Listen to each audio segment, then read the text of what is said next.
Hi there, good king. I'm don't give a shit again. Just play music. Have fun listening.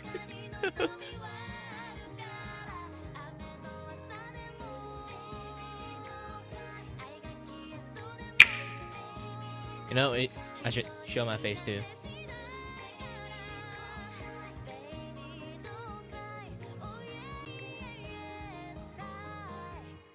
Yeah, I just took a shower. I can show my face. Feel comfortable too.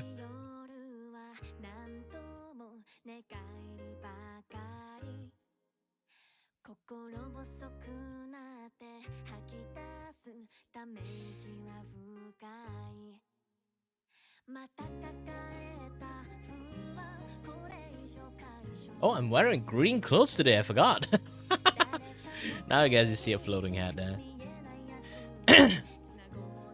Let me...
気づけばもうこんなに寒いね。初めて繋いだ右手は暖かくて離したくなくて、今年最初の雪が降り出して街の明かりがきらめいて眩しくて帰りたくなくて、白く染まる駅の本見つめ二人寄り添う君が巻いてくれたぬくもり残るマフラーこの時がいつまでも続きますようにと降り積もる雪解けないよう願いを込めたこんな気持ち初めて少し背伸びしてるかなこれが恋だとか愛だとかわからないけど本当に君が好きだよ空から舞い降りた奇跡は冬がくれた贈り物二人の距離をそっと近づける溢れ出した君への思いがただ胸に初雪のように降り積もってくずっとそばにいたいよいつまでもなんとなく過ぎてゆく日々が急に色づいて幸せが溢れて止まんなくなってちょっと大きな君の足跡が隣に並んで続いてくそれだけでなんか嬉しくて白く曇った窓に二人の名前書いて不意に触れた君の肩にぬくもりを感じたこの時をいつまでも忘れないようにと日付を書いてそっと願いを込めたほんの少しだけど分かったような気がしたこの気持ちだけは心から嘘はないよ本当に君を愛してるよ空から舞い降りた奇跡は冬がくれた贈り物二人の距離をそっと近づける溢れ出す純白の願いが当たりを優しく包んで降り積もってくずっと溶けないでいつまでもOh yeah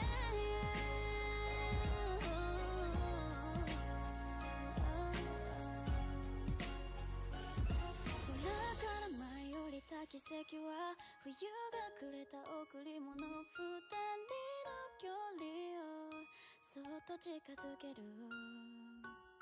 溢れ出した君への思いがただ胸に初雪のように降り積もってくずっとそばにいたいよいつまでも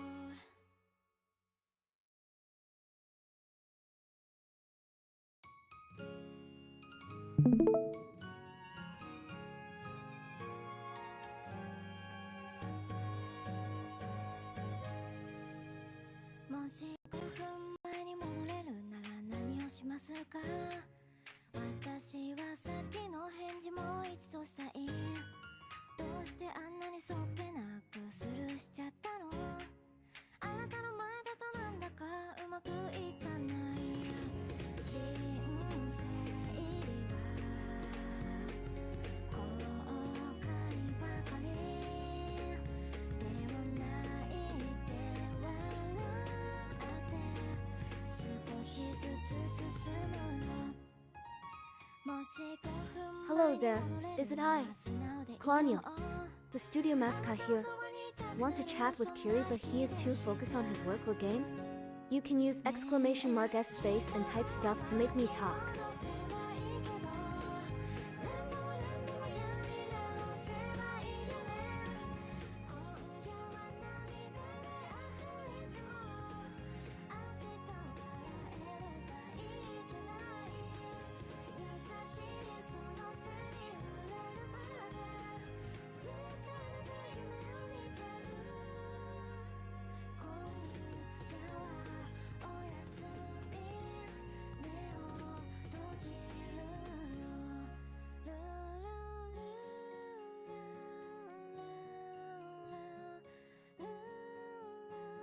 「もし出会ったあの日に戻れるなら何をしますか」「もう少し優しい顔で笑おうかな」「そして目が合ったらもっと笑おうかな」「それならきっと初めからうまくいったのに」「でも人生が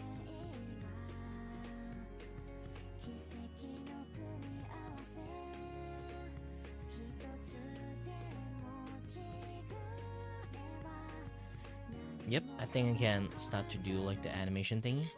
もし出会ったあの日に戻れるなら何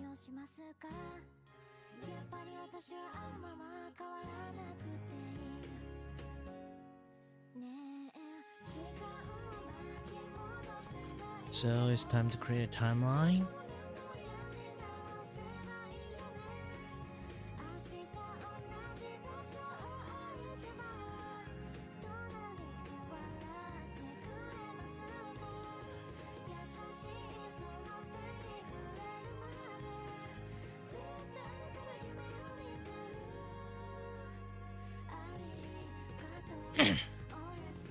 Hi there, Spartan. Yeah, sorry that yesterday I got hit by vertigo a little bit too much, so I slept almost most of the time after I went off the stream.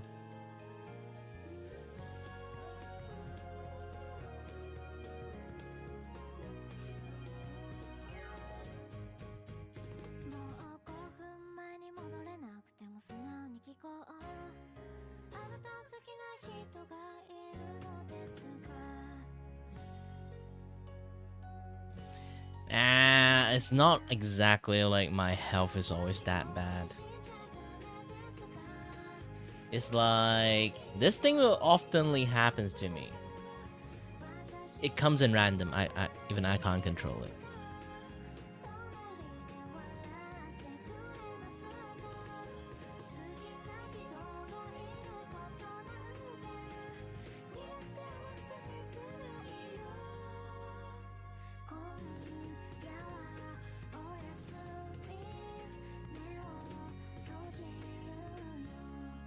So what I'm gonna do is do this every pre-frame. I'm going for the Japanese like framing, frame timing. Every 3 frame, I'll add a like post.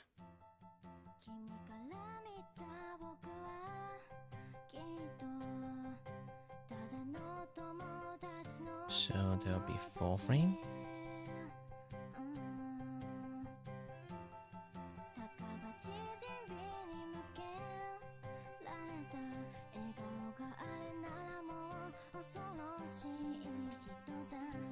I can actually do this. I didn't know.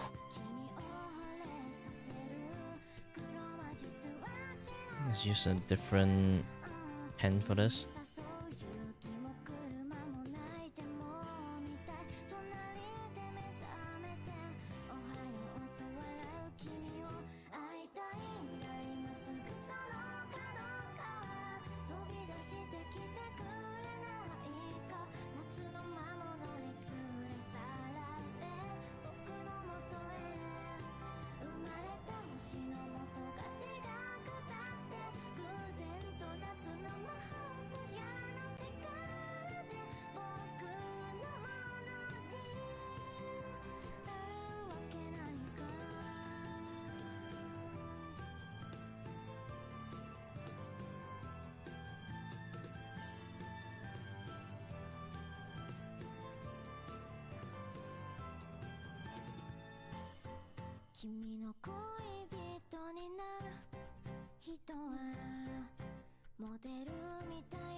Yeah, the music note limb.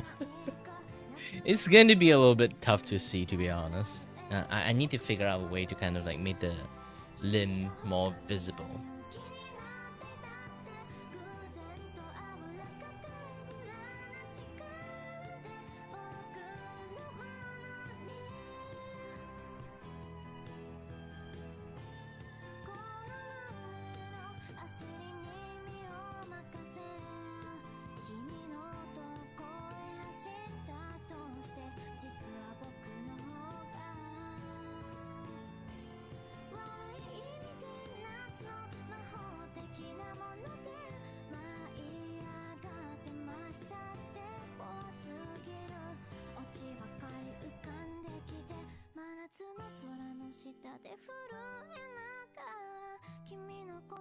考えます。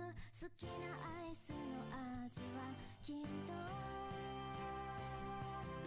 会いたいんだ、今すぐその角から飛び出してきてくれないか。夏の魔物に連れ去られ僕の元へ生まれた星の元が違くたって偶然と夏の魔法と山の力で僕のものになるわけないか。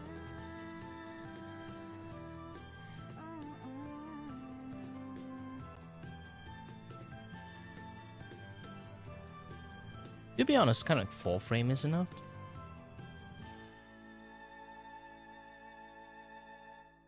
So all I have to do is just...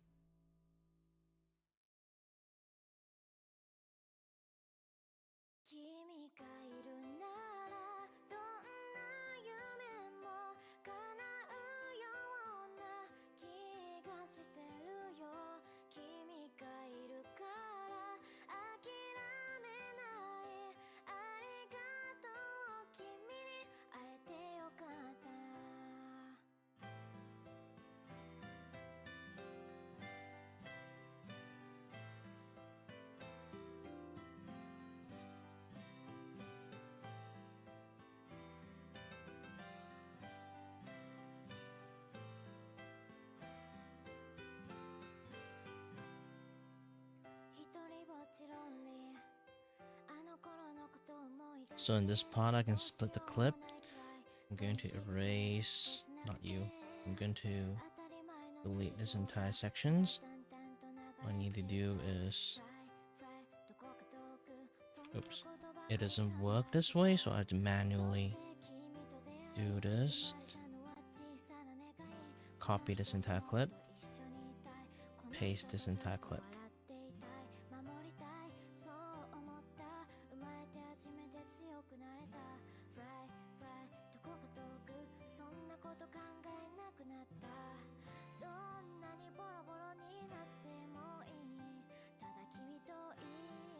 Paste, paste, paste. I'm going to make like the glowing trails like animated too.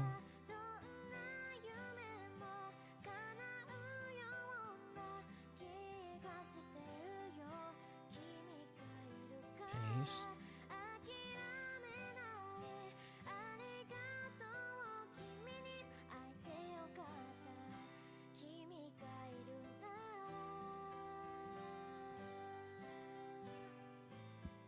I need to see like if this possible make it nice enough.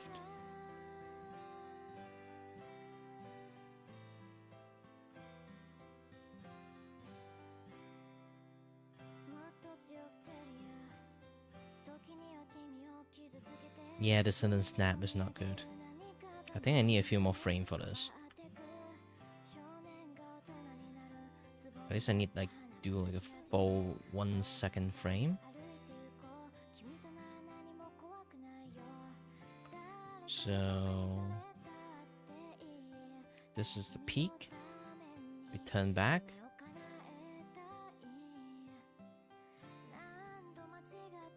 Yeah, I need one more frame that is like peaking this. So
And then there's like one leg in particular is like very thin. I had to seek that thin limb out.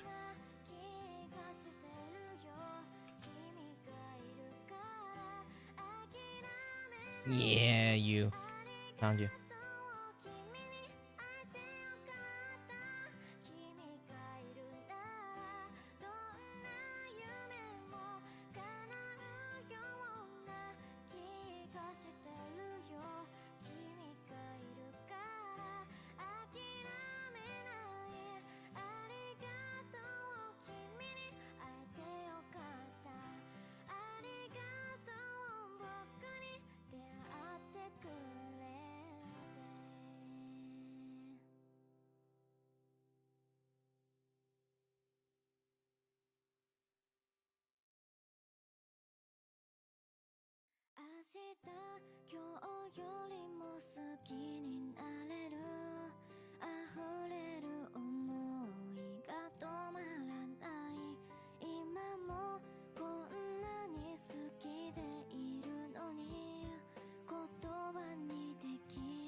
きな君へ笑わないで聞いてくれ愛してるだなんて臭いけどねだけどこの言葉以外伝えることができないほらねまたバカにして笑ったよね君の選んだ道はここでよかったのかなんて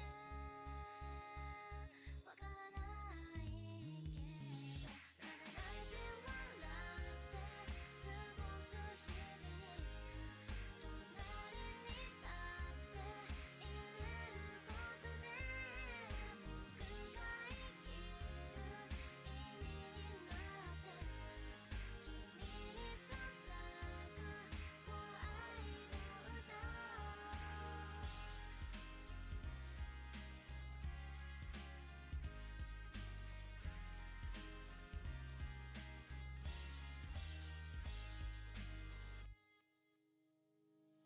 えあの日の僕ら何の話をしてた初めて会った日によそよそしくあれからいろいろあって時には喧嘩もして分かり合うための時過ごしたねこの広い僕ら空の下出会って恋をして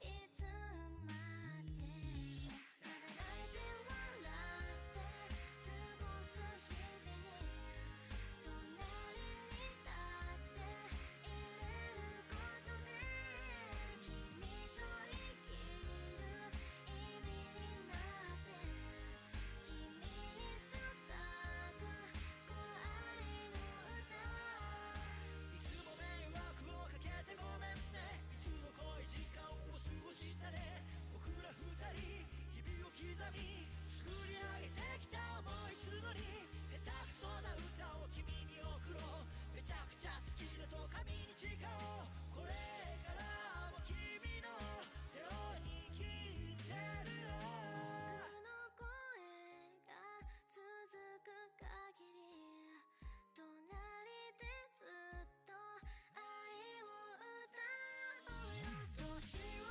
取って声が枯れてきたらずっと手を握るよただありがとうじゃ伝えきれない泣き笑い悲しみ喜びを共に分かち合い生きてゆこういくつもの夜を越えて僕は君と Yeah, I didn't need the blank. I realized.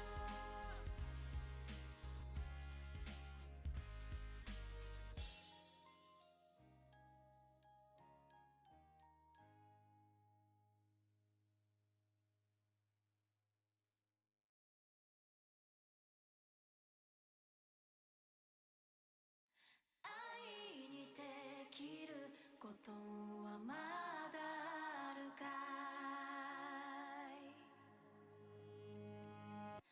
「何も持たずに生まれ落ちた僕」「とあの隙間でのたうち回ってる」「諦めたものと賢いものだけが勝者の時代にどこで息を吸う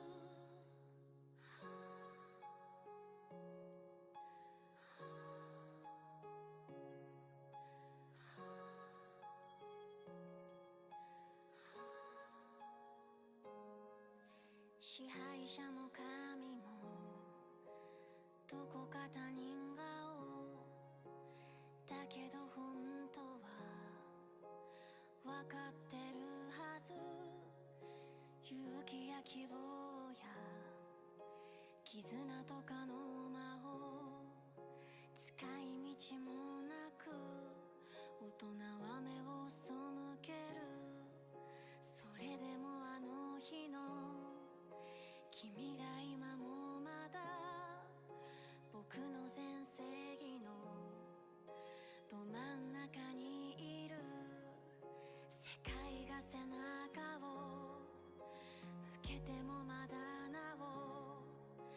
立ち向かう君が今もここにいる愛にできることはまだあるかい僕にできることはまだあるか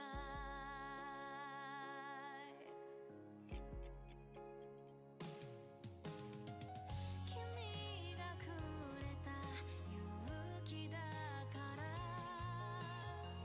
君のために使いたいんだ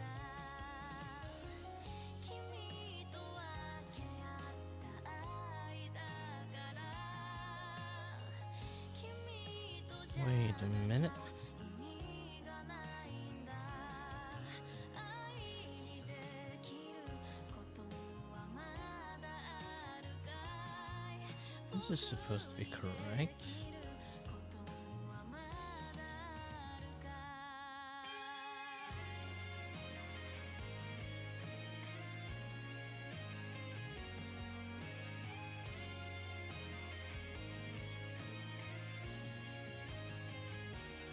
Oh, don't tell me 6. 定めとはつまりサイコロの出た目はたまた考 No, there's already 6 in here. いつもの気まぐれ選び選ばれた脱げられぬ鎧もしくは遥かな Oh, it's 6 and 7. やることないし 6 and 4. 6 and 4. 果たさぬ願いと叶わぬ再会とほどけぬ誤解と降り積もる憎悪と許し合う So 声 6, 4. 握りしめ合う手をこの星は今日も抱えて生きてる愛にできることはまだあるかい僕にできることはまだあるかい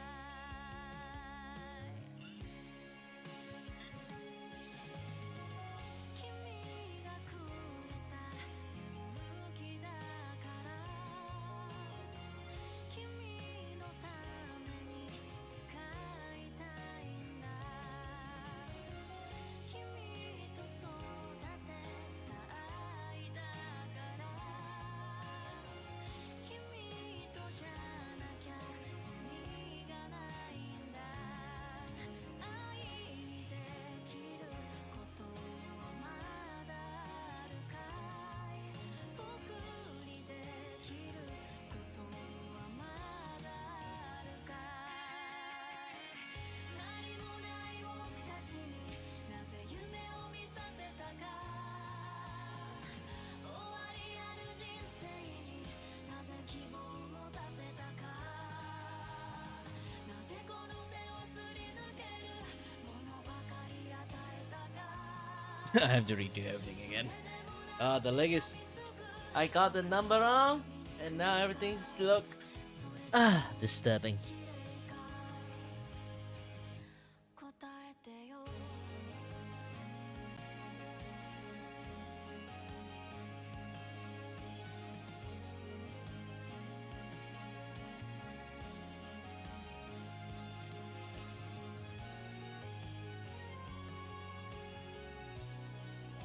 Okay, this is why naming your layers for animation is very important.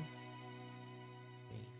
愛の歌も歌われ尽くしたあまたの映画で 5. 語られ尽くした Okay, let's go for 1, 生まれ落ちた僕 2, 君それでも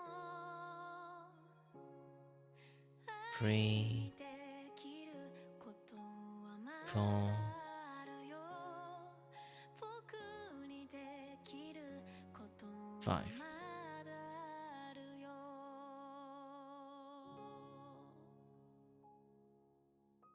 5.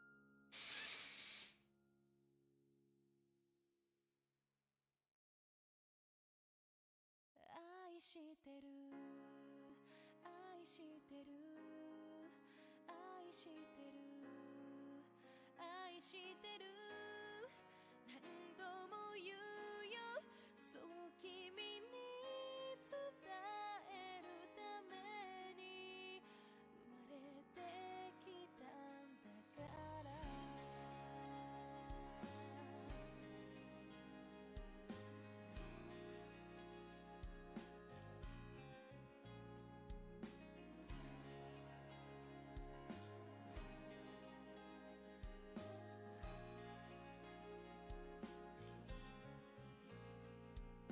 時計の針は午前3時突然君からの着信こんな時間 Hello there, is it I? Claudia, the studio mascot here. Want to chat with Kiri but he is too focused on his work or game? You can use exclamation mark S space and type stuff to make me talk. 電話越しの君の声たわいもない会話だけど幸せだと思えたんだ些細なことですれ違って喧嘩してしまうこともあったでも君に会うまでは空っぽだったんだ愛してる愛してる愛してる愛してる何度も言うよそう君に伝えるために生まれてきたんだから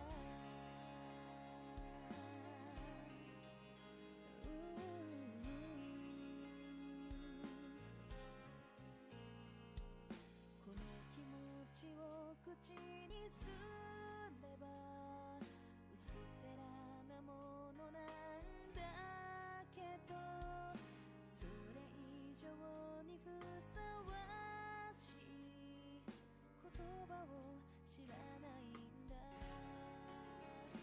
小さなことにこだわって大事なものを見失ってたでもやっと君の手をしっかり捕まえられたよ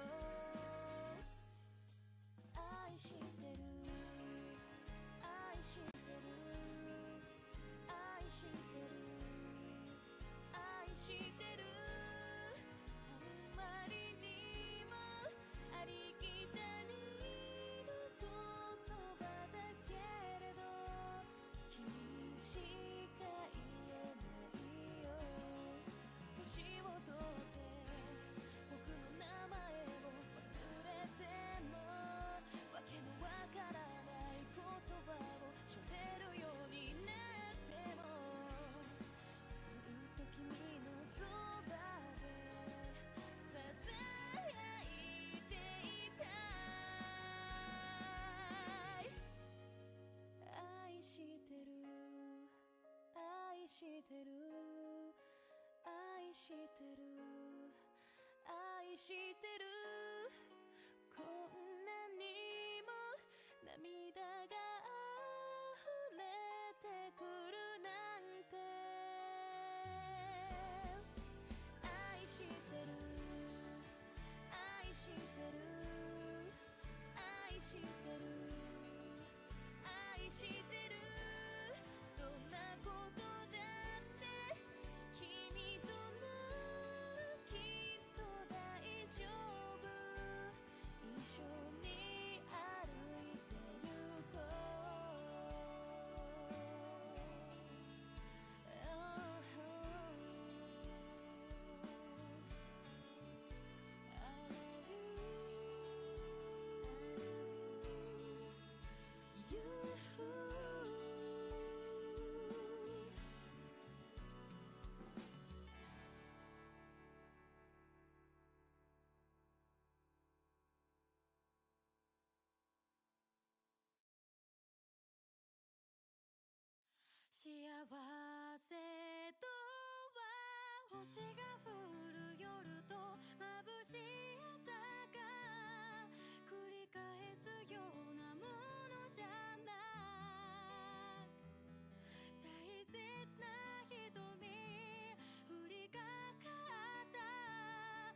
I might have to,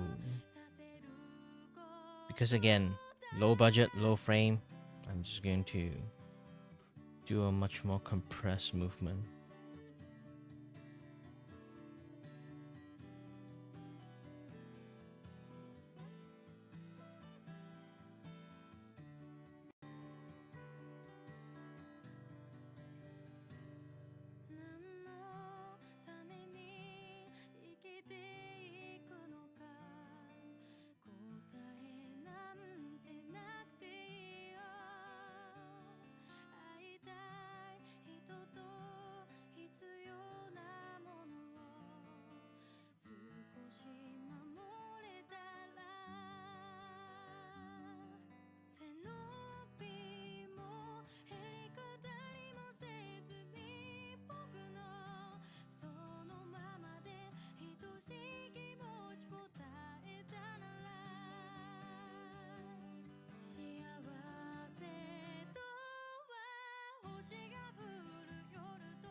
Yeah!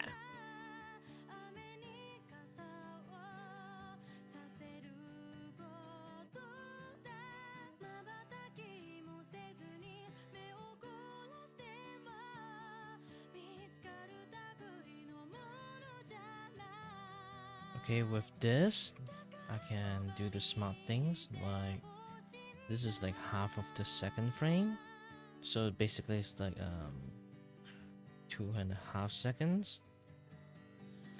2.5 seconds. I'm just going to delete this. Let me work on some magic. Going to merge the clip and use this to drag it out.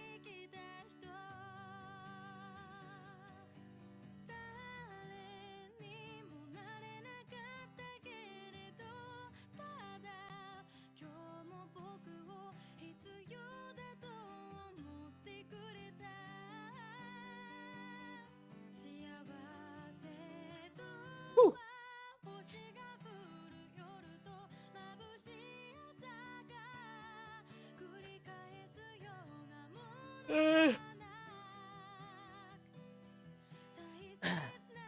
Man, how much I concentrate like on that one particular thing.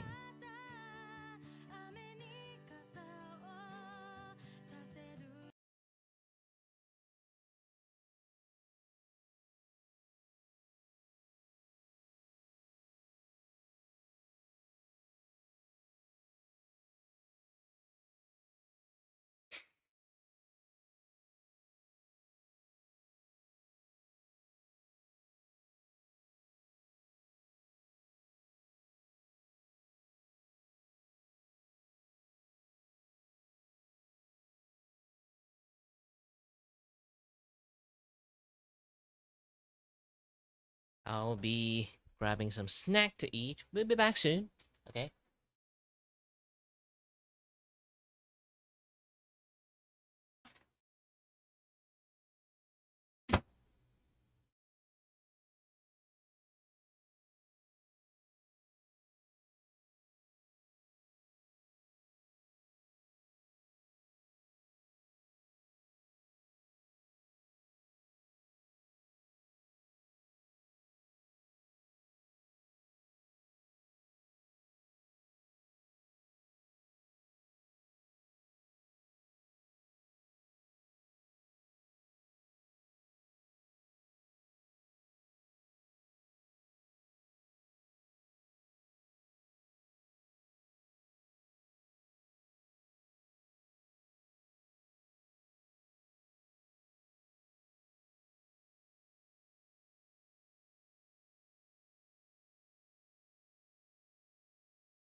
And I'm back.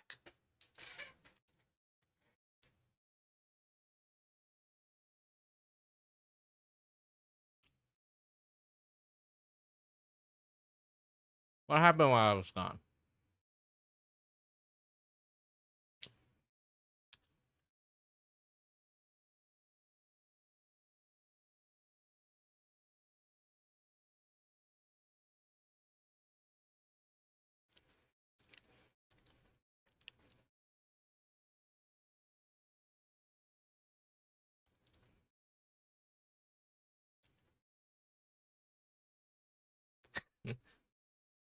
Well, by the way, again, hello there, everyone. My name is Kirivako, and I'm your host and your voice for the voice. Yes, there's a guy right beside me. I didn't accidentally turn on my camera.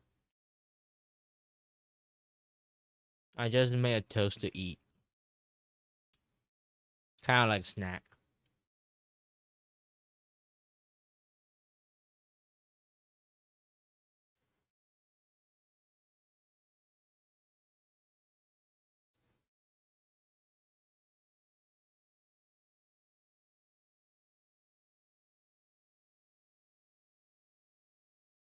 Do you know why eating carbohydrate is still basically like anything gluten? Like bread, noodles, rice. If you're not a very active person, you get fat from eating it too much. Anything flour based. But that's a way. I won't really say like a way. It's more like a hack. Not exactly like super useful. Those things cost money. But either way, there's a way to do it. Like doesn't really like fatten you up that much by just freezing a bread. Okay, you freeze your bread. Later on, toast your bread. Doing that way, you can kind of like reduce the food that your bread to turn into more into gluten. You kind of stay being what it is. Technically, you toast your bread. You already did a big job, big like reductions on the gluten stuff. But after you freeze it first and then you toast it, then it kind of like lower down like the things that fatten you up. Like I forgot like last time I watched a documentary of it, it's like 70-ish%. So yeah, it reduced a lot. Or you guys can just eat ray bread or like just something like that. Those things does help too.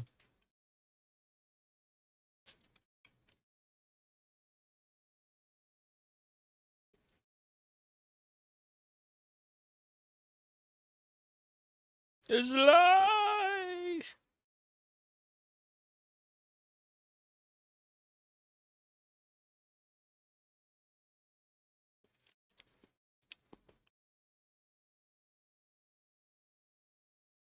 Nah, it's fine. As a Malaysians, we don't have food crime.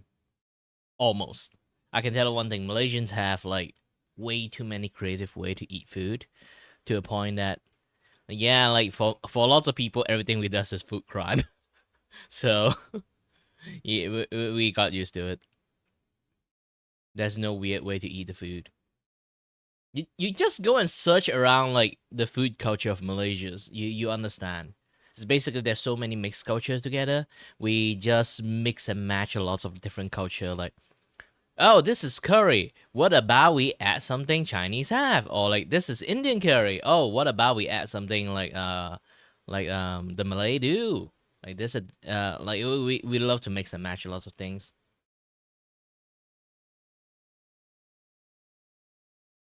Like roti canai. Like we'd be like oh, the flip bread. You can yeah, like those like Indian flip like bread thingy. Like, oh, how about we add some weird shit in there like durian, Milo, cheese, butter, sardine, banana. We put a lot of weird shit into our food.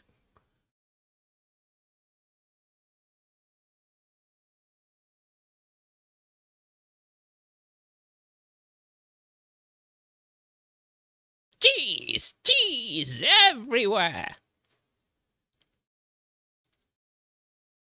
Okay, the other thing I need to animate is the eye, and then the cape, and then also the eye glowing part. I won't really say it should be done around that, but there's quite lots of things like it's already done when I finish all those things. This is generally the entire head, so just going to put them in the file head.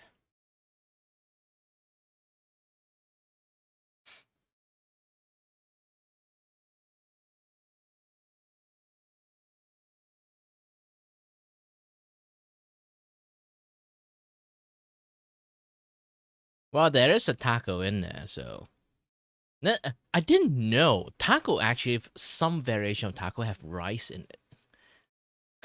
I didn't know. I thought it was just like meat, like like the what again, um, mince meat and stuff. But in fact, taco actually is really healthy. Like the American version one looks like super unhealthy, but the original version actually is like super healthy. It have like mincemeat. It have some like beans. It have like veggie. It have like rice. All those things mixed into it, and then like wrap it around, and then you can just eat it that way. I was like, ooh.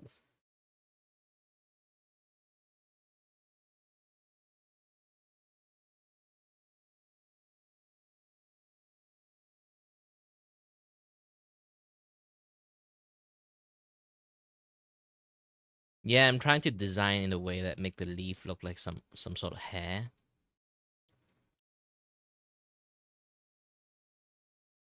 But too bad this is like a low budget diet.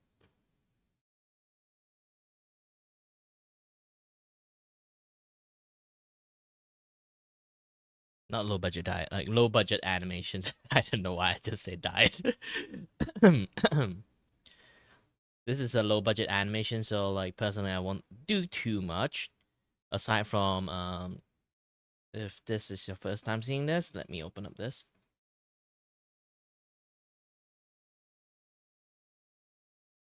So this is normally how I do my like low budget reactive animations. I just shift and move like that one image a little bit, kind of like make them look a little bit like animated. But in reality, it's just like one frame. The only one have multiple frames is just the tail. This one is like the moving cape. The one have multiple frames, the cape and the eyes. The leg, I just put a bonus. It's just it's just stick and stuff. You do, it's not really that complicated. So now the leg just kind of move like this.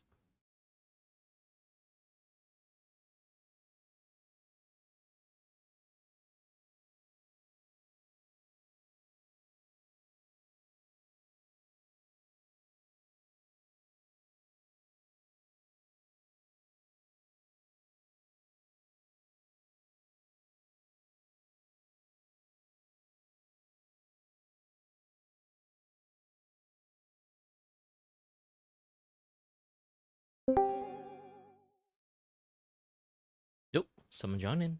Hi there. How's it going? Doing great, doing great. It's almost like I finished the easiest part of the animation, the leg. It's just a stick, so it's Fair. much more easy to draw. Fair.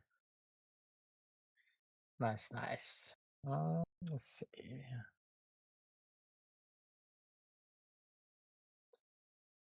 Oh, by the way, Mute Midori, actually, yes. I did animate my intro back in the days. Back in the days. Let me try to play this thing. Oh, you're actually streaming. Hold on. Let me go give you a follow. Yeah, I am streaming. It is written in the title and stuff. I know. I thought you were just Discord streaming your art. My bad. Sorry. That's It's one fine. of those days where it's been a very long day. Let's go ahead and get you taken care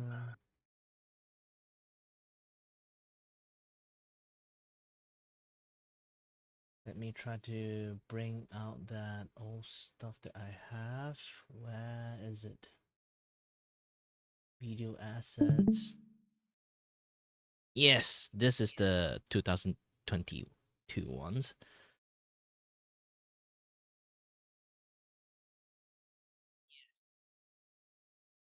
I even brought on my kalimba to play this thing. Oh. This one's not sound. Oh. Thank you, thank you. Which one is the sounded one? Kind of forgot it. Oh, this one.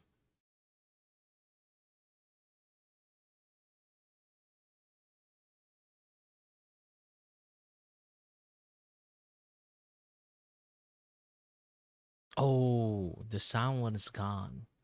But yeah, this is like one of like my old stuff. I had got an even older one. I don't know where is it.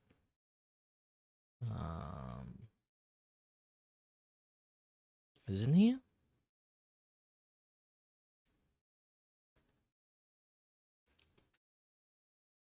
Well, keyframe is like there's a lot of different way to call a keyframe thingy. Sometimes some people don't know like what is this. Keyframe is like frame to frame, and the key one is like sometimes people call it like post to post frame. Some people call keyframe. Some people call it like many different names. So like it's really hard to like really say it. It's like imagine like if I do a simple animation again, okay, I'm going to delete every single thing I did for this, okay.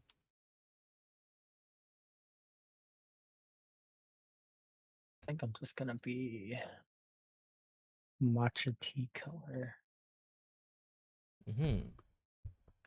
Yeah, this is how I normally do my stream. Anyone asks any question, I'll start teaching.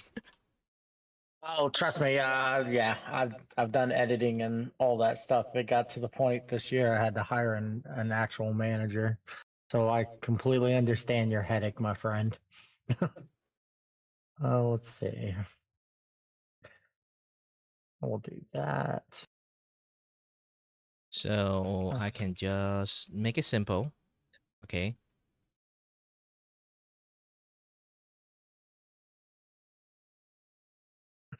Very, very simple. So this guy is like this. And then the next thing is going to be jump. Maybe no. Let's wind it down. So he's like this. He went to take a shit. And then I skip a few more frame. And then this is jump.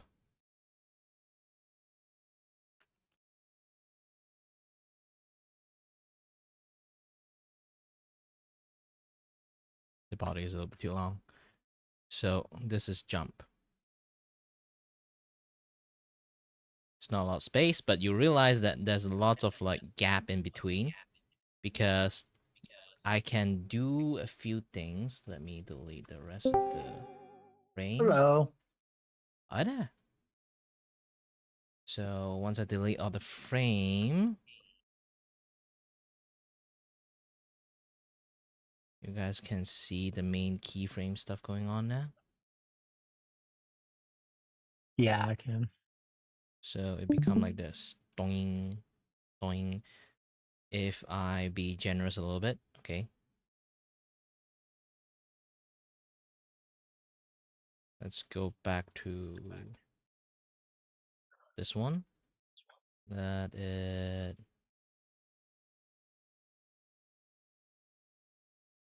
Rest. No, not rest in here.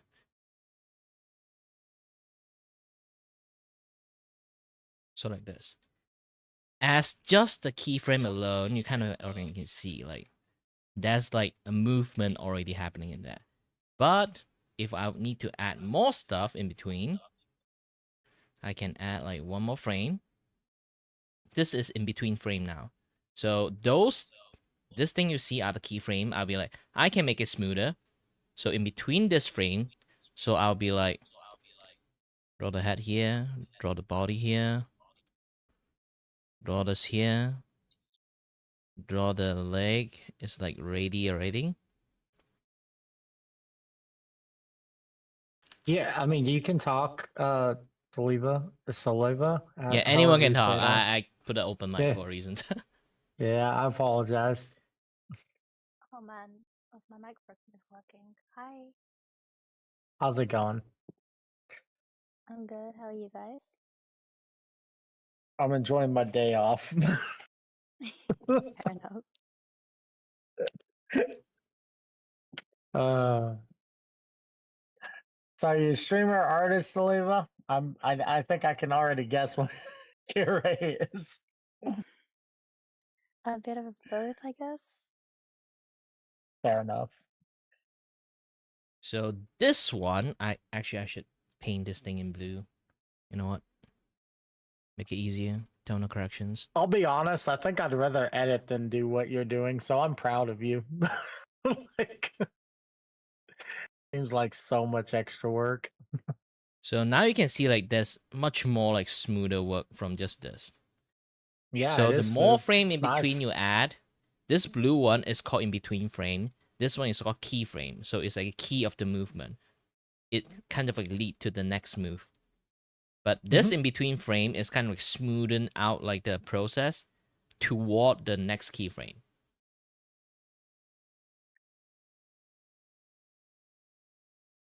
So you end up looking That's like this. cool.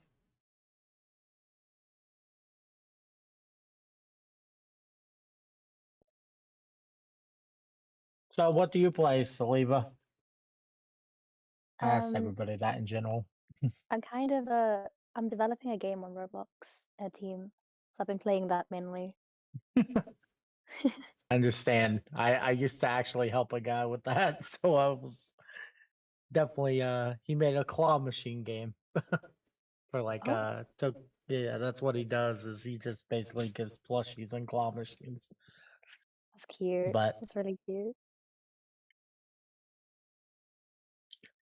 What do you no, play? I play cozy games. I actually hit Twitch partner off of playing nothing but cozy games. Hello there. Is it I? Congratulations. Claudio, the studio mascot here. Oh. Want to chat with Kiri but he is too focused on his work or game? You can use !s space and type stuff to My make me TDS. talk. I was about to say, I was like, wait, are we not allowed to talk now? Is that like a warning? No, it's just I have this automated system I used. Nah, I it's all use good. streamer.bot a lot, so I can like do quite lots of stuff on my stream with Oh, the I command and stuff. love StreamerBot, man. StreamerBot's So my if life. you I know a guys lot of try to people go to use. the Twitch and then try to type like lurk, exclamation mark lurk, my stream actually will do something funny for it. I'll do it. I'm already on your stuff anyway. Yeah, I'm I here like to around look it at too. people's stuff. Funny. Yep, this Yeah, thing I is completely mostly purely activated by like streamer.bot. yeah, Streamer. Like I said, StreamerBot is great, man. I use it on my stuff. A lot of people like mix it up, but I'm too set in stone already since I've used StreamerBot so much, you know? And I know they're the same thing, right? They do the exact same thing, right? Mm.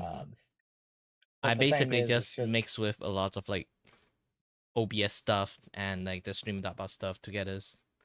So it can do a lot of stuff because of that. yeah.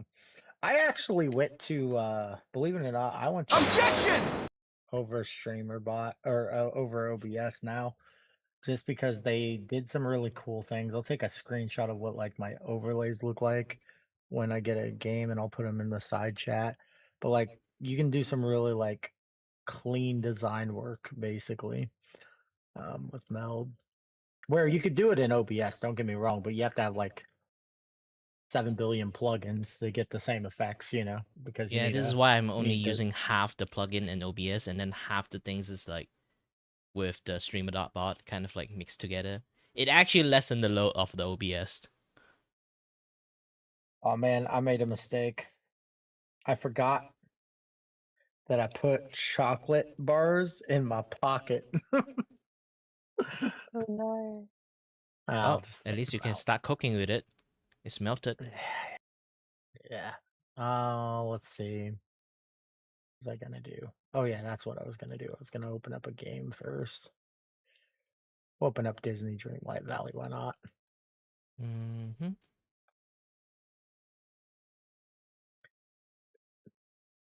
This server, I like it though because it's a lot more calmer than some of the other VTube servers I've been in. I It's used to be very in the like one that's actually chill. quite big. For some Are you reason, talking it about kind of like respawn? went dead for quite a while. I met quite a lot of people from there. Is what they call it again? Let me go and take a look. The name Respawn? Vtuber Community Central. Oh, okay. Fair enough. Fair enough. Siri had VCC. one called Respawn. I talk a lot about business. I annoyed some of the mods in there, but it's just because of who I am as a person. You know, there's those people who talk about like I don't know. I talk about relevant stuff like editing and stuff like that. Well, I annoyed a couple people and got kicked out of that server. But I Wow. think I think Try to it's avoid being realism, kind of like not the best thing for streamer, to be honest. It's always like I know it's like a lot of people stream for fun, but it always will somewhat involve business and money into it. yeah. I mean, like I said, I'm a Twitch partner, so like I did that in 3 months of me trying to do it right.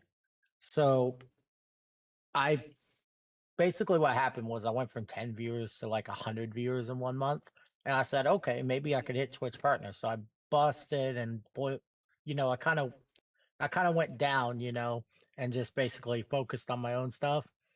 Mm-hmm. And um, I talk about editing. I use DaVinci Resolve. I think the free version is perfectly fine for people to start out on. I Yep. think that's actually a good thing for people to do is to learn editing if they want to grow. Um, but I don't know. There's just people. People are weird these days. They get sensitive over the wrong things, right? Calling somebody toxic for talking about business is a little bit different than somebody who's like the whole How is uh business toxic?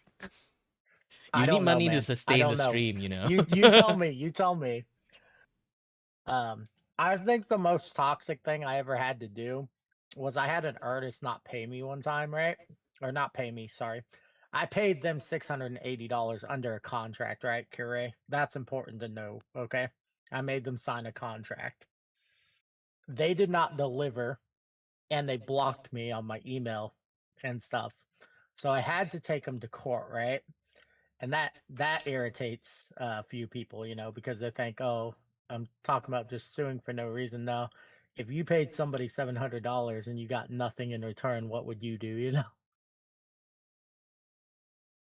Well, I don't have the ability to sue people, but still, it kind of fair. No, no, but I mean, it's a fair statement though. If you had the ability, you would take them to court to get your money back, right? Yep. It's just business, right? If they refuse to I do it I in the have first place, yeah. If they pull a dick move, then you have no choice. No, what happened was he didn't give me the files. He said he made them, right? He didn't give me the files, and then he blocked me on Twitter, blocked me on VGen, and blocked me on email. And I'm like, oh man, that's rough. But you gotta understand, you know how much artwork I've bought from people, like a lot, right? So like that's like a 0.001%. You know what I'm saying? I buy a lot Mm-hmm. of artwork. So like for one person to screw me, that's just a anomaly. That's not a thing. Most people are good. Um anyway, this is kind of what my overlays look like. I mean, this is things you can do with meld like drop shadows, rounding off your things without having to have masks. Um but you're also able to like when I go live, it will show like the game in the left hand corner. I have the chat sectioned out, but you can do a lot of really cool things with it. So I switched from OBS to Meld because a lot of cozy streamers in the categories I play have started switching to it, and it just makes things look a lot cleaner. It's not good for everybody, but it's something to look into, you know, if you're starting to hate or get tired of OBS, you know. I learned to don't give a shit. You can look at my overlays, like it's messed. Oh, I mean, that's fine. Honestly, I'm not gonna lie to you. I get Shonen Jump vibes when I look at your your channel. Well, it is If you know because what, like I was aiming to be very like 2005 to like 2010, like those kind of in between time of the anime vibe. yeah, it just reminds me of the manga, you know, that you got back in the day. You know, it's nice looking. Oops. Yeah. Saliva, let me give you a follow as well. Thank you. Oh, what was you trying to talk like, Silva? Pardon? You were about to say something. I think I cut you off. Oh no, no. I just said thank you. It's alright. Yeah. I've been listening to you guys talk. Yeah. I just hope nobody gets. I'm trying not to offend anybody, man. I don't get what it is about today's generation, but they get offended at the wrong things. You should get offended at people like Jake Paul and stuff like that, you know, or Logan Paul or people For who've done me, horrible things. here's the thing. Don't get offended. I don't get offended very easily at all. It's more like I only don't like people who lie straight up to me. That's Yeah, all. exactly. It's like I if can't deal with person liars are either. honest, they are like come in and tell me that they are very business oriented persons and then they talk about like stream like a business. I'm still fine with it, to be honest. I know there's people don't Y- like it, but for me I can kind of like see where they're coming from. VTubing is a very expensive hobby. I know the model I'm about to get is about, well, I won't have it for a year. They're going to be working on it for a year. But do you know who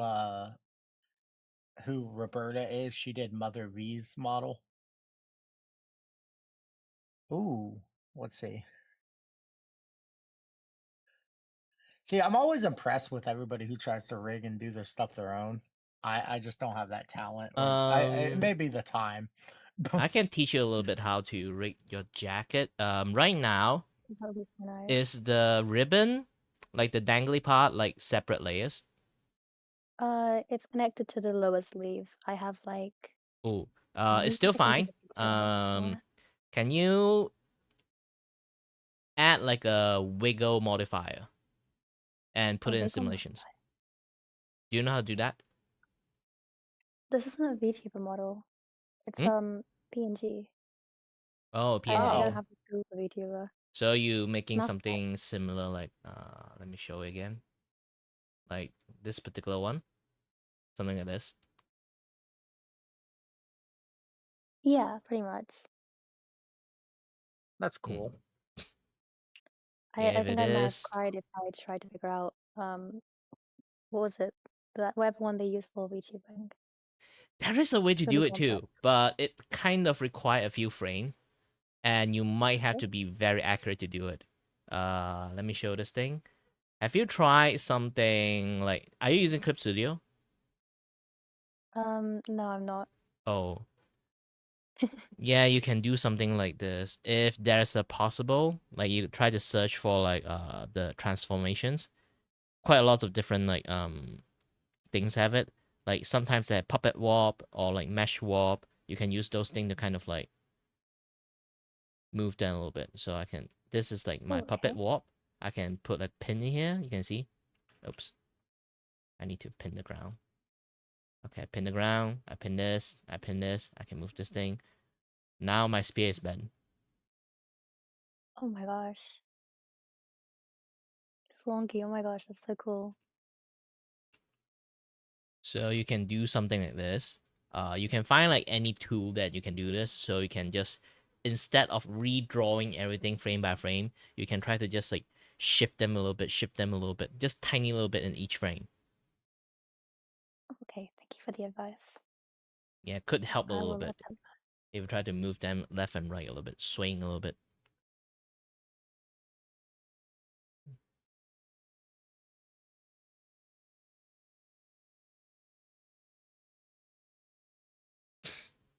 Try and see if I know anybody in this server. Oh no. I'm too old. Nobody actually will know me.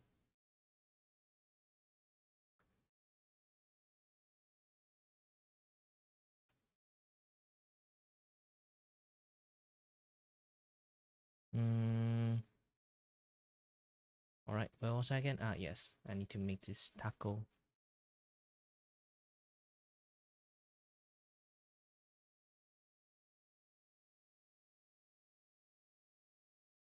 Turn on keyframe. And object.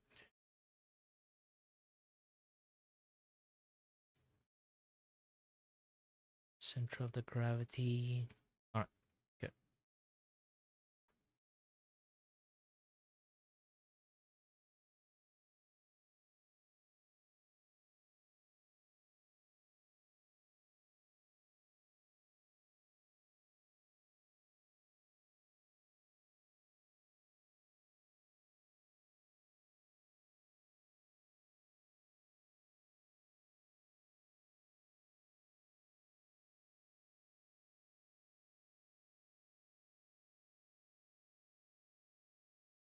So I can put. Oh yeah, I paused my music.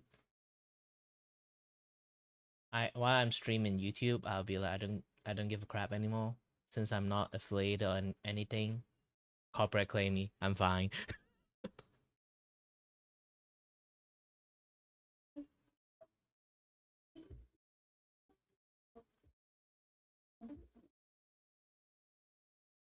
Skipped it.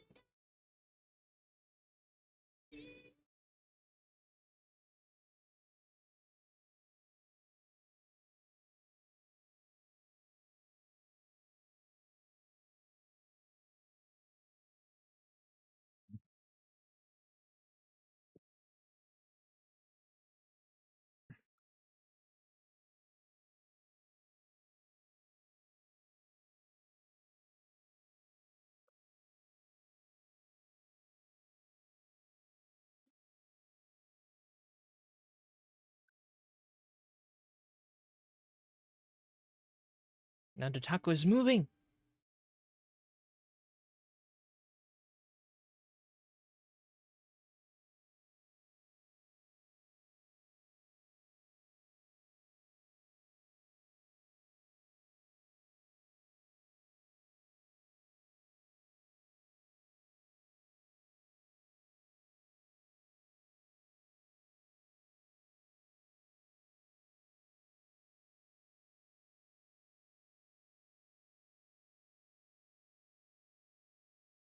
See who else is in here. What? Need to drop the song volume a little lot more. I can't hear you guys. Who, me? Nah, it's all good.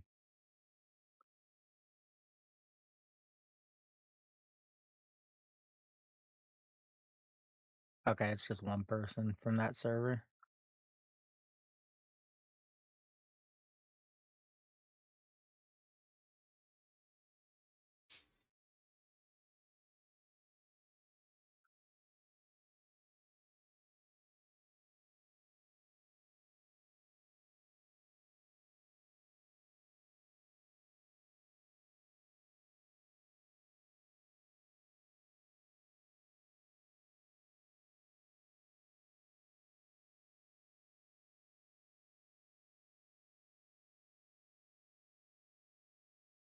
Okay, right now, turn off the taco. We need to give like a bling around. So Leva, are you doing your debut? Is that why you're doing a new PNG model, or have you already streamed before?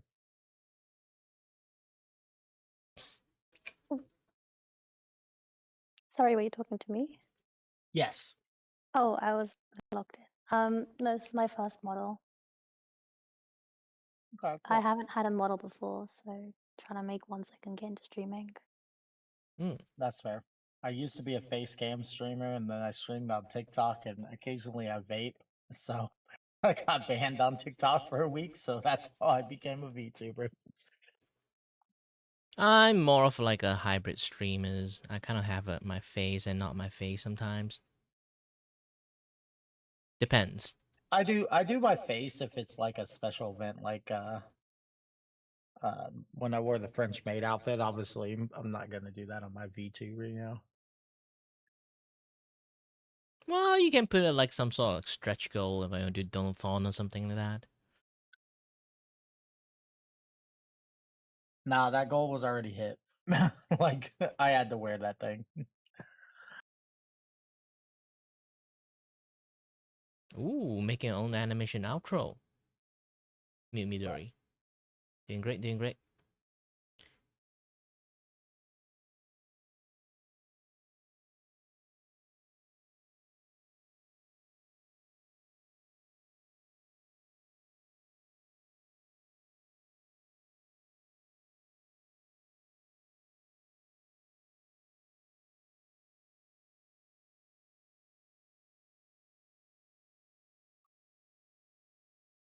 Mhm. I really need to try to find my old stuff.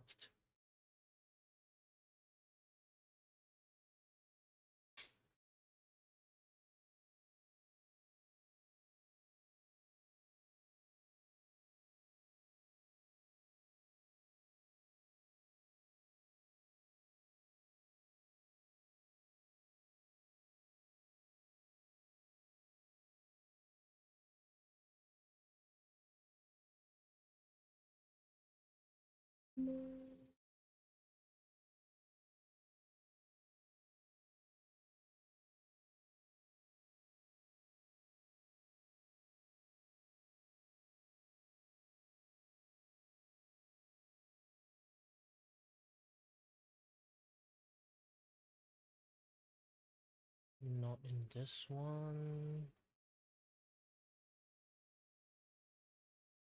Is it image save?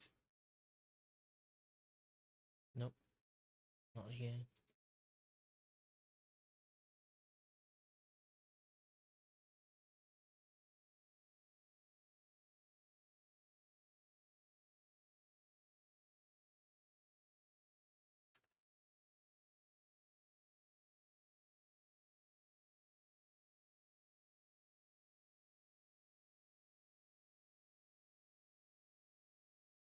DaVinci Art Drive.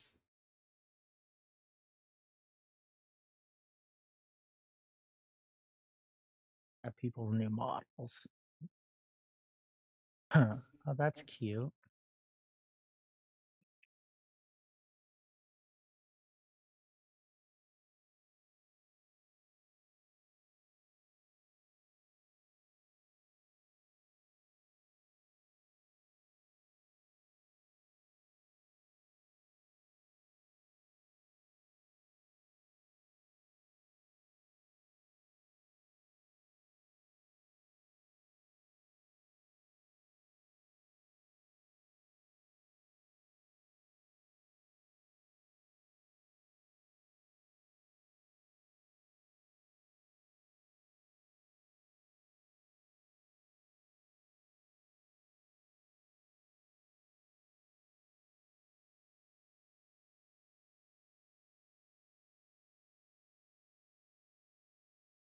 Oh, that's adorable.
We started the year with a round of alpha testing on.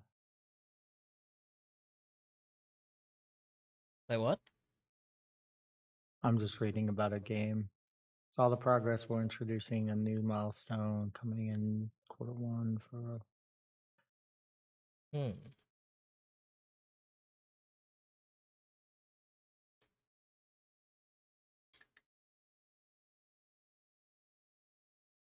Okay, wait. What?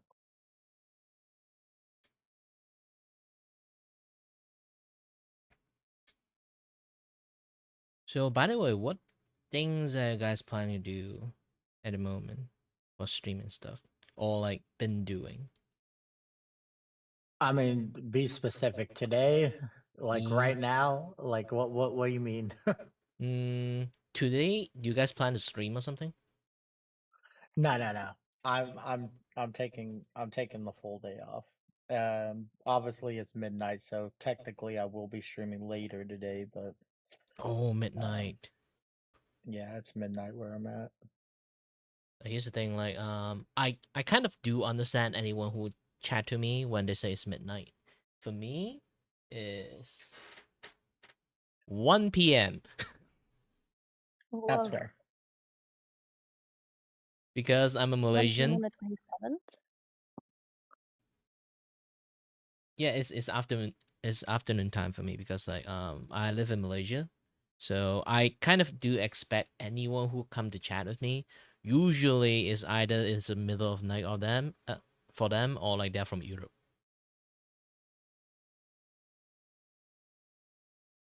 That's crazy. Like the time zone is so far away. Yeah, it's basically the hardest thing is like I can't do a lot of stream with, even though I like if in futures I become like a little bit well known in here or like interact with a lot of people, I generally cannot stream with you guys most of the time. I'll be honest, most people won't stream with me either. I play cozy games, even though most of those are going to be MMOs. That's just not everybody's cup of tea, you know. Well, you can just, I oh, understand you that. know what? Have you tried my time at Sandrock? Yeah, I'm waiting for my time in Evershine because you can marry people and hold hands and frolic. And it's the same, but still, my time at Sandrock is have a lot of like feature for like a group of people to play together. Yeah, that one's gonna be good. I'm waiting for Loftia, Animula Nook, and also Petite Planet to come out. Petite Planet's made by the same people as Genshin Impact. Loftia is something I've backed since probably a year ago, and it's like a chibi Animal Crossing Palia, you know. And then of course we've got Um, Depends on what which is one. that? Are you Oh, talking the Animula one? Nook is honey. Sorry, go ahead. Are you talking about the one that Mujin talk about? Um, sorry, I didn't catch that because Disney went off in my ear. mm, I mean like the one you say is um like like one of the game that you said is like the Animal Crossing something, is it? Yeah, it's like Animal Crossing and Palia. That one's Loftia, basically. It doesn't have animals. It's just chibi characters. Oh, it MMO. doesn't have animal. So I remember the one that is like animal one, the plushie one. Actually, they were trying to do Oh, that, but it got screwed up so badly by the company. yeah. The other one is called Animula Nook. That's like Honey, I Shrunk the Kids. No, not that But one. I think I can actually like play this thing like out. You guys can watch it together, I guess. yeah, Um, Let me pull it out.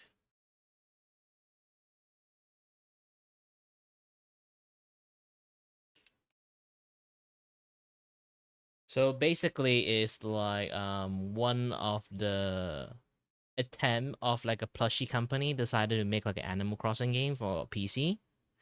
They do a Kickstarter and everything, but the CEO mismanaged what's things so much to the point it kind of like what's the name of it? I forgot. Let me click into it. I'm sure that by oops, it's a little bit loud. Sorry. Let me also play it for my stream. Let them watch it. Oops, wrong scene.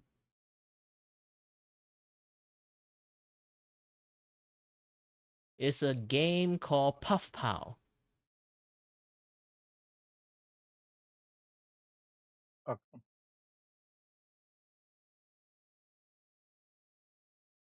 Okay, let me look it up. Yeah, because like it disappeared due to the severe Hello. mismanagement. Mismanagement. Let me try Hello. to open that side. Ada. Oh, it doesn't shock me that this game probably got mismanaged. Yeah, But it looks originally it's cute. basically solely supported by a plushie company, but the plushie company got screwed up by the tariff, so they went bankrupt immediately. So this one. Crowdfunding is. Yeah, But I it's see it. also I see coming it. up with an interesting idea, and in order to make that idea come to life, I mean, they it's asked it's people a who are cute interested design. I said it's a cute design though. Yeah, it is. A lot of people actually are waiting for it because like back then there's like zero competition with like Animal Crossing. So this is like the most Animal Crossing thing on I mean, PC. to be fair, it either comes out or they all get their money back, and that's a lot of money to give back. Yeah. The CEO is actually on the run. So yeah. I mean, doesn't matter. He'll get caught eventually, and it will go to court. Nobody runs Well, that's the forever. thing. He's been on the run for a few years, still haven't get caught. to fund it. For me personally, one of the first websites that come to mind When was this Kickstarter funded? is Kickstarter. One could actually say that it was one of its early. I mean, it was last updated in 2025, so I mean, on the other side of that same coin, it also created a lot of horror stories. There are so many examples of disastrous Kickstarter campaigns, ones that were fully funded by the community, sometimes exceeding the goal, and yet they still managed to either under-deliver or straight up not deliver anything, with the most common reason simply being inexperience and mismanagement. One of the most infamous examples of this was back in 2014 by the massive channel at the time, the Yogscast. oh They Jesus wanted to make their own Christ! game and raised over $500,000, only to then They're fail continuing to push the spectacularly. game They to hired the wrong Alpha people, 2. got scammed, That's and ended up giving crazy. a completely unrelated game to their backers as an apology instead of refunding them. I It was a mean, huge story, and if their they reputation can never get it, they truly can get it, recovered right? after this. But just like how failed campaigns can be because of inexperience or mismanagement or both, sometimes you get the added bonus of extremely scummy and nasty behavior. And that's exactly what ended up happening with Puff Pal's Island Skies. Marketed as an extremely wholesome and cozy game, See, meant look to at this compete game. directly with Looks already real nice. well-established titles such as Animal Crossing. So many people ended up being charmed Yeah, it by does this look game nice. that it had beaten its original goal by 3,300%. Unfortunate. So the games I was talking about, This I'll was link back them in the side chat for you. 2022. All right. But these are all on like my pretty much all my wish lists. One's not a Steam game, so I'll have to like go probably to like YouTube for that, right?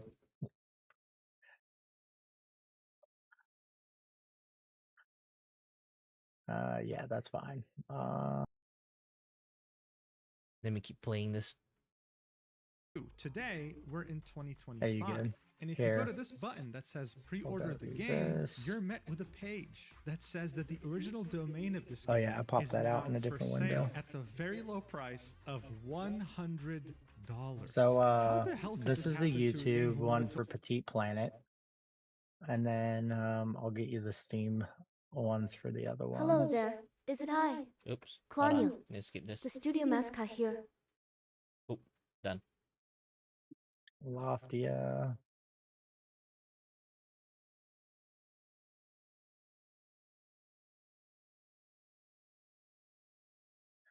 And then what was the Oh, so that's what it looked like. Because like yeah, that's why when I see the Animal Crossing, I was like, hmm. So far, Yeah, I the mean- only Animal Crossing I know is actually also just this game, because this game is actually the one I'm showing right now is like it's actually been Yeah. a long time. And actually right Yeah. now, the dev that create the game are suing the CEO for the plush company. still trying to, because that guy is like disappeared like so well. He want at least what they want is to sue the company so they can get the IP themselves so they can complete the game. Yeah. That's crazy though. I'm not gonna lie. Only raised $75,000 Yeah. and ended up with over 2.5 million. And why the hell are there 5 total lawsuits currently ongoing suing the developer for almost the same amount they raised, which is $2.1 million?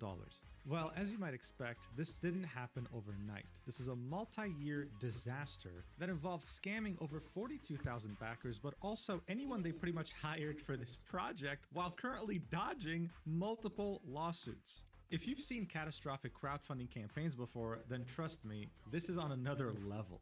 This topic was suggested to me by a viewer in my Discord, and seeing that only a few people have discussed this, I figured that we had to talk about it. So, let's do this. Alright, so here's the deal. The game, Puff Pal's Island Skies, didn't just come out of nowhere. The company behind it is Fluffnest, and they were an extremely successful plushie company. It was actually founded back in 2020 and had very humble beginnings on Kickstarter, managing to raise over $170,000 as the community was very captivated by its very adorable plushies. What really put them on the map, other than their very cute plushie designs, was how quickly and effectively they were able to grow their social media accounts, accruing hundreds of thousands of followers. The person behind these very cute plushie designs was none other than Lily, and she ran Fluffnest with the co-founder, David. And I mean, look, it didn't take long. After blowing up on social media so quickly, their reputation also took off. Within the plushie enthusiast community, they were known as having high quality, soft, and durable plushies. And while they found big success within this community, David and Lily saw further opportunity in a domain heavily lacking competition: cozy games. I mean, look, just as an example, there's this one Facebook group with over 600,000 members. Hello? Hello, Blinky. Bibkey. This is when it from Blinky to Big P. Currently watching Mujin talking about a very horrible Kickstarter. By the name of Cozy. Hello? I had to get the video broadcast up. I had to turn off voice mod. Do you still do your interviews with VTubers, man? What? Anything with VTubers? Nah, I didn't catch what you're talking about. Do you still do... Hello? Yeah, now I'm hearing it. Do you still do that thing where you interview VTubers?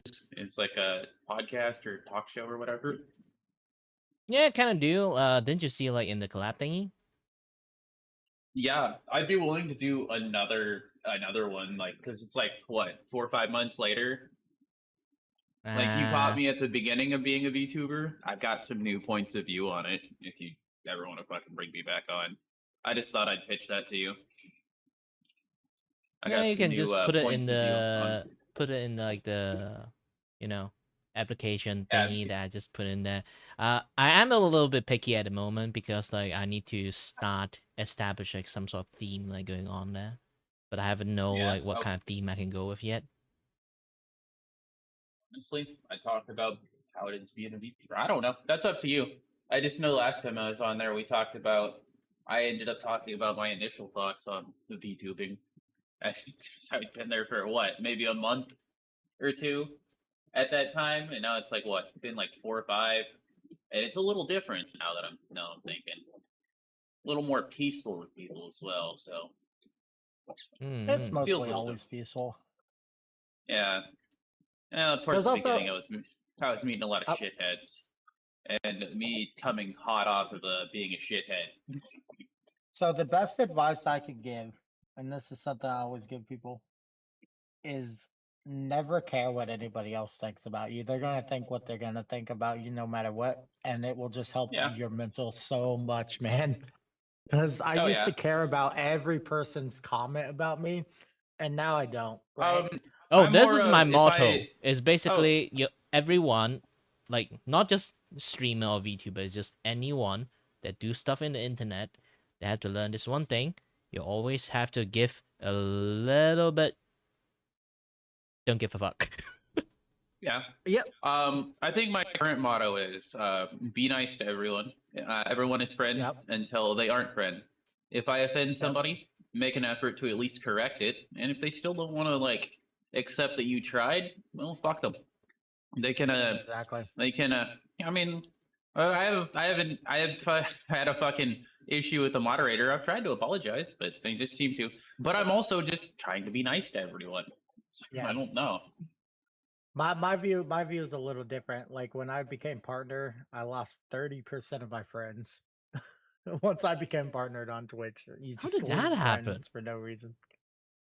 I had this nasty habit of being like, there's only the only redeemable quality was I really don't have any other friends, so I just kind of just stay extremely loyal to one group, and then they're like, oh, we want to get rid of him, but at the same time, and this has been brought up every time I've had a friend group talk to me about that. And I think the last one finally knocked it into me, but knocked it into me like, hey, you're being self-destructive, and the only reason we're talking to you is because we admire the loyalty. Well, yeah, whatever, man. Yeah. I would not say that about myself if multiple people hadn't said it to me already. As other people's words, not mine. I know it looks really bad just to just say that about myself.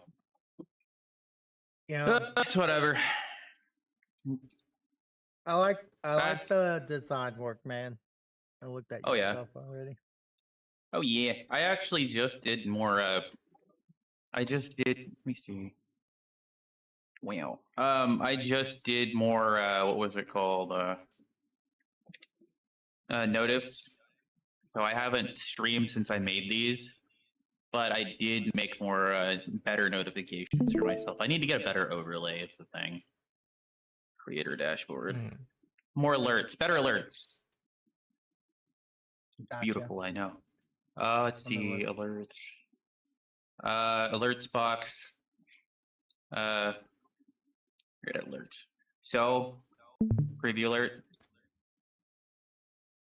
That like I do want to talk about this one thing like about my podcast since like you were there before, so I can let you know like why I suddenly stopped for quite a long time. Yeah, I occasionally pop by when you had other people, but Yeah, and then I suddenly uh, didn't do it anymore, right? yeah, what happened? I have a stalker. Oh, you have a stalker? That's unfortunate. And we So have I kind of like around that time I paused a long time, see like he just went away or not. Sometimes he still drop by, but still am I your stalker? not you, sadly. It's like a Okay. guy that I'm not really sure. He just like I think he just like a very enthusiastic guy, I guess.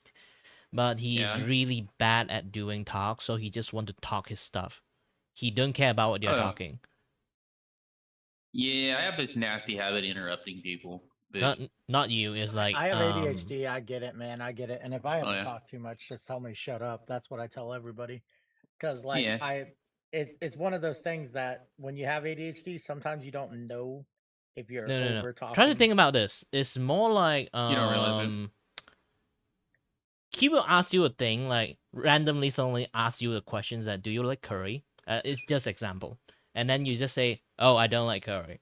And then he will later And you'll on get off after topic. 3 minutes, he will go to ask you, "Do you like Indian curry?" I say, "No, I don't like curry." "Oh, do you like Korean curry?" "No, I don't like curry." "Do you like No. Chinese curry?" I do that sometimes. He keep doing that kind of question Oh my nonstop. God, what the fuck? Especially when I'm Bruh. like in the conversation with other people, like in my chat, like talking about like animations, and then he will ask a very irrelevant question about like you guys know that game that you have like rhythm game, you have to keep tapping your mouse to go up and down, up and down, up and down, Oh, that yeah. kind of game. So he would By the way, keep Saliva, you can talk too. Just to let you know. yeah. Quiet Yeah. person. It's basically it's like all good. I just want to make that. yeah, that game is like he is keep rigorously talking about that game that I don't play. Ooh, yeah. I was like, I'm talking about the stuff. Stop, just go. Like the basically like the certain level of disrespect. He'll be like, oh yeah, sorry, and then he would keep doing it. Okay, what are you all doing for Halloween? That's the real question, though. I really should get like a spooky version of the fucking setup, but it's too close to even just get one together. So I do it. Yeah. So I have the subscriptions. I haven't put a sound on this one, but this is for Prime subs. So you get a fancy hat, and then like actual subs, there's 4 different ones. There's one with there's a pink gummy worm with a fez. There's one with that top hat and he's red. And these will randomly play. Any of these 4 will randomly play. There's one with the Santa hat and there's one with the cowboy hat. Can you put one And- like with the pumpkin on the head? And yeah, and they have the. Since you're flopping around with the pumpkin on the You head, get would it. be much more hilarious. I took these all in VR chat because that's where it's originally from, in front of a green screen. Because it's so much easier to get like the same photo at the same angle because I can freeze my camera right there and I just change colors and change hat. But there's only like 4 hats. Resubscription.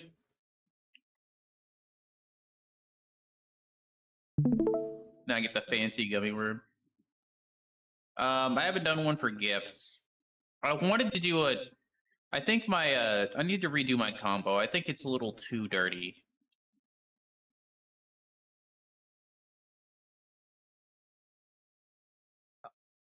That was meant for a hype train. Okay, so Combos. you have I didn't. combos? Yeah, that's when the combo levels up.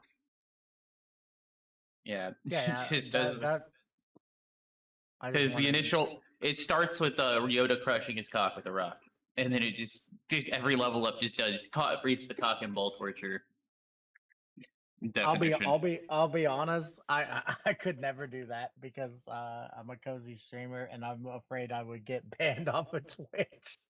I'm trying to be nicer and more wholesome, but you know, I've already spent like the last 10 years of content creation around every type of individual. No, like I went from wholesome Minecraft people all the way up to lewd tubers and everywhere in between.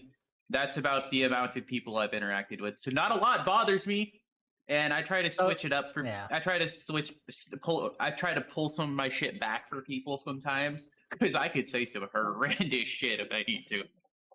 Yeah, so mine is more like I said, I play like cozy. This is what mine looks like. I'll send you a DM bit. And then we have Mr. Cloud. Then we have this raid alert. It's a picture of a bunch of snurps. There's a big one in the back, and it plays the Tuscan Raider sounds. You like that? That's cool. I feel like that would be hilarious. My combos is just like a frog with a heart that says combos. I'm not even gonna lie. With my hype train, actually, I just put these into. No.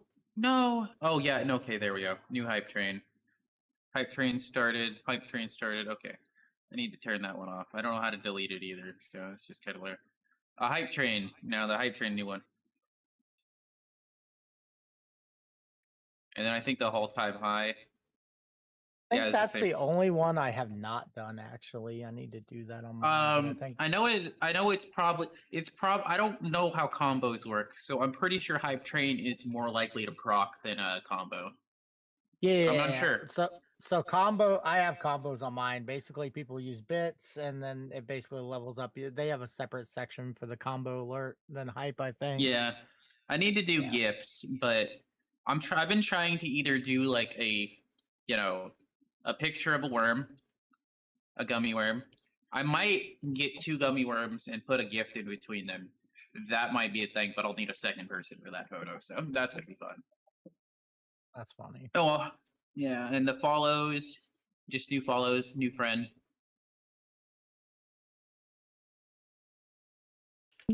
That's fun. Oh, hey, Plucky, you're DMing me.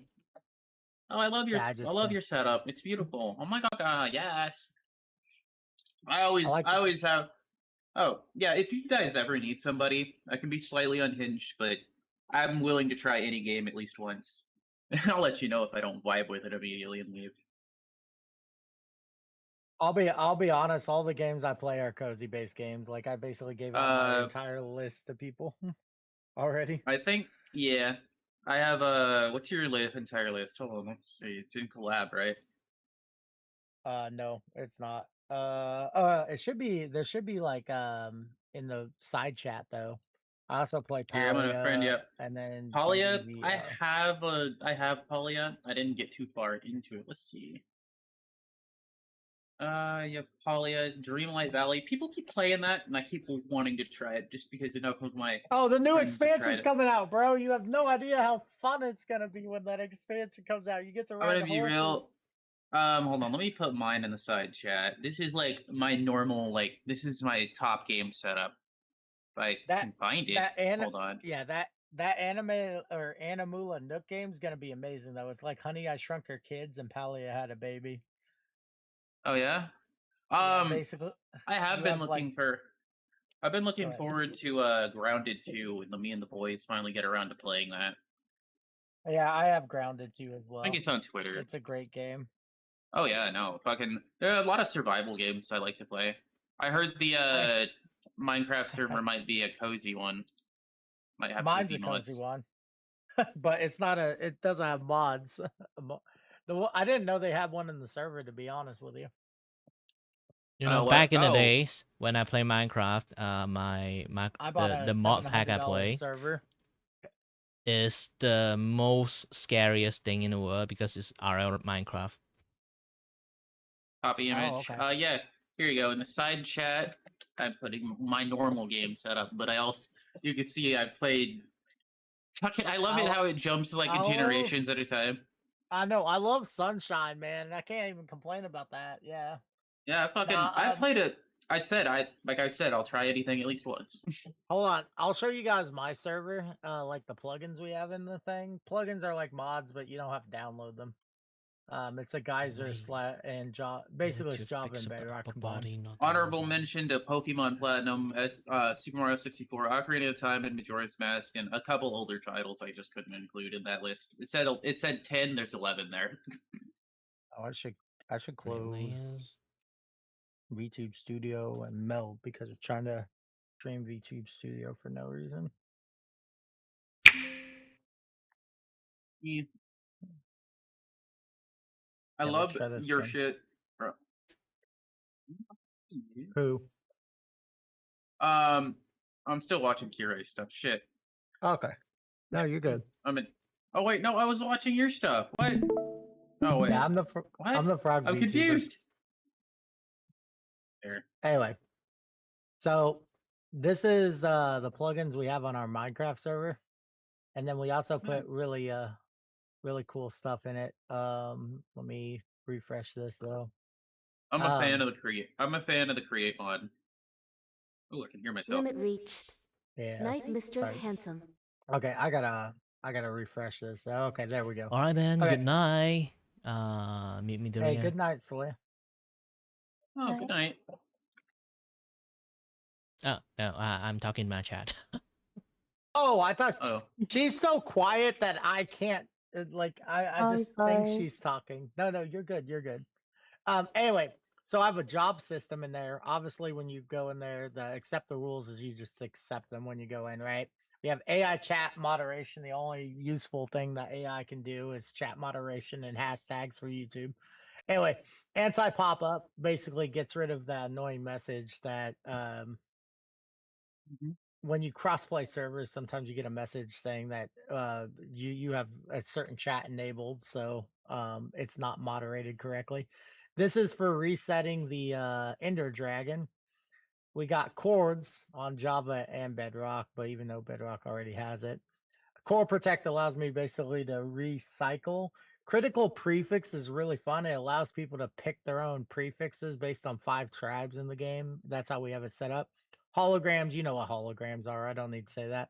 Deluxe announcements, basically, so we can do like announcements when like it's my server, so obviously when I go live and shit like that, right?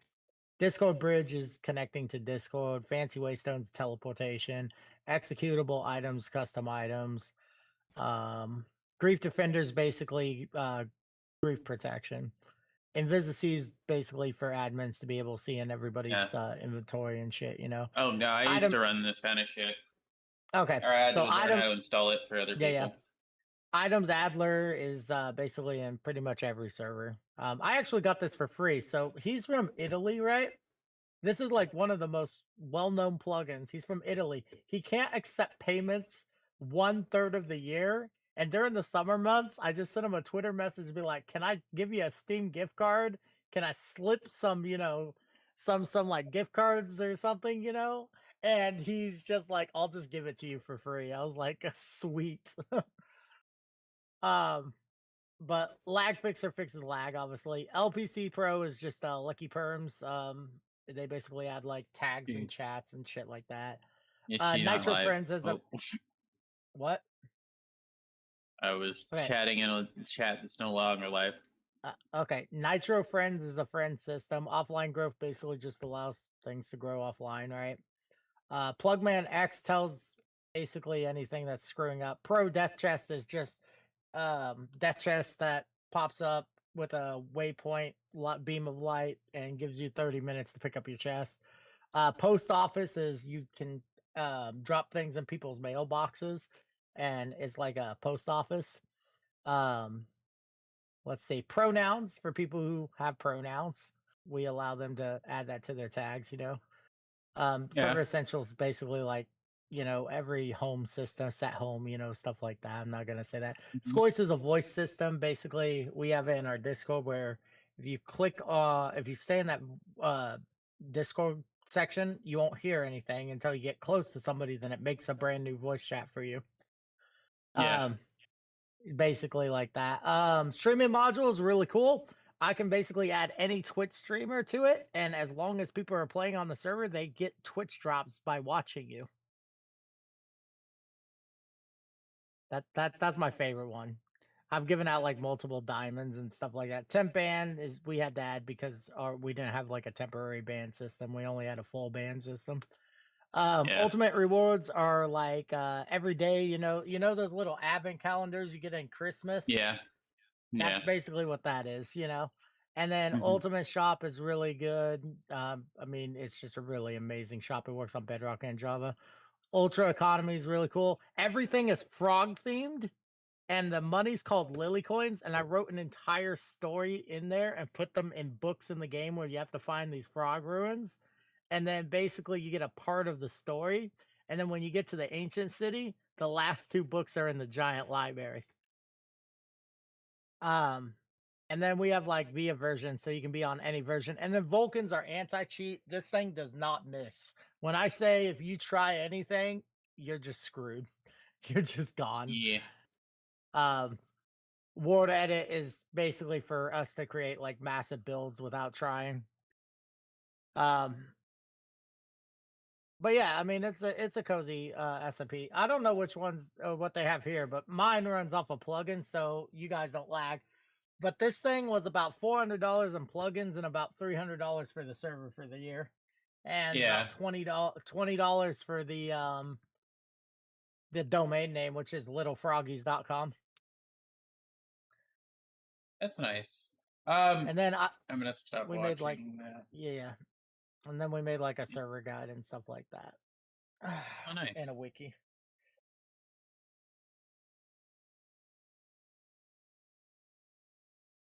Have you tried who the hell am I still watching? I don't know because there it is.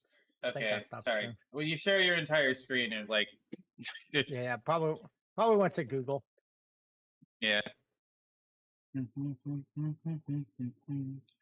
was I trying? Oh, yeah. Have you played any of the Harvest Moon games? Yes. That might be somewhere. Also, have you tried like running an emulator and then playing with your friends through Parsec?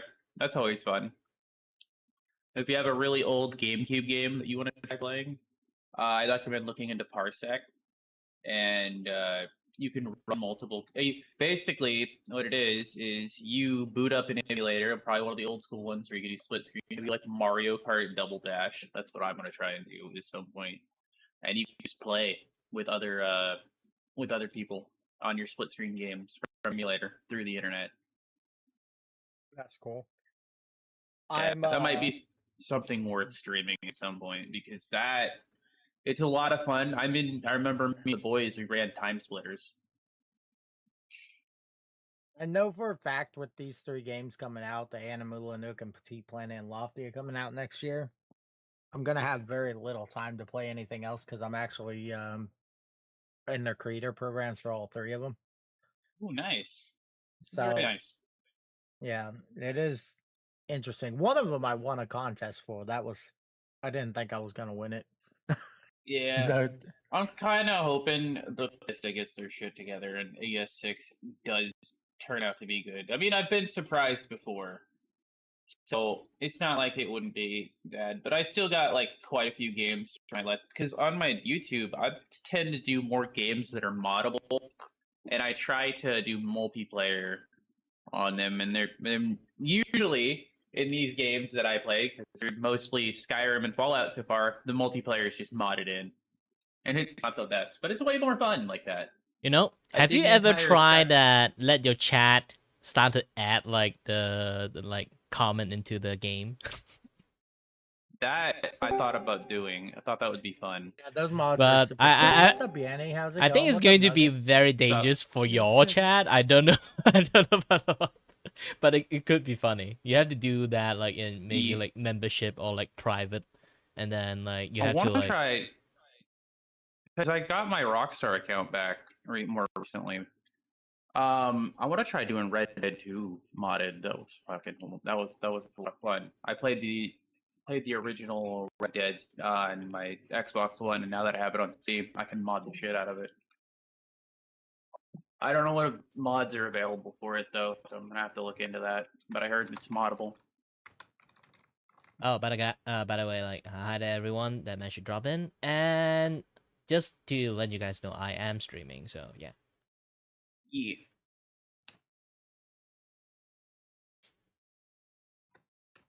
I have an entire section of my Steam just ready for Let's Plays for modded Right stuff. I even now, have Baldur's Gate 3. I want to try Daggerfall because I love the Elder Scrolls, but I have to mod the shit out of it because Daggerfall isn't normally what I would play. Daggerfall is going to be very difficult for you to play. You know. I know.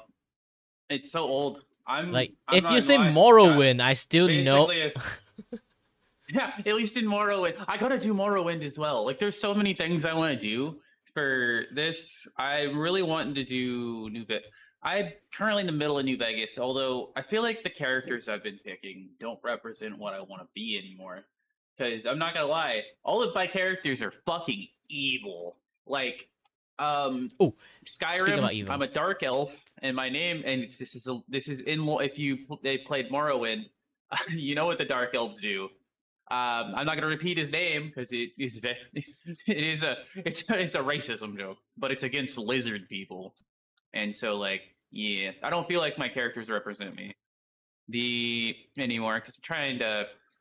At first, it was just a running have you joke. tried Every character the online version of Sky, like the Elder Scroll?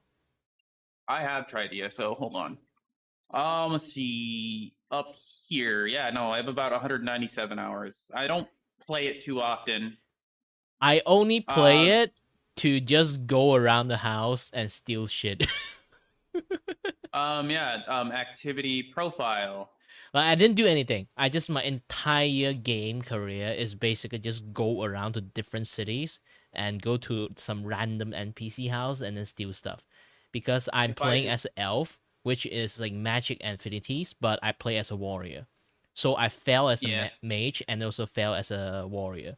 So I'll be like, that's now I hilarious. have That's like wild, man. nowhere to live properly. Like the entire story is just my character just go around stealing shit and sell stuff. Yeah, I remember there was a character build I did for Skyrim because I wanted a challenge where I just do a thief run. I'm just a thief, but fucking what I would Hello there. do is I Is it would I? Oh, hold on. Claudio. Guys, I would I'm try not Studio to. gonna mascot I'm gonna here. jump around and meet new people. But it was a All pleasure right, talking with all of you. it was a I just pleasure wanted talking to to you too. yeah, Take care. just wanted to let you guys know before I left. Okay, bye. All right, I'll talk to you later, Plucky. Mm. Yeah, what a nice guy. Yeah, talking a He's lot a about nice the guy. games they're trying to play. Oh yeah. All right, hello, Solva. You're my new friend. We're having soft tacos later. I don't want to follow Plucky. And I don't see any other VCs full of people I would like to talk to. So, or any ones that are open. So I guess I'm gonna yeet out of here. Kira, if you do another talk show episode, I would like to share the new thoughts I have on the VTuber community. Or better yet, maybe wait another 6 months till I've had a full year here and not just 2 months, and we'll see how drastically my views have changed. With your personality, I would say, too soft. At least Everyone is too soft. Oh yeah, no, that was the original. Man, I'm trying to be nicer to people, so that's kind of the thing. Yeah, like most people, especially when they're doing VTubing, is the cozy one. But sadly to say, like, if you really want to see a other group that is not cozy one, it's just a bunch of furry. But no, I'm gonna be real. The whole time I've been running around here, I've talked to probably every type of group I can at least try to talk to. There's a bunch of there's a lot of shitheads. I'm not gonna lie. And there's a lot of cozy people. There's a lot of nice people. There's a lot of mean people. I think the more cozier people is like from the earlier era. It's not like the newer era, kind of like, you know. Yeah, I've noticed an influx of really horny bitches. So I don't know.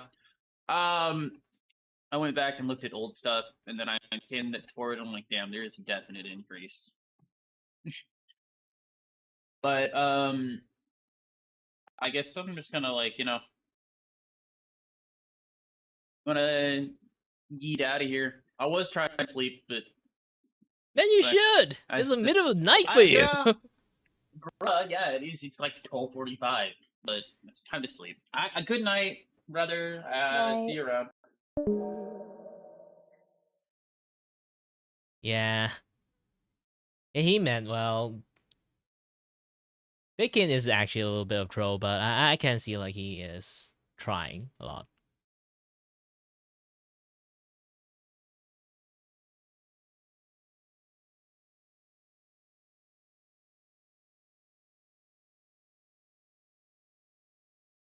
And I'm a little bit too old to be a troll.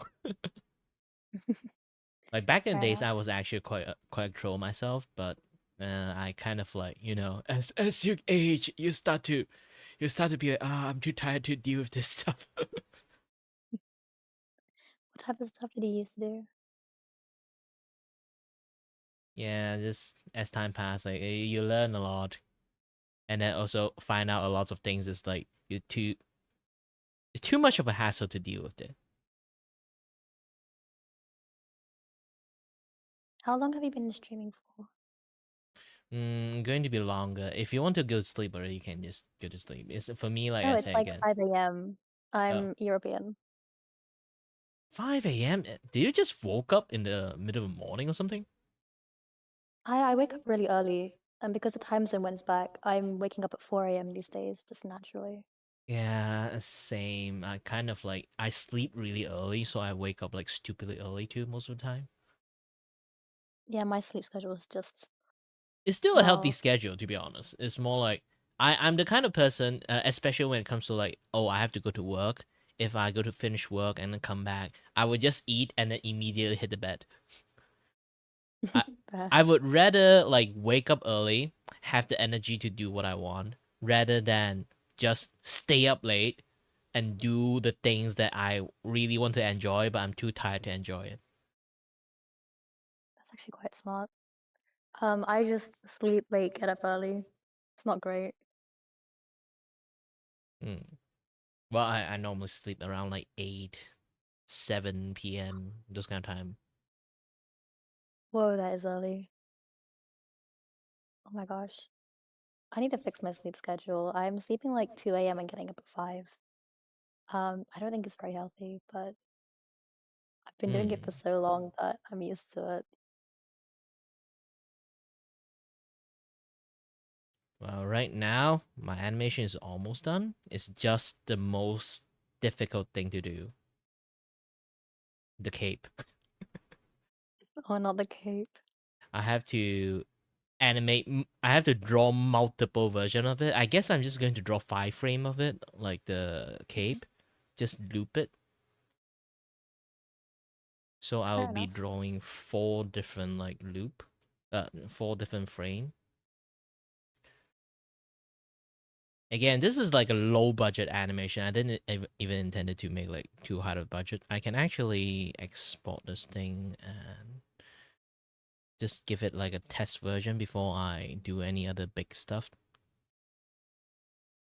I finally Theme managed to behind like, it. What's the theme? Because there's a Tago and there's a knight. it's not a knight, it's a Spartan. Oh, a Spartan. Yeah, it's a animated reactive. Mhm. So basically, people using like the Fuji thingy. Depends. Lots of people who is a VTuber, they still at the end use Fuji because when you play some games like Monster Hunters or Resident Evil 4, like those kind of high fidelity game, you can't really have like a VTuber model there because the VTube studio already is like a game itself, so it eats up a lot of resources. Unless you're running 2 computers, it's really rare for you to be able to play high fidelity game without any compromise.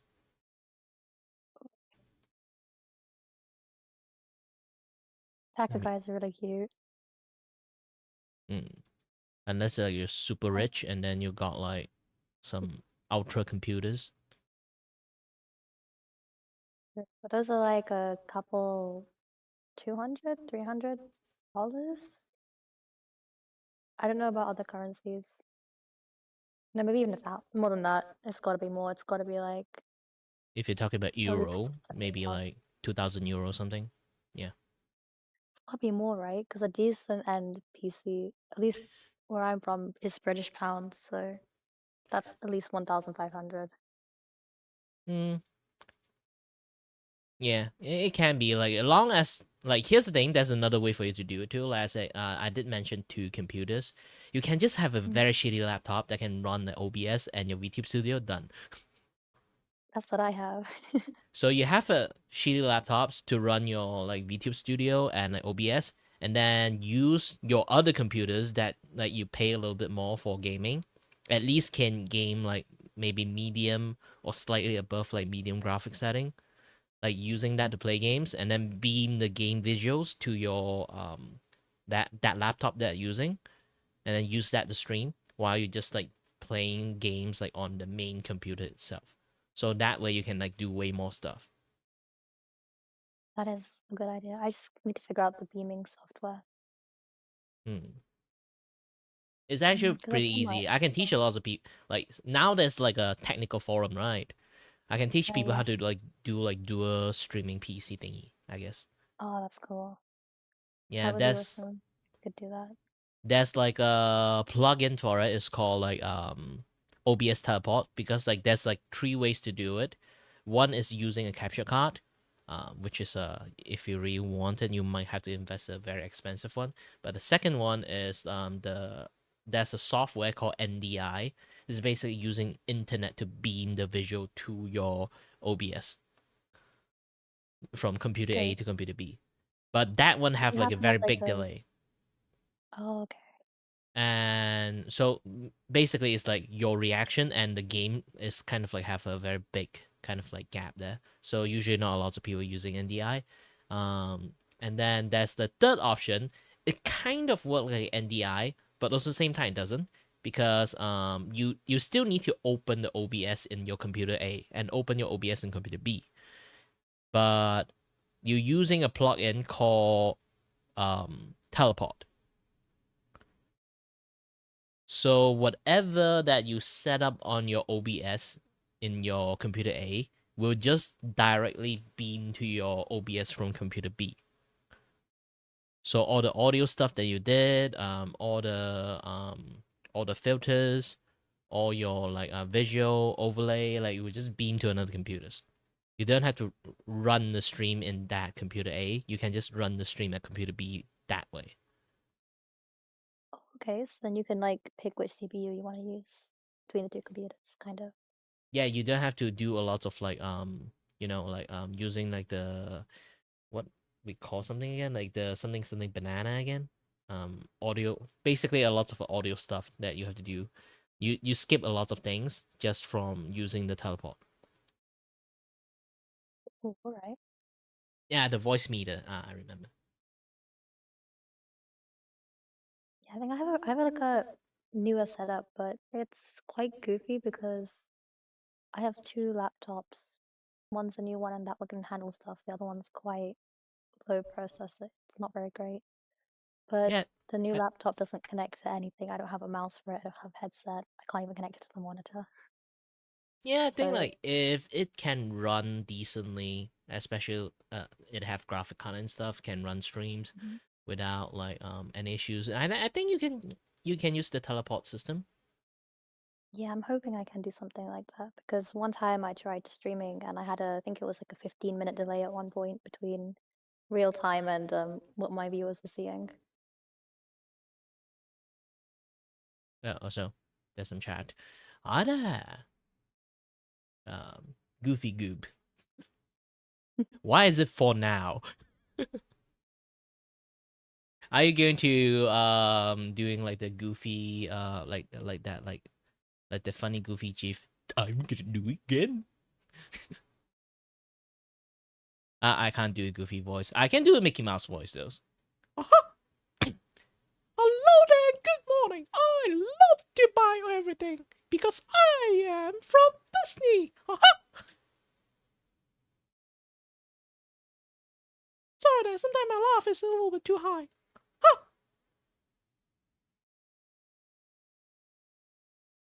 Did you just gain a British accent?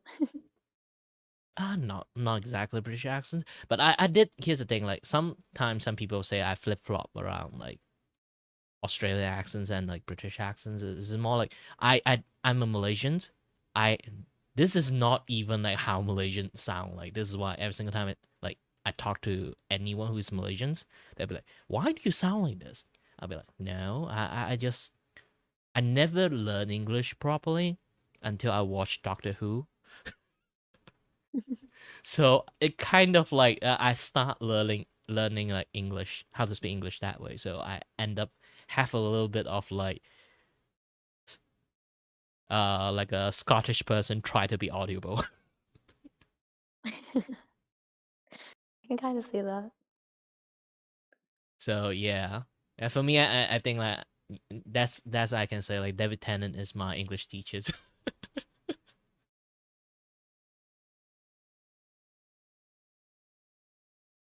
Wait, is Doctor Who British? I need to. Oh, I haven't actually watched it, so.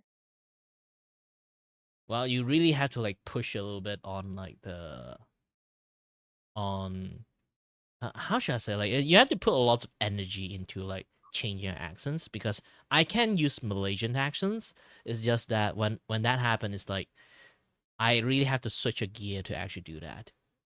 I have to th- think really hard about Uncle Rogers, and then I can start to talk like this.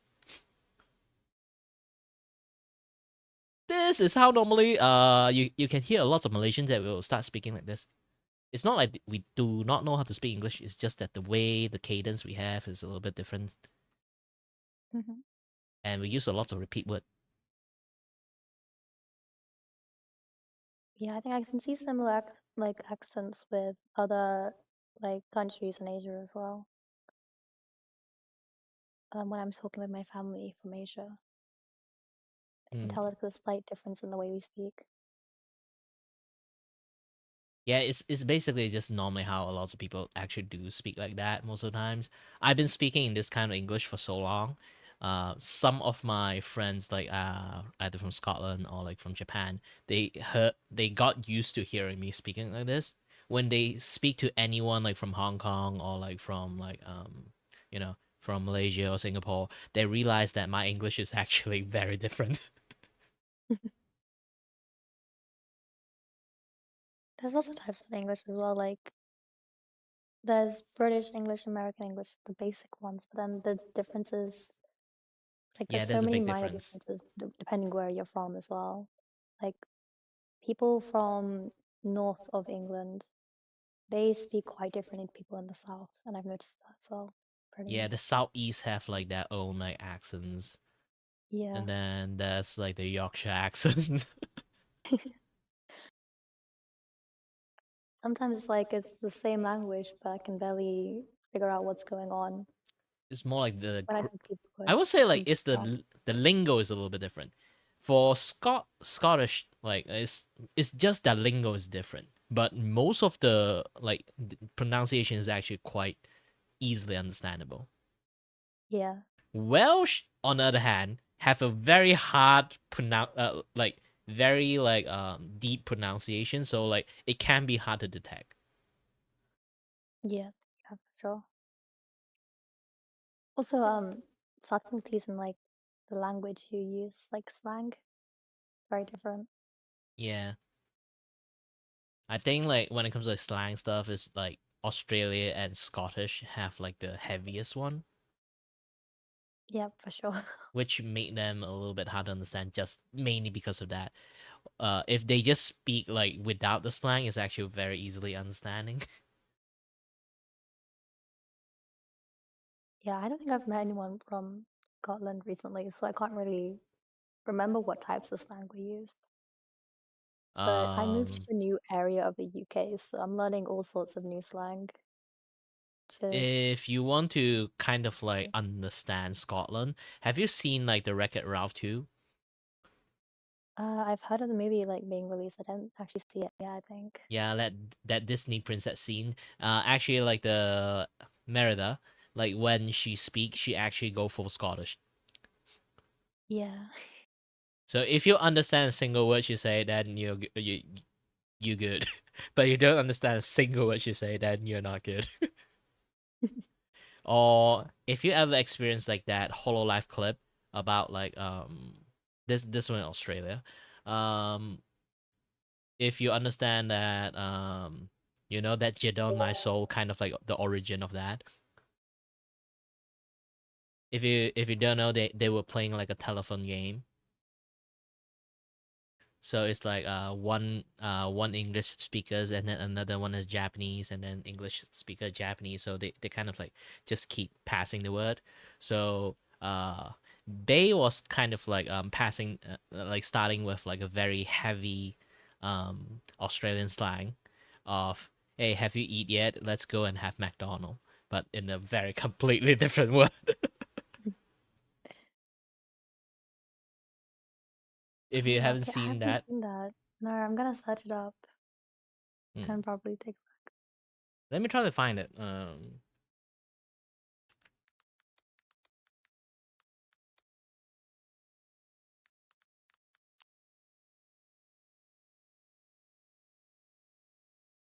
So this is like the I put it in the live thingy.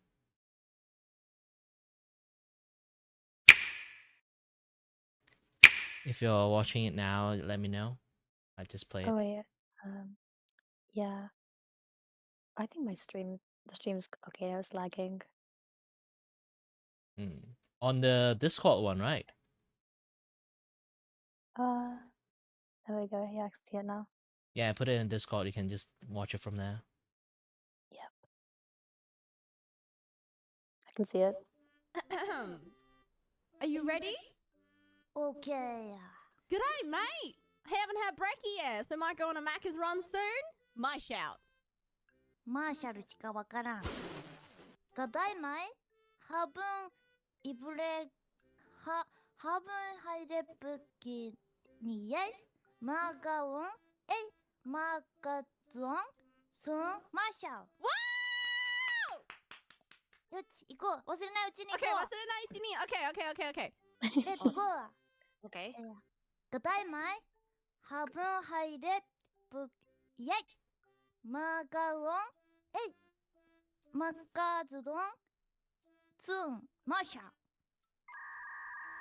I'm more impressed that she actually G'day, understands it. mate. Haven't had brekkie yet. Maga one yet. Makajudon soon. My shout. Macam kayak gitu nggak sih? I don't want yet. Yeah. Maga judon tuh, I know what I mean. I'm gonna faint. Oh my god. Miko Sendo! Javiska! Hi! Come on! Oh yeah. Oh no. Good day, mate. Good day, mate. Haven't had brekkie yet. Haven't had brekkie yet. I got one yet. I got the one. Yeah. Jadon soon.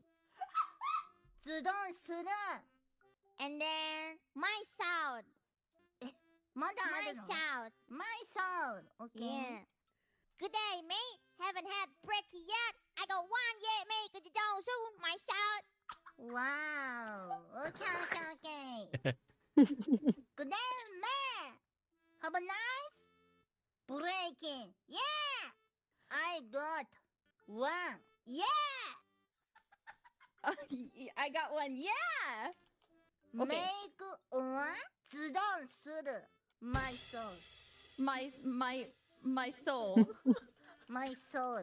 Okay, what I heard is, good day, mate. Have a nice brekkie. Yeah, I got one. Yeah, Don Suru, my soul. Hiko senpai, what did you hear? Good day, mate. Have a nice breaking. Yeah, I got one. Yeah, make one. Jadon soon. My soul. Yay! イエじゃないよニコ先輩イエじゃないよイエだよイエじゃないイエもういい答えは答えは Good I might haven't had brekkie yet, so might go on a Macca's run soon. My shout. Where's the Jadon? You missed it, bae. Jadon! You missed it, 全然 Jadon. 違う Amazing. So this became a word because of that. Seriously. Oh man. That's amazing.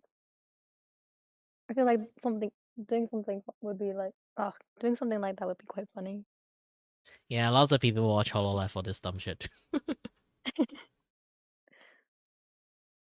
For me, I watch a lot of Bay for some reasons. Like mainly I watch Crony a lot. To be honest, like I would go to watch Crony, but generally I stumbled upon Bay clip way more.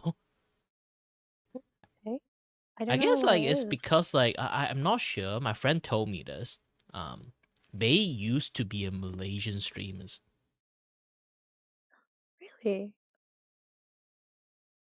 Not Did they like move? Malaysian streamer. Basically, like she worked in like a Malaysian like streaming like VTubing agency. I'm not sure it's Mhm. as a streamer or like as a worker there. Did she move or is it like something else? Is she not like working there anymore? Well, she's working in Hololive now. Huh? Well, she's a Hololive like VTuber Oh, now.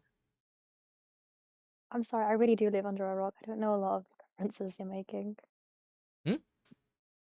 I really like live under a rock. I don't know a lot about the VTube community like fully, so I'm missing a lot of the references right now.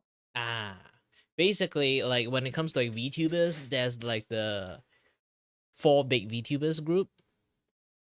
Well, technically now it's 3. One got bankrupt. I saw about Uh, that. if you know the entire VShojo like drama stuff, then you might know. If you don't know the VShojo stuff, yeah, it's just like normally when it comes to like big 3 like VTubing agency, there's a Hololive, there's the Face Connect, and then there's like the Nijisanji, and then back then used to have VShojo, where iMouse was. So like when it comes to all those kind of stuff, like those are like the 4 big group back then. So like if you want to like know a little bit about like most VTubing cultures, you can watch the most of the VTuber stuff from the Hololive one. Niji Sanji used to be very big. Even now it still kind of is, but only in Japan, because like the English speaking scene on the side of Niji Sanji is like a kind of say my language shit show. Because yeah, basically they run their like heavy Japan culture in the English speaking scene, and they kind of function a little bit like a black company. So it doesn't fly well in like many outside country stuff. So it is just going to say the management in there is not really good on the EN side. English side. So yeah. And Hololive one is kind of like working well on like three different like speaking based. There's like the English Mhm. speaking one from like various places, and then there's like the Indonesia's one, and then there's also the Japan one. So basically they functioning very well in this tree scene. And as for Face Connect, um it's a mental hospital. Like literally or figuratively?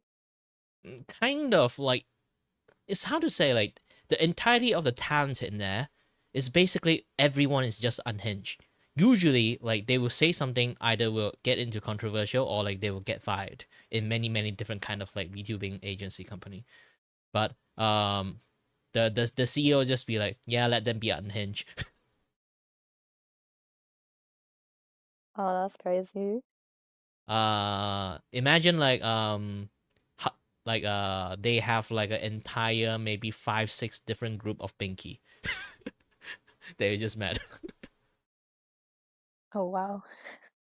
And they are all girls. You thought that would be Wait, there's no guys, guys? but everyone is just girls, being very Really? unhinged. I thought that'd be like a good mix though. Like a mix of girls and guys.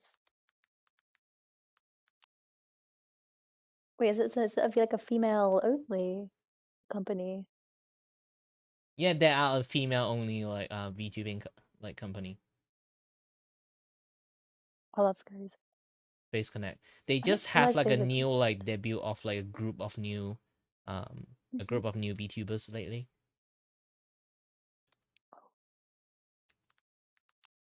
Would you ever debut in a company? Hmm? Would you ever debut with like a company? Like as Um, part of a group of no, I girls? never applied to any company. Here's the thing: when it comes to male VTubers, I talk a lot about this before. Male VTuber have the short end of the stick in the entire VTubing like communities. Yeah. I've seen like a bit about it on Twitter, but I'm not 100% sure what's like really going on Yeah, beyond like like bias. there's a few things you have to know. Is basically something like a spot effect. Try to think about when you think about football, basketball, Mhm. golf, like all those kind of things. Like the first image you kind of pop up in your head is a bunch of dude doing it, right? Yeah. So VTubing have that opposite effect. So when you think about VTubing, it's a bunch of girls doing it.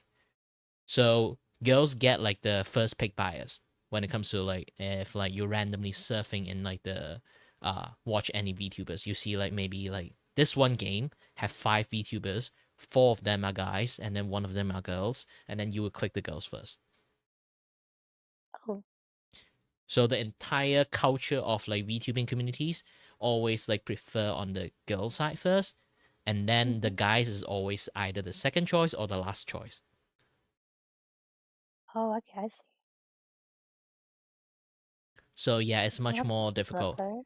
And also there are like many like due to like a lot of female is actually doing like VTubing, there Mhm. is a lot of male VTubers is kind of like the bad actors of the entire like VTubing scene. They just come in here to get close to those girls. Oh, Yeah, so it kind of like do got give you. a lots of people a lot of like bad rep about that kind of things. For me, I'm just want to become an anime man. Like here's the thing, Yeah. like the worst part is like because that thing become like a meme, like the hey there, I'm a male VTuber, I'm coming here to date girls, like that kind of meme like going on there. It kind of not really good for lots of actual guys that just want to stream. Like here's the thing, when streaming become part of your life, you know like a lot of free times is just streaming and do interact Yeah. with people with streamers. So maybe like one day you actually, like you actually do date someone who is like in the same line of work with you, right? So it kind of like, even though you didn't come in with that intention, and somehow it kind of like hit the mark of like that meme. So it become like a very like difficult things to go through because of that. Oh yeah, I can imagine, because like kind of just perpetuating more stereotypes unintentionally as well.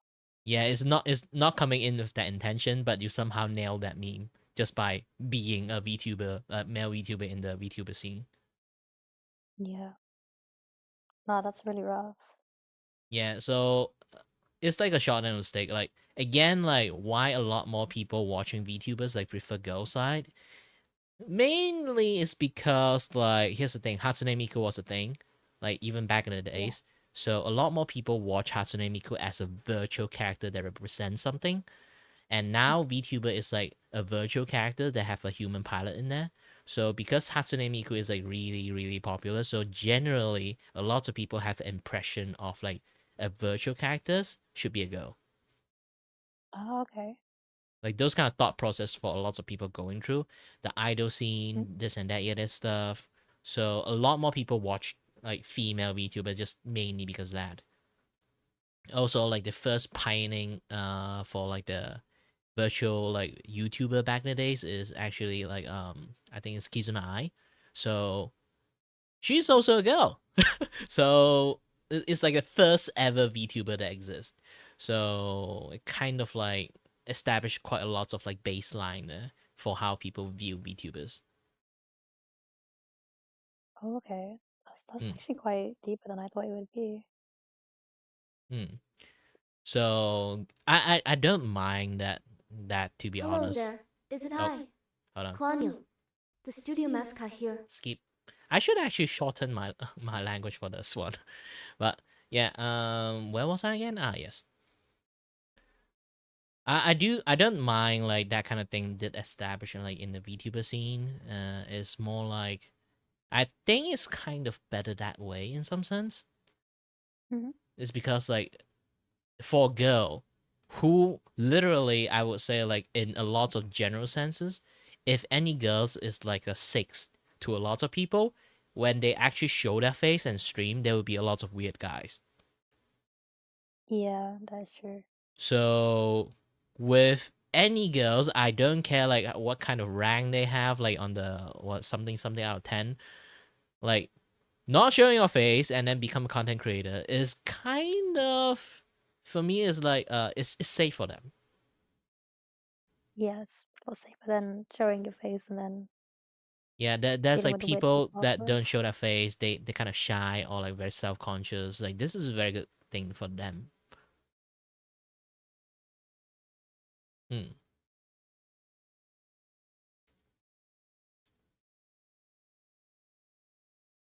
What were you going to say? Actually, sorry, cut it off. No, I wasn't saying anything. He was saying something. Ah, so yeah, for me, it's like I think it's good for them, and also they don't have to take makeup. Even I also kind of like have to do a lot of things to set up to actually open my camera sometimes. Like I have to set my hair, I have to wear the nice clothes. I can't wear my comfy clothes with lots of hole. Yeah, yeah, I get what you mean. I'm like in comfy clothes right now and having a good time. Yeah, it's kind of like it's like the comfy clothes is like all wear down and then like have a lots of hole. It's not like I don't have nice clothes, okay? It's just that I love I like to wear these clothes. So I Because the can wear fabric those things while is being soft, VTubers. nice. Hmm. Also, like your background has to be okay. Hmm. That means you have to like clean your like room every time you want to stream. Yeah, every single time like you stream, you have to take a makeup on, like, and then do the lighting, and then set up the background. A lots of things you have to do. So being a VTuber does save up a lot more time. For a guy, if I really need to like prep up to like show it in the camera, it already take like half an hour for me. I can't imagine like every single time if like a girls have to stream like in like with cameras, like how long they have to like prepare to actually go into the camera. Oh gosh, hair already takes so long. I couldn't ever. Yeah, so Like I've done it's nice to just have like a avatar to like represent you. You can make it close to you mhm. or make it like something you really want. Maybe you have an OC you want to like show, pretend to be them. Yeah, it's nice because you can also design like a character to look however you want as well. Hmm.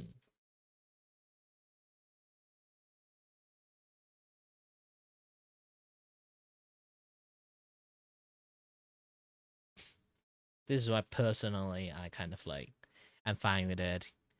Even though there's like some sort of discrimination on male side.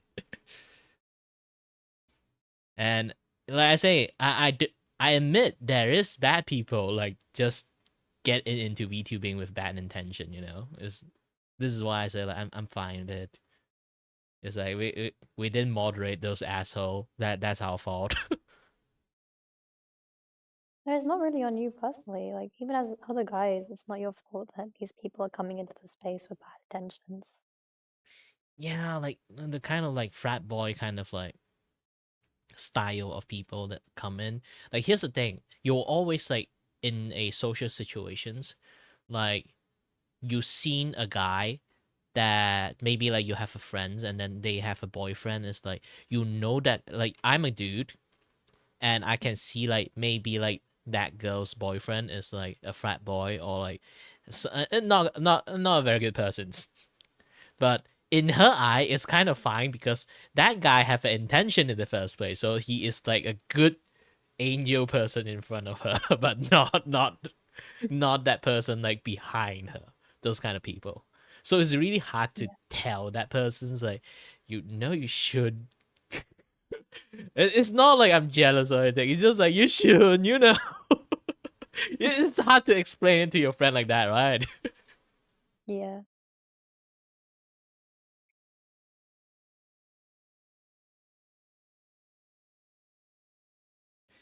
And oh, speaking about that, I have you seen like the latest news about the Emiru stuff?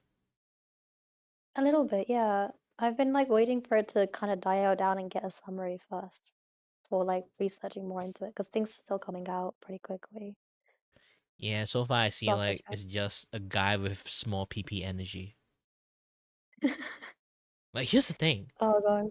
Like here like Emiru is like try to think about this like the way I kind of like seen both sides so far. I think the guy is like as being a guy, I can see he behave like that. Like you Yeah. know? And then as for the girl side, I'm not really depends. Like for me, what I hear so far, I can say one thing.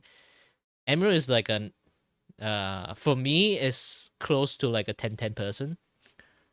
So if a guy decided to do that to her, I really question a lot of things.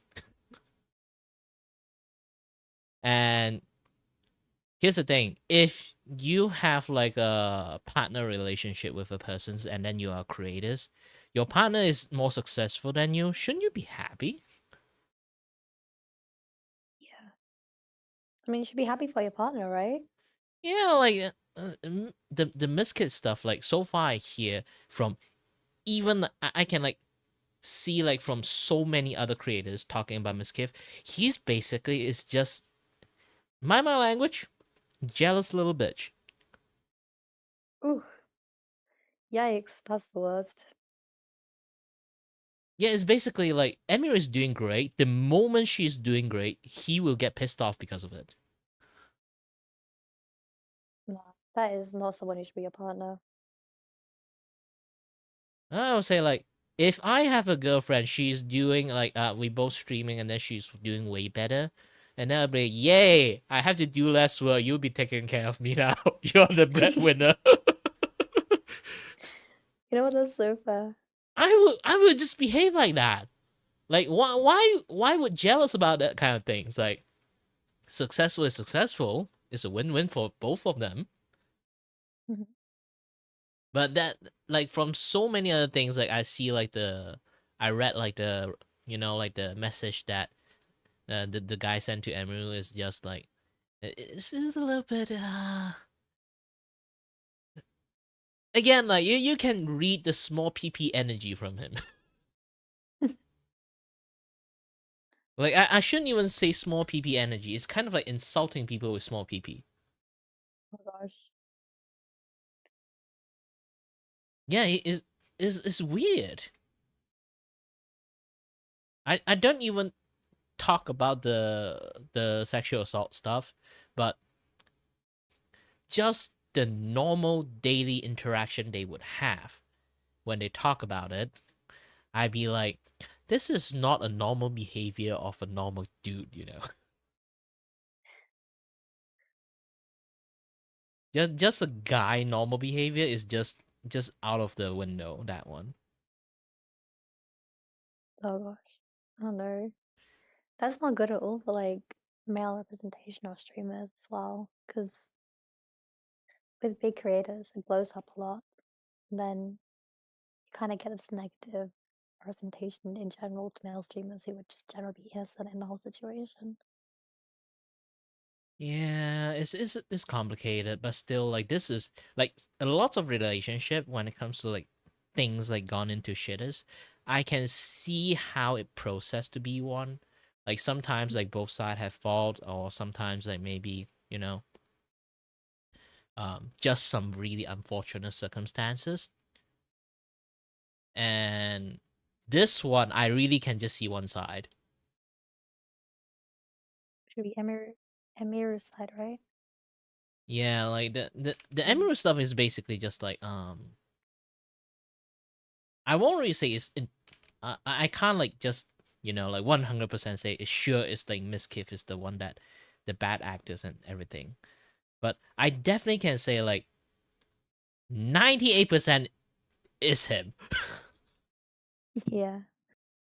I've seen like quite a lot of clips. Like the one I saw recently was him talking about how she would throw clothes and plushies at him, so he'd punch like the walls and do other things. And I was just so surprised he admitted to that on a stream because throwing plushies and clothes is nothing compared to like physically punching holes in walls.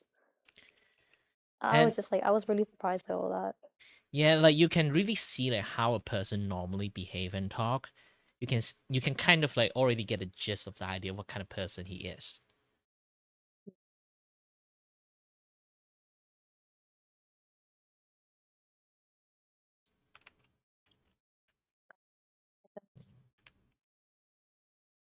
And the way he talk is basically how should I say? It's like prep up. It's not prep up. Like in a way that is hmm a very not picky petty, yes, a very petty person. Ah, okay. I Like can you, kind of like tell he seems petty because if he's hating on her for being successful as like the partner, then that's kind of like it's really shitty behavior, to be honest. yeah, like it's like the world most smallest thing in the world, and then like he being petty about this kind of stuff. I'll be like, wait, what? Mhm. And if your partner's a streamer, especially when you knew that when you already started dating, you can kind of expect that one of you would be more successful. And if you're not the successful one, then why are you being upset? Because in the reverse situation, would you also be upset? Type of thing. I don't know if you can kind of get what I'm talking about here. Yeah, but here's the thing: like he have a thought process that he's thinking like basically, you know, like for human thought process, especially when it comes to like when you kind of think like that thought is in your head alone, you Mhm. keep thinking about it on repeat. The information in that brain, especially when you come in with like a negative thought, like every single time you think about it, it will just be a different story.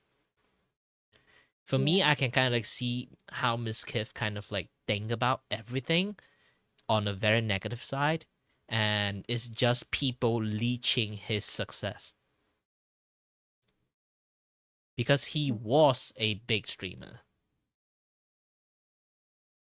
Oh, then he like lose follow viewer account or something over time? I don't know, like it's basically like it's like he either it's like truth or not truth. Like he, in his view, he's the big streamer there, and then everyone is keep like getting like win and being successful, and then while he is keep dropping, drama keep happening in him, and then maybe he did something to help many other people, and then now everyone is like over him, and he felt abandoned, those kind of things. But that is like he felt, and then that thought keep like loading in his head. Every single time he think about it, the memory of it just keep getting more and more negative about it. Like the entire Yeah, definitely. situation would turn into like a different version of it.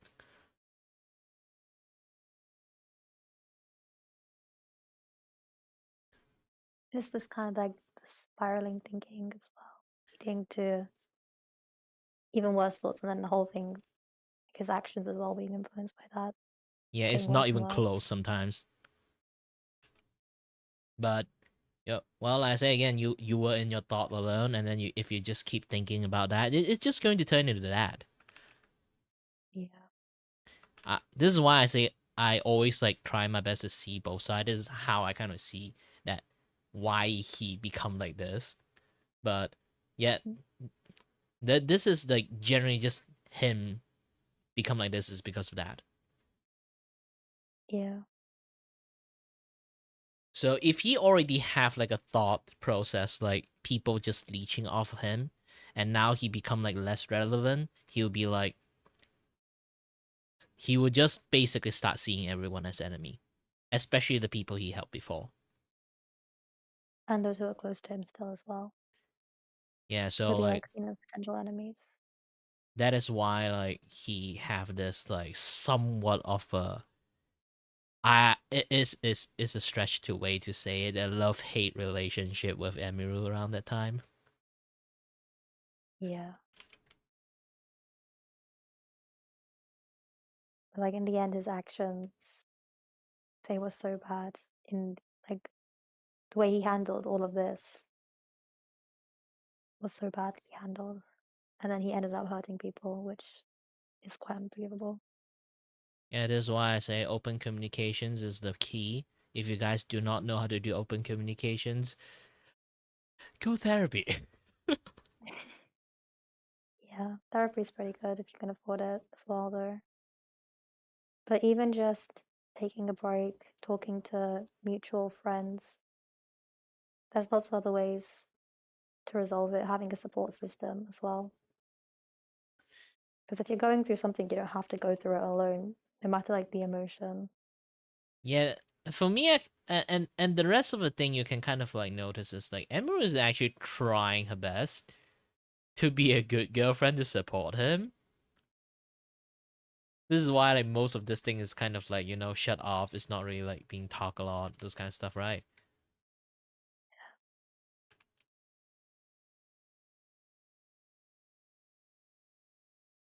So yeah.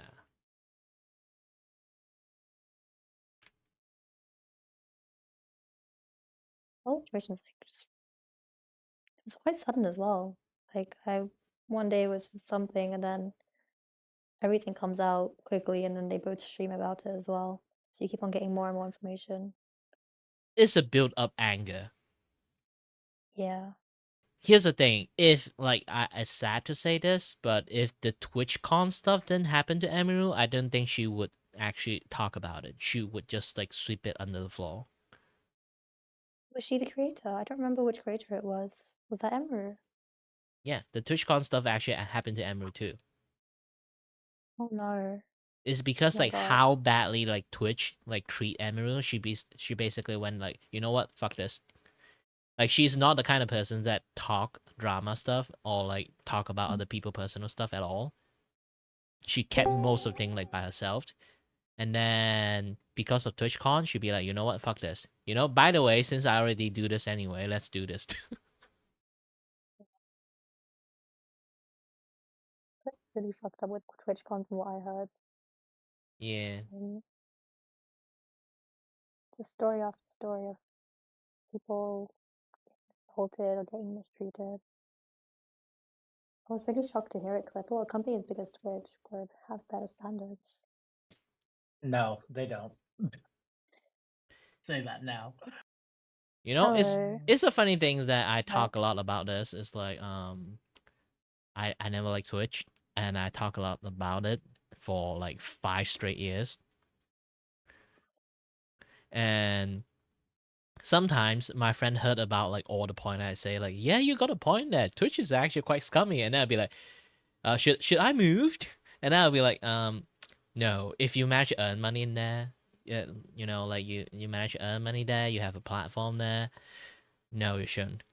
But you should try to at least like do some multi-stream or something like that.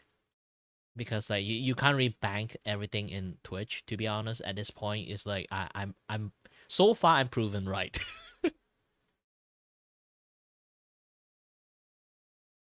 Yeah, that's my case. Like so far I'm proven like right everything I said about like Twitch. And to be honest, if anyone wants to start streaming, just either you go to like, I don't know, YouTube, TikTok, Cake, anywhere but Twitch. At least Kick is like honest that they are scumbag to you. Oh dear. Yeah, that's the thing. Here's like I have this thing that is like, I don't know why there's so many people don't like Cake. Is the fact that they are actual scumbag in Cake. And because of that, they don't want to associate Cake with that. But for me, it's like, you guys, when you think like Cake only have scumbag, you guys should actually do like stream in them more to kind of like outnumber the scumbag, and then they kind of filter them out. That is actually a much more proper strategy.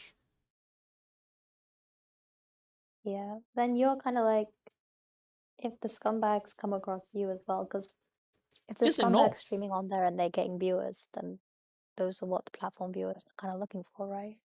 Yeah, you kind of basically just like start more normal people start streaming there. The more viewer, like normal viewer, will like exist and appear, and then they will just like slowly get filtered out.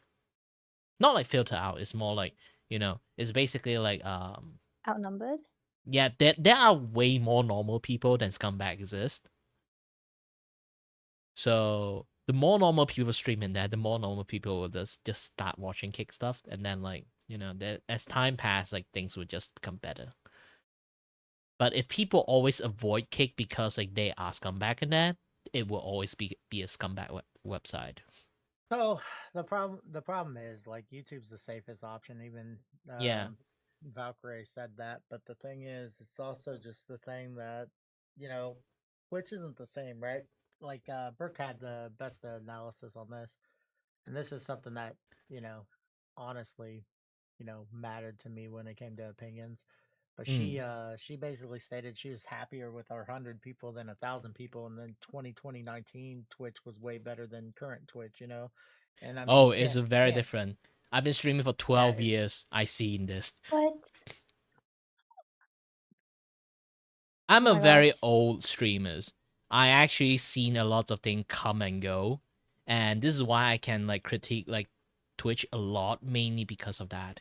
I seen the trap they laid, and the scumbag shit they do behind the scene and everything. yeah. I mean, they do some crazy stuff for sure.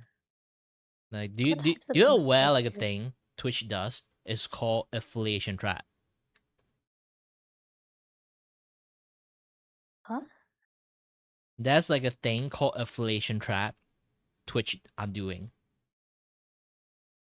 What does it kind of like entail? Does it just like they kind of force you to stream or something? Or Kind of is, but it's more like they are taking advantage of a person's passions of wanting to stream, or like the sentimental things about like streaming. Back in the days pre-COVID time, okay, before COVID, getting affiliate is actually really really really really difficult, like the requirement and everything. But here's the thing, when you actually get affiliated, you unlock like subscription cheers and everything. But the most key part of the things is you have an audience when you get affiliated. That's the most important thing. So when you actually get affiliated, you will actually have like maybe like 50 people in there, 80 people in there, and then when you will actually get subscriptions from people, and then you will actually get cheer from people because you have an audience. But nowadays, you can literally just stream for a week. You go to Twitter's, maybe say like I'm close to getting affiliated with just this follower number left. And then tomorrow you just get immediately affiliated. Oh wow. Yeah, I've noticed it's quite easy to get But boost here's the thing. affiliate because You don't have an audience. You can keep after affiliation, you can keep streaming. Maybe there would be just like one random smuckle or like just no people watching you for a very long time. And you just keep grinding. The worst part is actually when you actually have that one viewer. Okay, now I don't know Prime Sub still exists or not, but that one viewer have Prime, and then he'll be like, you know what? Oh, congratulations, you got like affiliations, one Prime Sub for you. If you do drawing, okay, if you manage to sit like in school, you do drawing, maybe your classmate that sit beside you, be like, hey, nice drawing, I buy from you 50 cents, and then you bought, and then you got a 50 cent from that drawing you did, and that 50 cent have like such a heavy sentimental value for you. You really want to like either treasure it to or like cash it out, something like that, right? Mhm. Same thing happened in Twitch, but that's the thing, you can't cash it out without a certain level of like, you know, like $50 like in the bank or something like that. You can't cash it out because of that. So what you can do with it, the first sub you ever get from streaming for fun is locked in there.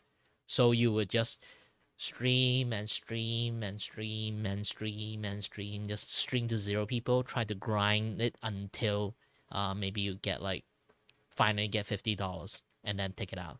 Back then it's even worse. Back then it's like $100. Oh my gosh. Yeah, it was $100, but also oh, hold on. Yeah, Roblox does something similar. It's like I think it's 300k Roblox, which is around £300 if you were to buy Yeah, it. I did one of those like Beggar Cup game modes in Roblox, and ended up somebody donated me $100. I was Oh like my god. crazy. Okay, I gotta go into a call real quick because I gotta get a new and stuff done. So give me a sec. Alright, take care. Mm. I might head off soon. I have lectures to attend.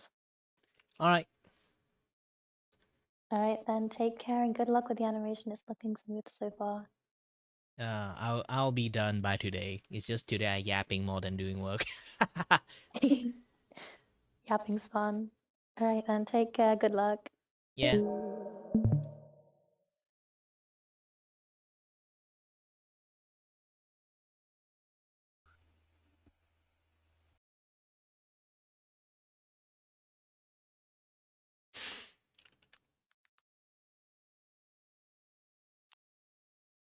Let's watch some Tenma Club.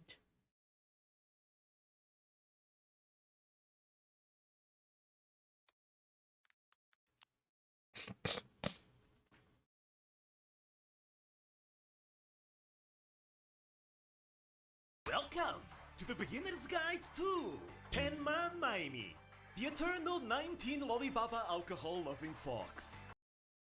Yeah, I won a.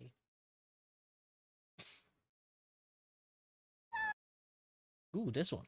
I'm not your friend. I'm not your friend. I'm not your friend, buddy. Anyway, hello. A lot of new people around here. I would like to say I am not in Canada. Do not believe whatever these guys are gaslighting you, thinking that I'm from Canada. I am just, this is all a meme. Wake up, wake up, wake up, wake up. This is a simulation. This is a simulation. Wake up, wake up, wake up, wake up, wake up, wake up, wake up, wake up, wake up, wake up, wake up, wake up, wake up, wake up, wake up, wake up. Thank you. Hi.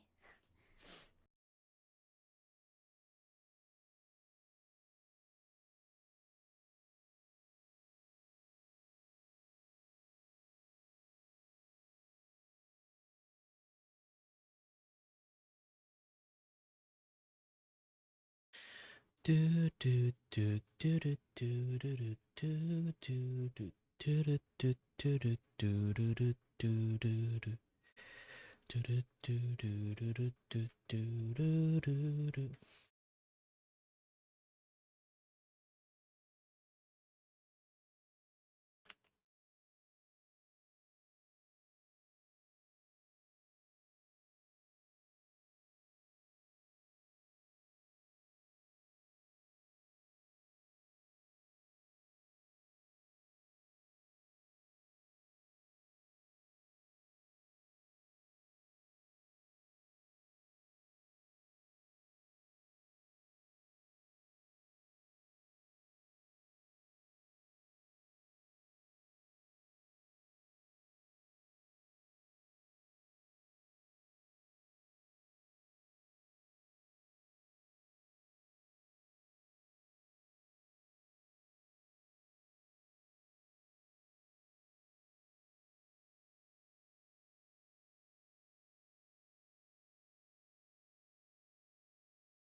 Depend on which media you are from to Kings. If you want to do like normal animations, okay.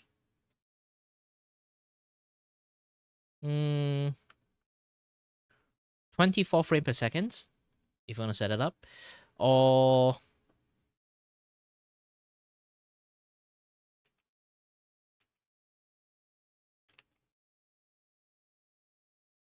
25 frame per second if you are from like some certain country that use 25 frame weirdly. My country use 25 frame, but generally I just use 24 because like it's the, you know, a lot more country use 24, things like that. I'm not like American, you know. People from America, they everyone use metric. They still say like Imperial is better, and then they keep stuck using Imperium. For me, it's like I see 24 frame is much more better than using 25 frame, so I just use 24 frame just because of it.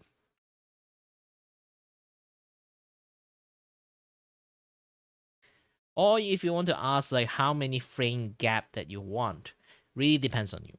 We can maybe do like, let me zoom in from here, okay.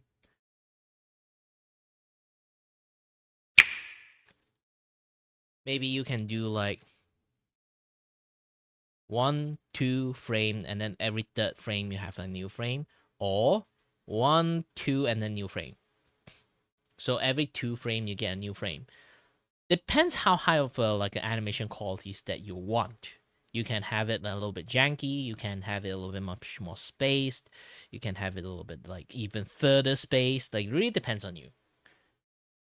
But Japanese like anime standard is 1, 2, 3. So they have like a 3 frame like setting there. And then this is why like Japanese animations is a little bit janky sometimes. But sometimes that when they are really, really smooth, it's because they use 2 frame in between. Oh, I need a good toilet. Be back soon.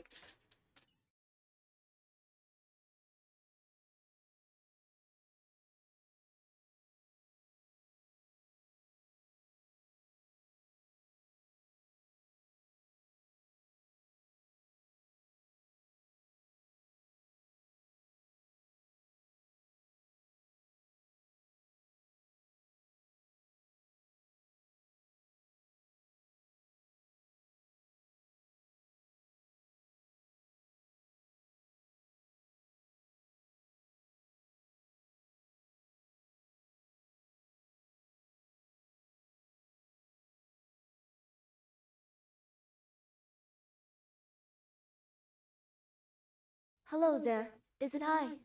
Claudio, the studio mascot here. Want to chat with Kiri but he is too focused on his work or game? You can use exclamation mark S space and type stuff to make me talk.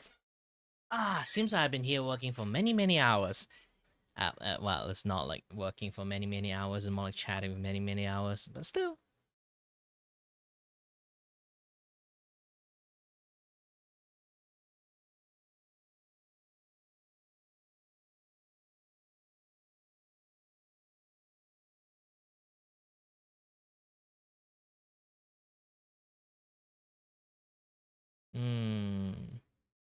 Yeah, I ran into issues.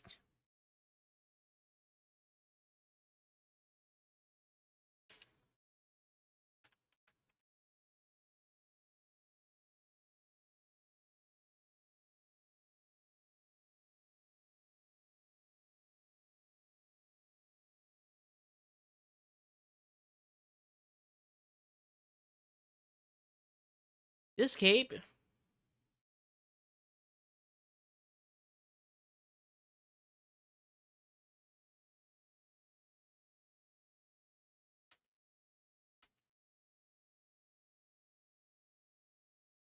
Should not be colored.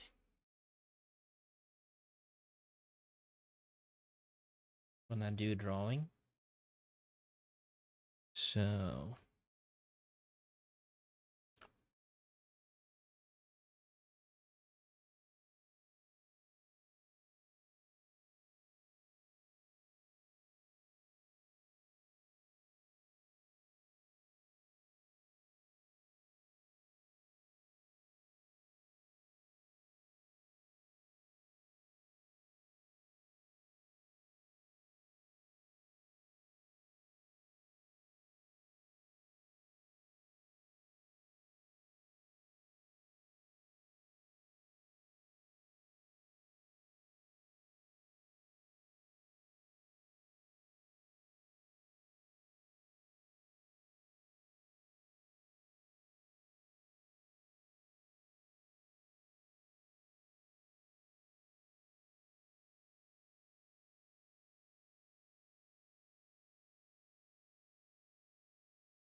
Oh yeah, by the way, let's keep watching this thing then. Community, David and Lily saw further opportunity in a domain heavily lacking competition: cozy games. I mean, look, just as an example, there's this one Facebook group with over 600,000 members by the name of Cozy Gamers. These people are always on the lookout for something that's cozy. They are not shy spenders. You give them something they want, and they'll gladly give you all the money you're asking. As an example, Stardew Valley is a game that perfectly fits their criteria, and by December 2024, the game had sold over 41 million copies, a number that can easily make multi-billion-dollar companies jump. On the other hand, its competitors. Oops, wrong scene. Horizons was the second selling game at 47 million copies, with only Mario Kart Yeah, 8 I don't know why Deluxe I was like selling in a more. very wrong And for scene whatever there. reason, it was also breaking physical copy records, specifically in Japan, selling over Okay, 8 done. million units. It was undeniable. I think I clicked something This wrong. market wanted more cozy games, and they were willing to spend a lot for them. And so, as people online were never running out of good things to say about Fluff Nest, like this user saying they're very high quality, honestly better than most smaller plush companies, I definitely recommend them, Fluff Nest decided to tap into that reputation in order to take the unorthodox route of developing their own cozy game set within the universe of its own plushies, which they called Puff Pals. They would reveal the trailer of this game to the world for the first time during the Wholesome Direct showcase. This is an indie game showcase focused on cozy games that's part of the Summer Game Fest. The game's name was going to be Puff Pals Island Skies. And to say that people were excited about something that seemed to be maybe the first worthy competitor to Animal Crossing was an understatement. Fluff Nest would use its already well-established presence on social media to advertise the game, and since it was directly related to its plushy universe, it didn't feel out of place. It felt just right, and it made people who were already interested in their plushies check out the game too. What would then follow is such an extremely well-executed Kickstarter I'm doing campaign like the that you close gate think you were thingy, dealing so with like someone who you has a guys will PhD be in able to marketing. hear it, I In guess? reality, though, you were dealing with the Wolf of Wall Street. Around April 7th, 2022, Puff Pals Island Skies would officially launch its crowdfunding campaign on Kickstarter with the goal of $75,000. It didn't take long for it, though, to completely eclipse that initial goal, and within just a couple of weeks, it would top over $1 million in funding. And I mean, if you look at this timeline here, by April 30th, 2022, they had reached $1.3 million. However, what's ridiculously impressive here is that within a week, on May 7th, they had doubled that amount, raising over $2.5 million and calling this campaign an astounding success. This is when Lily would make a personal post thanking everyone for making her dream come true. But hold on a second, let's take a step back here. Social media presence for a plushie company can definitely help with a game like this, but to beat your initial funding goal by 3,300%? How did that even happen exactly? Well, of course, there's a number of factors. Most campaigns on Kickstarters will have stretch goals. The initial goal would be to literally just make the game at its most basic form, but the more money you raise, the more features you unlock, like cooking, fishing, a free pet for all backers, and of course multiplayer at $1 million. That definitely helped with motivation for funding. What also helped is that the Kickstarter itself seemed very professionally made. You had a lot of the features already laid out as if they were already being worked on. And the fact that this was going to be not just on PC, but on Mac, mobile, and Switch as well, that made it all the more enticing. But still, it doesn't really explain why they made so much damn money. One could look at the different tiers, like how there were some that were priced at $5,000, allowing you to design your own Puff Pal to be an NPC in the game, for example. Or how for $2,500 each, you could design either an outfit or a pet. Those definitely helped, seeing that every one of those tiers completely sold out. But still, there was one missing piece of the puzzle here that really helped them raise so much money in such a short period of time. And the answer to that, of course, is plushies. When I told you about Fluff Nest, I wasn't fully honest when it came to their business model. Yeah, they made big, very high quality and soft plushies, but they didn't make them permanently. When one of their many designs would sell out, it wouldn't be restocked. So there was a big factor of FOMO, otherwise known as. And yeah, here's the thing, like about like Puff Pal is like, sorry, I think I need to drink some water. My voice.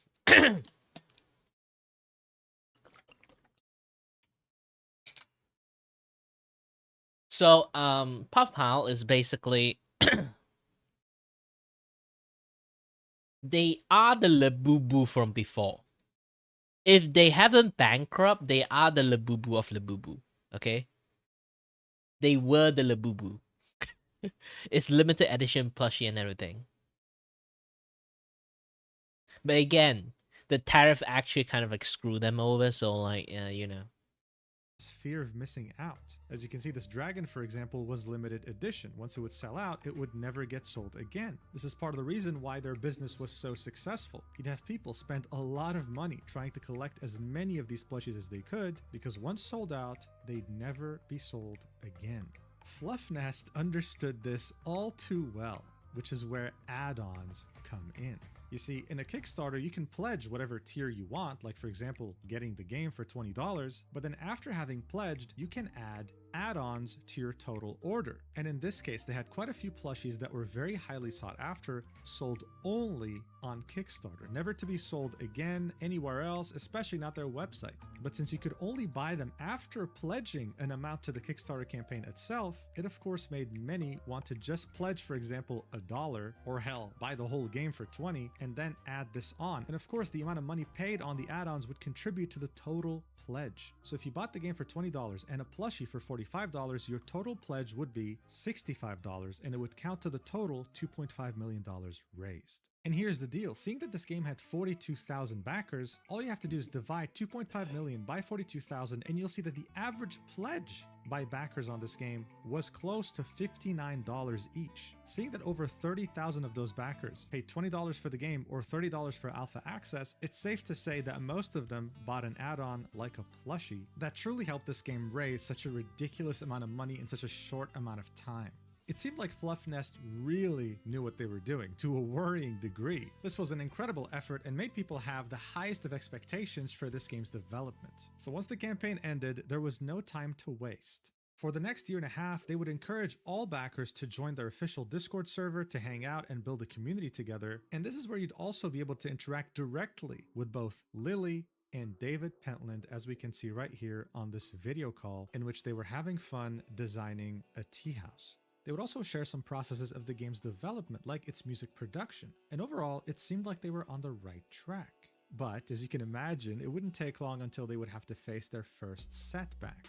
On September 22, 2023, Fluff Nest would post an update on its Kickstarter. The alpha's release date was being delayed by around a month. It was meant to come out on September 2023 and was now being delayed until the end of October of that same year. They would explain that they're doing this for design changes, implementation, quality assurance freeze, a 1-week buffer for whatever reason. But hey, even though it was a slight delay, people didn't really think much of it. And honestly, at the time, if you still wanted a refund, you could get it. Not to mention that Fluff Nest wasn't just hiring just about anyone to work on this game. They had hired Room 8 Studio to do the outsourcing for, well, the majority of the game. This is a studio with many AAA games in its portfolio, so hey, Fluff Nest was taking this seriously. And so the big day came. On October 31st, 2023, almost a year and a half after fully funding the campaign over 3,000% of their funding goal, they would finally release the alpha. If you were an alpha backer, you would receive a key and you'd redeem it on Steam. However, just one thing to point out before we get into the alpha itself, around a week beforehand, they wanted to confirm the participation of backers in the alpha.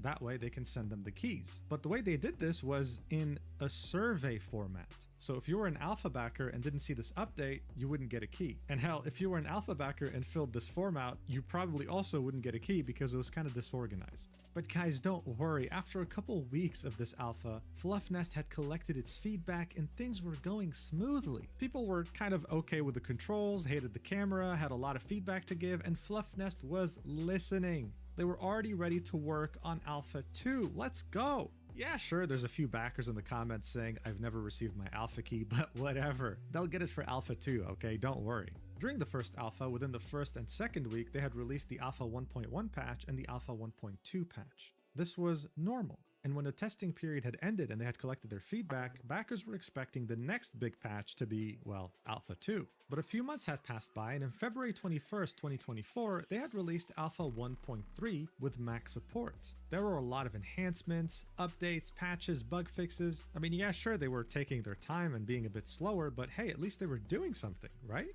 Well, almost no one could have predicted this at the time, but this innocent post filled with many exciting updates to the game would actually be the last ever meaningful update that this game would ever receive. So up until this point, this game was great at keeping its community updated both on Discord and its Kickstarter page, not going more than 1 or 2 months without an update. But all of a sudden, since February of 2024, they had not posted anything, and the silence was deafening. People were thinking, guys, where's the game at? What's going on? And so it wasn't until August 5th, 2024, 6 months after their last update, that they actually posted something on Kickstarter, saying, "You may have noticed that we've been a bit quieter than usual with our updates. During this time, we've been doing work behind the curtains, making sure we're on the right track and refining our plans. While we may not have updates as frequently as before, we want to assure you that progress is being made. Although some details are still being finalized, we're excited about the direction we're headed and we're committed to sharing important milestones with you. Thank you for always having our back, and we can't wait to show you what's next." With a cute little pleading face emoji. Aww. They would then go ahead and showcase some things they've been working on, like the fishing minigames, the Puff Pals themselves in the game, how they're gonna look. But as you can see, for the majority of this post, it was mostly just concept art. They only showed off one biome and some little aspect of the UI, but then the other half of this post was the community corner where they talk about stuff happening in the Discord server. It was a very lackluster update for having waited 6 months. Some backers said things like, "Finally, I've been waiting for an update for ages. Thank you for the update and hopefully it'll be more frequent." It was definitely weird that they all of a sudden took 6 months off like that, only to come back with such lackluster updates. But hey, people were still hopeful and optimistic. I mean, after all, this game raised so much money and was backed by a successful plushie company. But much to their disappointment, the silence would begin again. And they would only receive another update yet another 4 months later on December 12th, 2024. And this time, it wasn't an update like the last one, it was a statement written by the CEO and co-founder David Pantlement, where he would say, "Hey everyone, we know you've been eager to hear more about Island Skies, and we appreciate your patience as we've been navigating important internal changes. First, the game is still coming. This has set us back, but we expect to be able to maintain our original timeline within a few months. Below, I'll outline a bit of why we've had to stay so quiet and when we can expect things to improve. Following issues at the start of this year, it became clear that we needed to change how our team works. Part of this process was adjusting our contracts with the people working on the game to empower them beyond what their current contract supports. In the previous form of the contract, roles and deliverables were too specifically outlined, exposing team members to legal risk if they go outside or beyond their mandate, which for obvious reasons can introduce inefficiencies. All parties were entirely supportive of this change from the start, and there has been no conflict over the terms of the agreement. However, changes like this often involve legal hoops to jump through and boxes to check. This process is taking much longer than initially anticipated, and our current contract limits our ability to share anything until things are final. Whether it's content produced for the game, details about the reorganization process, or updates to the alpha build. Watching the frustration of the community without being able to communicate what's been happening has been the most difficult part of making Island Skies so far. Our team is eager to show you what we've been working on, and we know it's hard to wait for updates during this time. That said, these changes are necessary, and we will always do what needs to be done to make Island Skies a reality and the best game it can be. I'm very happy to have gotten the green light from all the lawyers involved to finally share this update and to be close to finishing up this process. We're planning to bring you another update like this by the beginning of February to share where things stand. Thank you for being with us through this. We're wishing you a happy holiday season, and we can't wait to share more with you in the new year. Signed, David." Whoa. What the hell was going on? But more importantly, how is this the backer's problem? This statement felt like David was just venting about legal issues he was having at his company without giving anyone any meaningful updates on the game itself. It just felt out of place. The community this time was not as supportive as the last update. They were disappointed with how little they were being communicated with, and a lot of them started getting very worried. Whereas this game headed, it's been a long time and we're still on Alpha 1.3. Nothing has been changed in the game itself. Nothing has been shared except a few pieces of concept art. And this is when people, just like this person here who's pledged $225, would start asking for refunds by emailing reports@fluffnest.com. This very professional and successful plushie company was was losing all the goodwill it had garnered and used to make this game's funding possible. But we were only still at the tip of the iceberg. Around 3 weeks before this very disappointing update by David, Fluffnest would announce a Black Friday sale in which you could get 25% off its entire Puff Pals roster. Seeing that 25% is a large discount and the fact that many of these plushies won't be sold again, people would naturally jump at the opportunity to buy them. As a reminder, Black Friday typically occurs around the end of November. A month would then pass, and by the end of 2024, you start seeing more and more people complain about the fact that their shipment still hasn't arrived, even saying that Fluffnest had overcharged them for shipping. You'd start seeing many stories like this user here saying that this happened to them and that they have been emailing them for over a week to get a refund and that they never responded. They even detailed how for larger plushies they used to pay $9 for shipping, and for this Black Friday sale they were charging $25. So by this point, Fluffnest's reputation wasn't just being affected by the game's disastrous communication, it was being affected by its once great plushie business, period. And just as people were starting to understand that Fluffnest seemed like they were slowly falling apart, a user had found that the trademarks for Island Skies and Puff Pals had been inactive for over a year. But this was far from being the only thing that people had discovered by that point, because they would discover another bombshell. The fact that Puff Pals Island Skies was outsourcing the entire game to Room 8 Studio. Why is that a problem? Well, because it was never communicated, and Puff Pals made itself out to be something made in-house by showing us this very cute little drawing of their team. Anything from a programmer to game designer to a 3D modeler to an animator to a concept artist, while even listing some additional people they were receiving help from, most likely contractors, in different domains. This post was made in January 13, 2025. This was the first time some people were realizing that most of this game was outsourced. The fact that Studio 8 was literally the creator of Alpha 1.1, 1.2, and 1.3 was still news to the majority of this community. So much for transparency and communication, right? So as people were confronting the fact that they've been lied to by Puff Pals Island Skies and that they were being scammed by Fluffnest and its plushies, they would finally receive another update on February 8th, 2025 on the Kickstarter. It would say, "We're here to let you know that the next Alpha update, Alpha 2, is almost ready to roll out. We're finishing up some final adjustments to make sure the islands are in working order before we announce the official Alpha 2 release date. This next phase will bring new content and features to the game, and we're incredibly excited for you to play through it. We'll be sharing the Alpha 2 date and more detailed information about this update soon. We appreciate your patience as we get everything prepped and ready. We are super excited to get into this next testing phase and hear everyone's feedback. It's been a journey, and we hope you'll enjoy what we've created so far." They then talk about how they're not sure of dates yet, how long Alpha 2 is going to last, when early access is going to be, when the full release is going to be, pretty much saying that they're winging it. And then they would say, "Looking ahead, we're working to establish more consistent communication with you. Our goal is to get back to providing regular updates after Alpha 2's release." So overall, it seemed like everything was hinging on Alpha 2, its release date, and its success. This would maybe allow Puff Pals Island Skies to recuperate some of the trust they had lost over the last few months, and maybe even prove to some people who had already given up on the project that it's still slated to come out one day. But of course, they were met with the majority of their backers casting doubts on the fact that this is going smoothly, and some even questioning why the lack of updates. David had explained in December that it's due to restructuring contracts, but how does that make any sense? Why would updates stop just because you're reworking contracts of your employees, which weren't really your employees because you outsourced this entire game to Studio 8? Things already weren't making sense at all.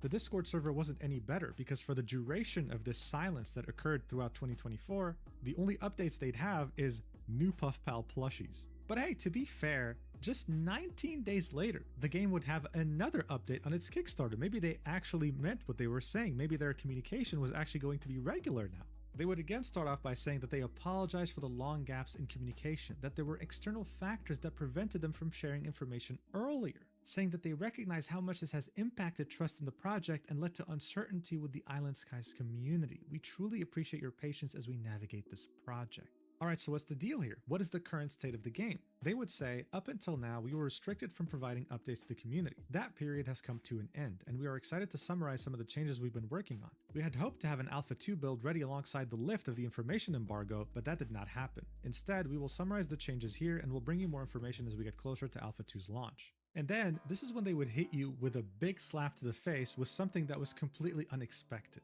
Island Skies is migrating from Unity's game engine to Unreal Engine for many small reasons. Unity's payment model change did not factor into this decision. This change has improved performance and made development move more quickly. This process started in December 2024 and is currently in progress. So all of a sudden, within 3 years of this campaign concluding on Kickstarter, they decided to switch engines. Okay, not a small feat by any means. They would then outline a bunch of features, but honestly, without images, without actual videos, you can't really believe them at this point. They then said to expect Alpha 2 within 6 to 8 weeks, so April 2025 by the latest.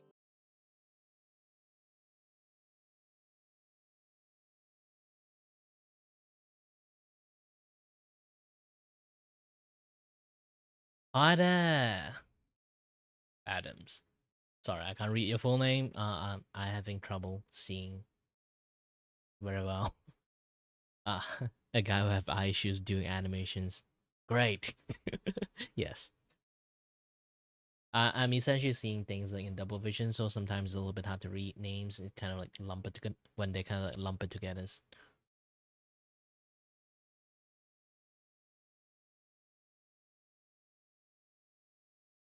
Hmm.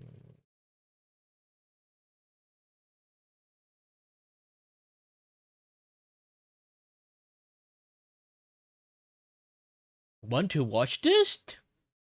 Yeah, basically the Miskiff stuff with Emiru. Man, there's a lot of drama there. This guy have like the most epic small PP energy of everything. We should take a look at this. It's not goodbye. Not at all. Explain yourself. I will. There's some people that are saying some pretty crazy things. I haven't even gone on Twitter. I saw other Yeah, this guy already, like, his general demeanors and like the most of the thing his stuff he does is basically quite like asshole content and everything.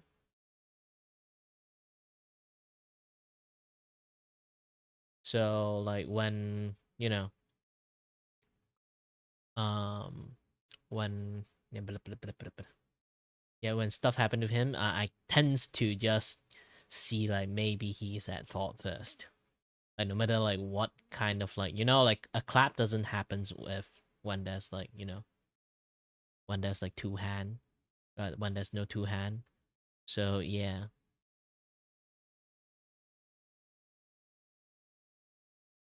I don't know what I type. What did you just type? Did you type Philippine or Japanese? I just know that ano.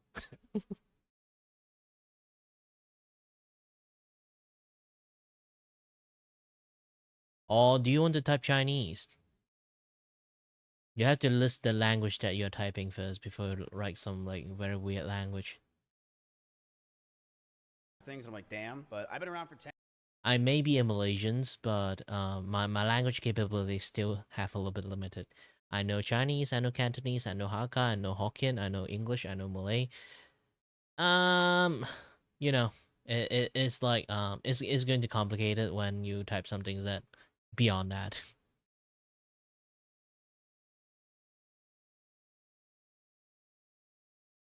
Technically, I also know how to read Japanese too.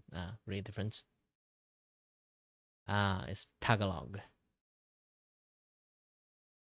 I heard that somewhere. Where did I heard it?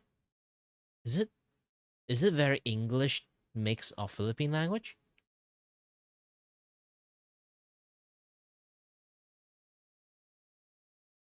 Like a heavy mixed. I think Malaysians also have that too. Like we call it Manglish. Like mixing lots of English with like Malay. But let's continue watch this small PP energy talking.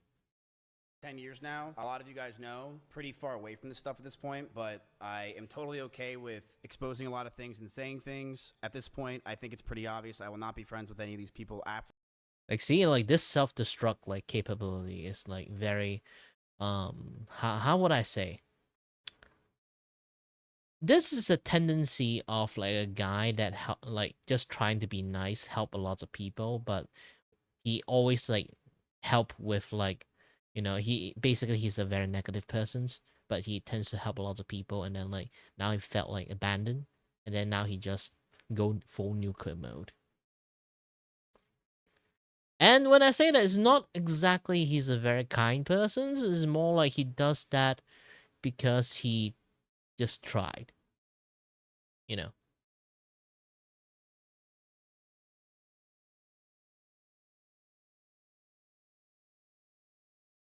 It's a Philippine language.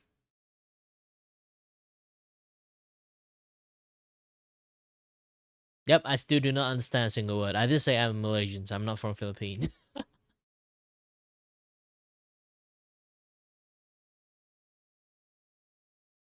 My eyes do not recognize the word. It's going to be very, very difficult. And I can't just read it out loud.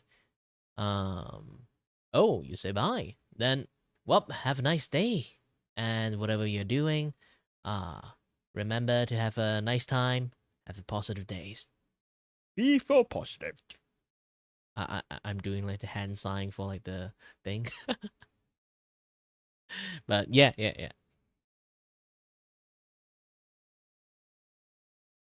For this, Ludwig was right. I am going to friends to begin with, bro. That's why you're screenshotting and taking notes and trying to find blackmail on them to begin with. completely separate myself from these people in this community, which is fine, and I've already been doing it, but I have hundreds of messages and DMs from people, things that people probably would never want to get released that are very interesting for everyone, and Sure, I think he probably does. And if it's something bad that somebody said and it's like actually matters, like it's not somebody saying a word they shouldn't say, but it actually matters, like, go ahead and release it, but I wouldn't believe anything he would put out. We found after being with each other that her stalkers had a lot from would come to her a lot from her short form content. These people were schizophrenic and would think that she is talking to them. Whether it was songs she played, the way she looked at the screen, or just the titles of the videos, these people started to feel she was talking to them and come to our house to stalk her. These people thought in their heads they were dating her. They were out of their mind and dangerous. I told her, if we're going to be serious about this relationship, I need her to stop posting as much and to not farm these people. She agreed and understood that it was a safety concern for not only me. It's just, bro, like, we really didn't talk about this, like, trying to get him not to do that. Like, it really, it told her to do this, like, it, and it's also, like, I mean, you dated this girl whenever she, like, you brought her to the house, and she was already doing TikToks like this to begin with, right? So, like, you knew what you were getting yourself into, and now you're trying to make her change her content. Now, after everything that we know about Miz, I think that it's much more likely that the reason why he did that is because those videos, maybe it did annoy him as her boyfriend, but also, like, you've got to keep in mind that Miz was also farming content with other girls in real life. Like, he would bring on girls like me, Jenna Lynn Meowri.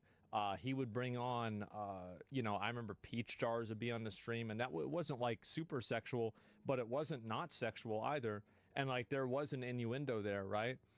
Emily, yeah, ST Peach, the Botas. He would bring up Alinity, Fandy, right? Yeah, he would bring these girls on all the time. So before we go and we talk about like, oh, well, it's just like a boyfriend that didn't want to be disrespected by his girlfriend, how can you talk about not wanting to be disrespected by your girlfriend and even play that card whenever you have a revolving door of girls around that you bring on to farm as if like there might be something going on?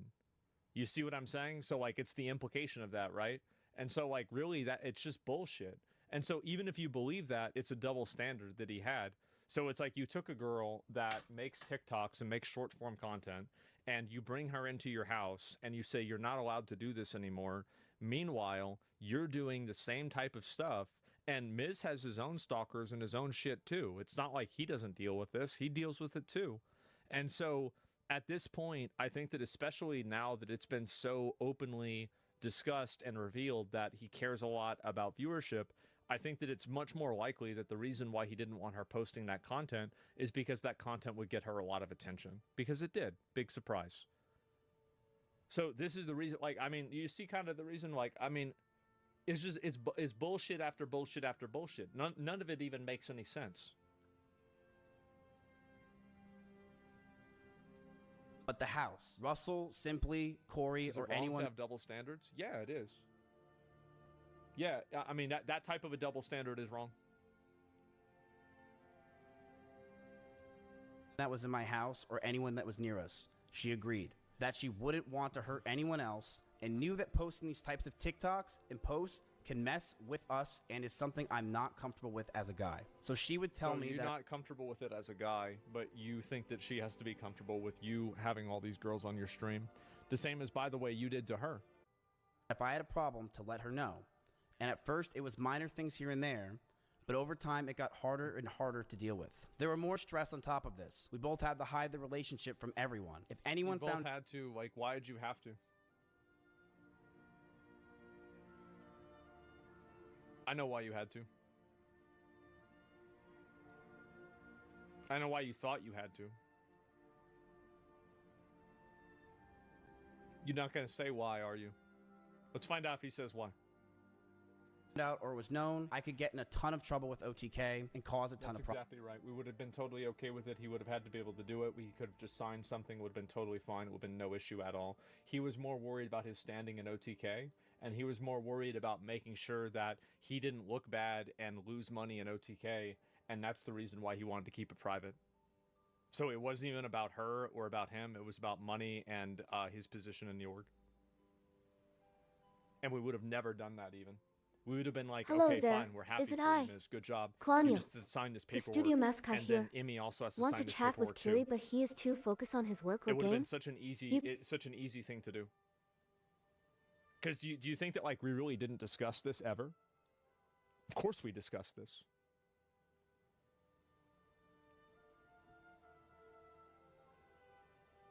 Yeah, like, that's standard. Yeah, it's standard. Problems. I told her if we were going to be serious about this relationship, I need to stop posting as much and to So not. you see what I'm saying? Like, it's all, literally everything about this is bullshit. It seems like you made your mind up. Well, yeah, if somebody tells you 2 + 2 is 5, how long are you going to sit around and listen to them explain why they're right? Of course I made my mind up, because I know what happened.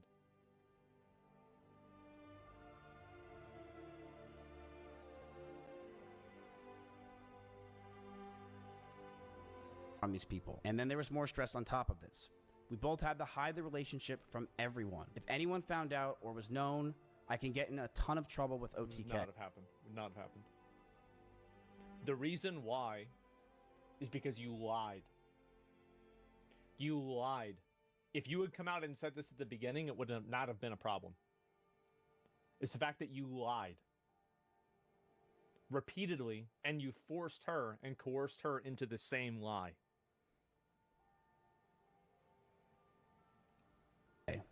And it can cause a ton of problems in my life. So I lied to all of my old friends, S-Fan included, who lived just next door to me, and everyone in OTK. And that was very hard for me to do. We had a doggy door. Basically, that it's like a waiver that if a person that you're in a relationship with that has a supervisory role over you has something, that you waive a certain type of liability and types of recourse that you can have against a company.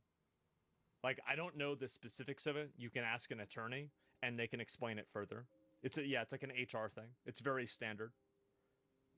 Like, basically to remove a conflict of interest. Or between our rooms, just so we can hide it from everyone else, including my roommates. We would lock the doors to avoid our roommates finding out. As time went on, they found out, but to most of our friends in the Austin circle, they never officially knew. That stress alone would drive anyone mad. But our love for each other was strong, and we knew we could handle it. In September in 2022, a lot of you guys know, I was canceled by Trainwrecks and others, trying to claim I covered up sexual assault. It was proven wrong, but that destroyed my mental health. I felt like my brain cracked, and I was never the same since. I was suicidal, depressed, and I didn't know what to do with my own life. Every day felt like an absolute nightmare. I was losing OTK, my mental health, and all my— You weren't losing OTK. We put you on suspension, and we invested hundreds of thousands of dollars into legal fees in order to do a third-party investigation to find out whether this happened or not. We invested so much into you in order to make sure that we did you right. That's not true.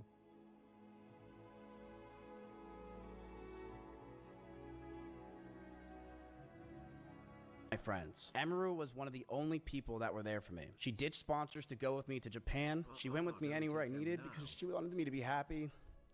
And she knew sometimes I freaked out, I lashed out, but she loved me and she knew I was mean, like, that's a really quick way to just kind of, you know, just kind of gloss over it. I freaked out, I lashed out, yeah, by, like, being violent and yelling and screaming and breaking stuff and punching holes in the wall, right? Like, that's a lot.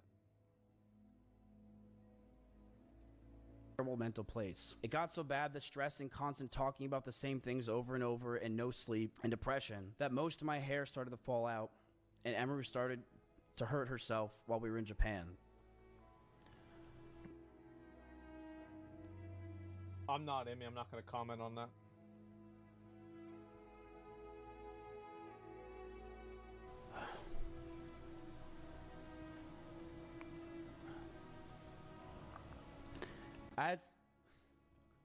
As this time happened, I was a massive wreck.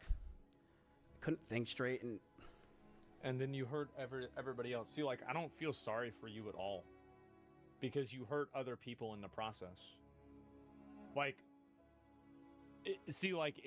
I would totally have absolute sympathy for Miz if you weren't hurting other people and manipulating and taking advantage of other people left and right while you were in this situation. But the truth is that, like, whenever, like, I can have sympathy for an individual, but you lose that sympathy whenever you then become an aggressor on top of that. And we see this a lot where people try to say that they were in a bad place. Oh, well, things weren't going so well for me, so I guess I had to act this way, or, oh, I acted out. Well, the thing is that when you act out and you treat a person like your personal stress ball, how do you think that makes that other person feel? And so really, this is kind of what I was saying before. Do you remember what I always talk to you guys about with, like, misplaced empathy, right? Always misplaced empathy. This is misplaced empathy. If anybody is looking at this and listening and feeling sorry for him, rather than all the people that he negatively affected, the people that he lied about, the people that he demonized, the abuse that other people had to go through, the yelling, the indirect violence, punching holes in the wall, etc. It's in the misplaced, yeah, right. But this is taking advantage of that. Like, do you know how many times people have been mean to me and how many times, like, I've been harassed? Like, whenever I said, like, for example, like, that Palestine shit, there were, like, 3 interpersonal things that were happening in, like, my personal life that were, like, really, really fucking me up. And I was, like, extremely stressed. Like, one of them was my dad's deteriorating health. The other 2 I don't want to talk about. Do you know what I did the next day? I came on there and I said, my bad. I fucked up. I shouldn't have said that. It's completely my fault. There's no excuse for it.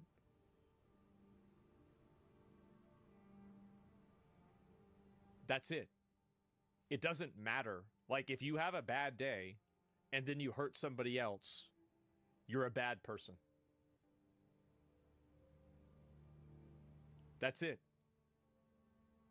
It really, that's... you want to, because it was a mistake. I shouldn't have said that, right? Everybody makes mistakes. People fuck up. But it's like, also, he never really took accountability for this at all until this happened.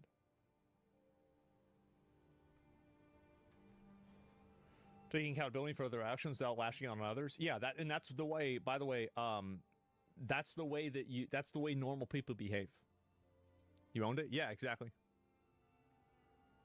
It's like I say all the time, like, once you start making excuses for evil, it's over. I say you can lie to every single person in the world except for one person that you never lie to. You never lie to yourself. Never lie to yourself. Great advice. Once you do that, you're out of your mind. Now, here's the thing. Like, this dude, he behaved like an asshole. Treat people like an asshole. When shit happens, no, I got mental issues. Oh, I got circumstances to become an asshole. You are an asshole. Like, that's the thing. Like,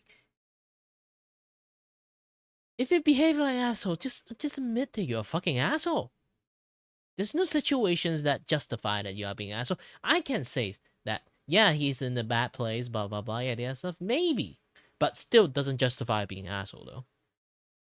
Like, no matter how much you can talk about yourself, that you can do something, you did something, just admit that you're wrong. Because here's the thing, you being an asshole, you know it, then own up to it.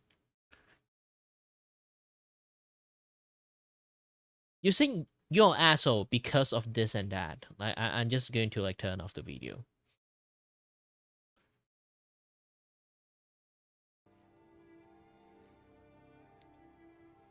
Basically, in a way, there's a lot of things like they will be excused that I will listen to, but this one is what we call a lame excuse. It's like you stab people and then you be like, I have my reasons. But does it absolve that you stab people? No. You abuse people. You say, oh, it's because of this and that. Yeah, this stuff. It's because like it doesn't mean jack shit.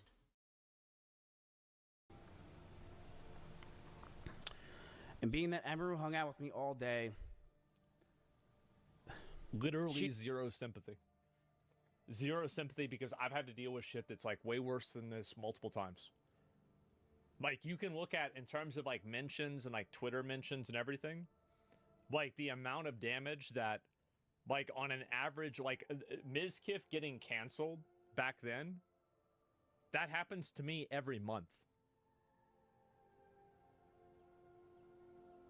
Really, like, and you can look at the graphs and you'll see this is true.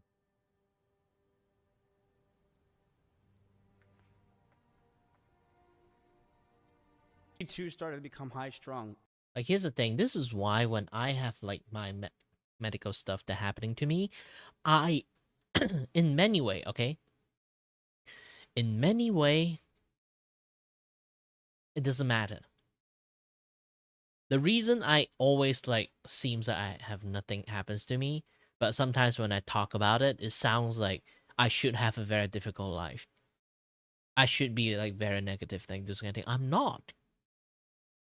The reason is I know in many other places that people are worse than me. That people is going to live worse life than me, and there's people have a worse circumstances. Even though my circumstances is bad, they still living. I still living. I'm not dead. I'm not dying. This is why I'm so nonchalant on my condition, despite like every single time I talk about it, lots of people hearing about it. It's like, that's horrible. How is still like have like this like happy-go-lucky happy-go-lucky kind of like style going on there? Be like, I just don't give a shit. I can blame on my stuff a lot, but I will still feel bad for it. You know, then that is not a very good excuse. It's like the world keeps spinning, you know? Like, the world won't stop because of you. If you have that kind of mentality, it's game over for you for, like, being a content creations. You might still be having friends, but, like, when it comes to content creation, those kind of stuff, it's, like, really high on social skill. If you don't have that, you're fucked. There are way too many big content creators that actually have zero nada social skill. And just being a prick. And somehow, I don't know why. This is like a thing like when it comes to like streaming, okay? This is a thing this is a very big thing comes to streaming. Lots of people like a dickhead personality for some reasons. I don't know why, again. Like, being a prick is a personality that a lot of people prefer in the internet. I know that sometimes some people want to like do a little bit of troll, having some prank, and then have fun. I can understand that.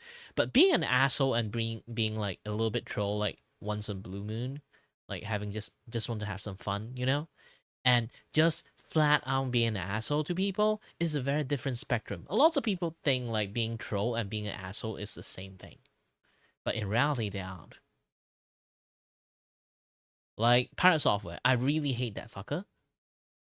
the reason of it is like he is an asshole. He just refused to admit he is an asshole. No matter what kind of situation he is an asshole. Like he like a lot of people love that his personality is like really like condescending and like being a prick. Lots of people thought it was like a, you know, internet personalities, but no, in reality he is an asshole. And usually asshole is very likable.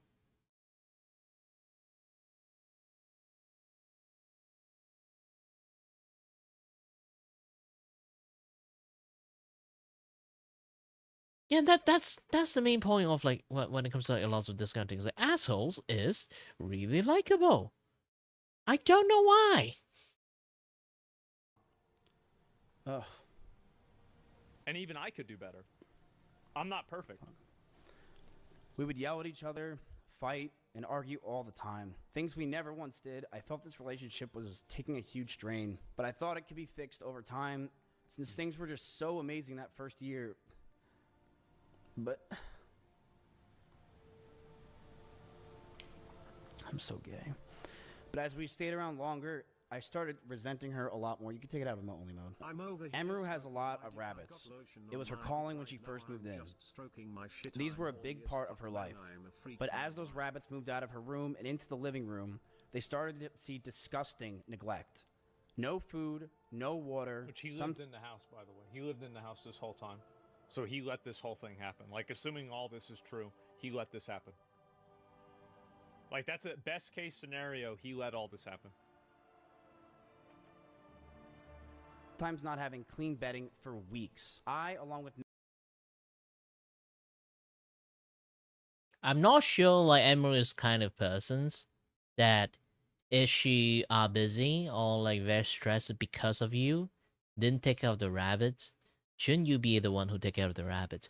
Like he didn't mention like in which time that he kind of like doing this, but here's the thing. Like from Emiru like standpoint, when they talk about like when shit start to happen, this was kind of like in between the time like this guy is already being like, horrible to her. She is really stressed just trying to avoid him, you know? So that guy see like rabbit is like because like she tried to avoid him, and the rabbit got neglect, and then he just sat there and watch it happen, and kindly open a notebook, record the dirty shit that happened in there. It's like you preemptively have this thing kind of like established. If anything happened, this is my defense. Like, again, you can really see the assholeness come to a person's, you know? It's very asshole.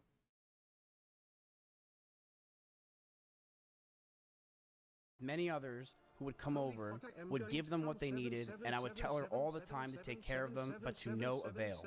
She completely neglected those rabbits, so much that many of them just died. Yeah, his chat doesn't even understand his being bullshit. around in my house. My cleaning ladies would clean them just because they felt terrible. And my brother once came over and said, "It's the cleaning lady fucking job! Woman, I'll never forgive you." Here is a video up close of Emeru's rabbits. These are small little mites that are inside the rabbit. It's not her rabbits. You're never going to see a single rabbit in this video. Cage, and she didn't care. She completely neglected these animals, and I'm not going to sit around and let people say that she didn't. People who came to my house knew that they were neglected. This is an up-close view of the rabbit cage being completely disgusting and neglected. She left them to die, and I'm not going to sit here and have her pretend she didn't. It's fucking disgusting. If she is neglecting the animals, then why aren't they dying at the new house? If Emeru is the problem and she's neglecting... Worst case scenario, he literally kept this thing in here. Like, here's the thing. Emeru didn't just move away from the house. She ran away from her house. Just not to meet this guy. Okay? Like, there's definitely leftover stuff in there. It would be much more hilarious he kept this thing in there just to let it like become might fill, just to film this part.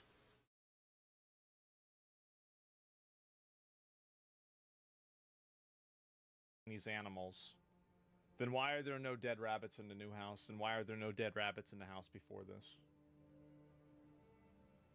Why are there no rabbits in the video? This is a video your brother took? When was the video taken? This is Yeah, that's the thing.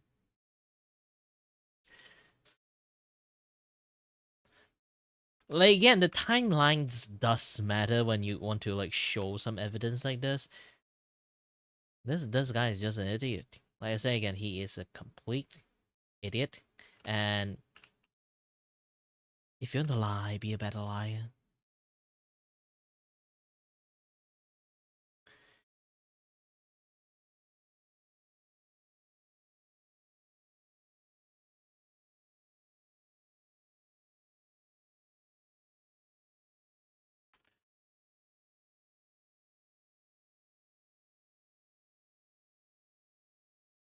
Like I already did mention in the stream, like I'm a very zen person.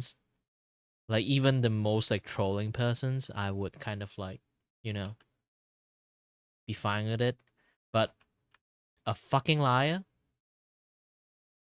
I fucking hate that. The reason why I hate a fucking liar is because I am also a liar. Okay? Because I am also a liar, I can see through lies and manipulations and everything. The moment I see through those things, and then they pretend they're not, it's like, you know, like the guy who got caught and then they thought they got away with it, those kind of things. Yeah. And the part I say that I'm a liar is not like I lie to you guys. It's more like I can lie. I just choose not to. I have a moral system with me, even though I kind of like really good at it. I'm just choose not to. There's lots of things that I do that I can be one, but I choose not to. I know how to do tips and tricks to actually be a good streamers, to be you know, to pretend to be like someone else and then do lots of like good content creations. Just turn myself into Mr. Beast or something like that. Be fake as possible, just for the optic and everything. I choose not to. I just want to be authenticatedly be myself. I can do a lot more stuff. I choose not to. It's because again, morality side, I'll be like, you know what? Yeah. Like those kind of things like this is just like here's the thing. Manipulation 101. If you guys see these patterns, try to avoid that persons. If they are they have that kind of behavior, but they are very self-aware of it, so they usually choose not to, then it's fine. I'm also like that too, so like I'm not shutting down those kind of people. There are lots of people who are very manipulative, but they decided not to. Those kind of people does exist, but it's rare. Manipulative side is like they really don't give a shit. Try to think a little bit like a psychopath, okay? That they don't care the circumstances. They don't care you have a phobia or anything. They care about their goal. They have a goal. They want to reach that goal. They will do anything to achieve it. Imagine like the manipulative target is you, and then he just want to move you to the left, okay? You standing, and then he want to move you away specifically to the left. He can do he in his brain is not like telling you to go to left. He in his brain is trying his best to find the best case scenario that can move you to the left. It's like a gamer thought, you know? It's like he will either take advantage of your trust with him. They say, hey bro, move to the left. You see that shit? Move to the left. Oh wait, I'm looking at something. Can you move to the left? Or like, hey, there's a spider, and then make you jump to the left. Like, his goal is to move you to the left. That is how manipulative person do, is to achieve a goal that he set in his brain. Maybe how minute or how redundant it is or how stupid it is that goal. And how it's going to be achieved is not true trust, it's not true honesty, it's not true just flat out telling you to move the way. Is to find a way, find a possibility to move you to the left. if you kind of like, if you don't get this kind of idea, good, you are a good person. You are a straightforward person. You don't think too much on just doing one simple task. But if you think that way, you might have to rethink lots of things. Okay? Try to be self-conscious a little bit when you try to like, when you realize you're being a little bit manipulative. Just have to hold back and stop yourself. The only thing that can stop being manipulative is really just yourself. And a very trusting persons and friends is kind of like a poison to you. Try not to take advantage of them. Even though you can choose not to. Just try to be like those kind of like really awesome anime characters that you can beat the crap out of everything, but you choose not to. And then just act as badass. You can try that as much as possible. That is just how you like act as the normal people out there. Be as tuned in as possible. Hold out your power level. Then you can have a lot of like real relationship, and then, you know, a lot of things. This is a video from my own brother. I didn't record this. These are mites all around her cave. How would he know if they aren't dying at her house now? So you think she's abusing them in her house now too? You think somebody with like a proven track record of lying, trying to misrepresent things, being abusive constantly, is out of all the things, telling the truth about the one thing that in every other situation isn't true, except for this one 15-second video. Like, you really have to, again, like, this is a mountain versus a molehill. You're not even thinking about this. I would tell her to take care of them all the time, but to no avail. She completely neglected those rabbits. Is there a zoomed out view of the mess? This looks like discarded bedding that was thrown away. No, there's no zoomed out view. It's a 15-second video with not even a single, zoom out, contextualized. I'm moving my fingers. I'm doing the not the wagging finger. I'm doing this. Okay, hold on a little bit.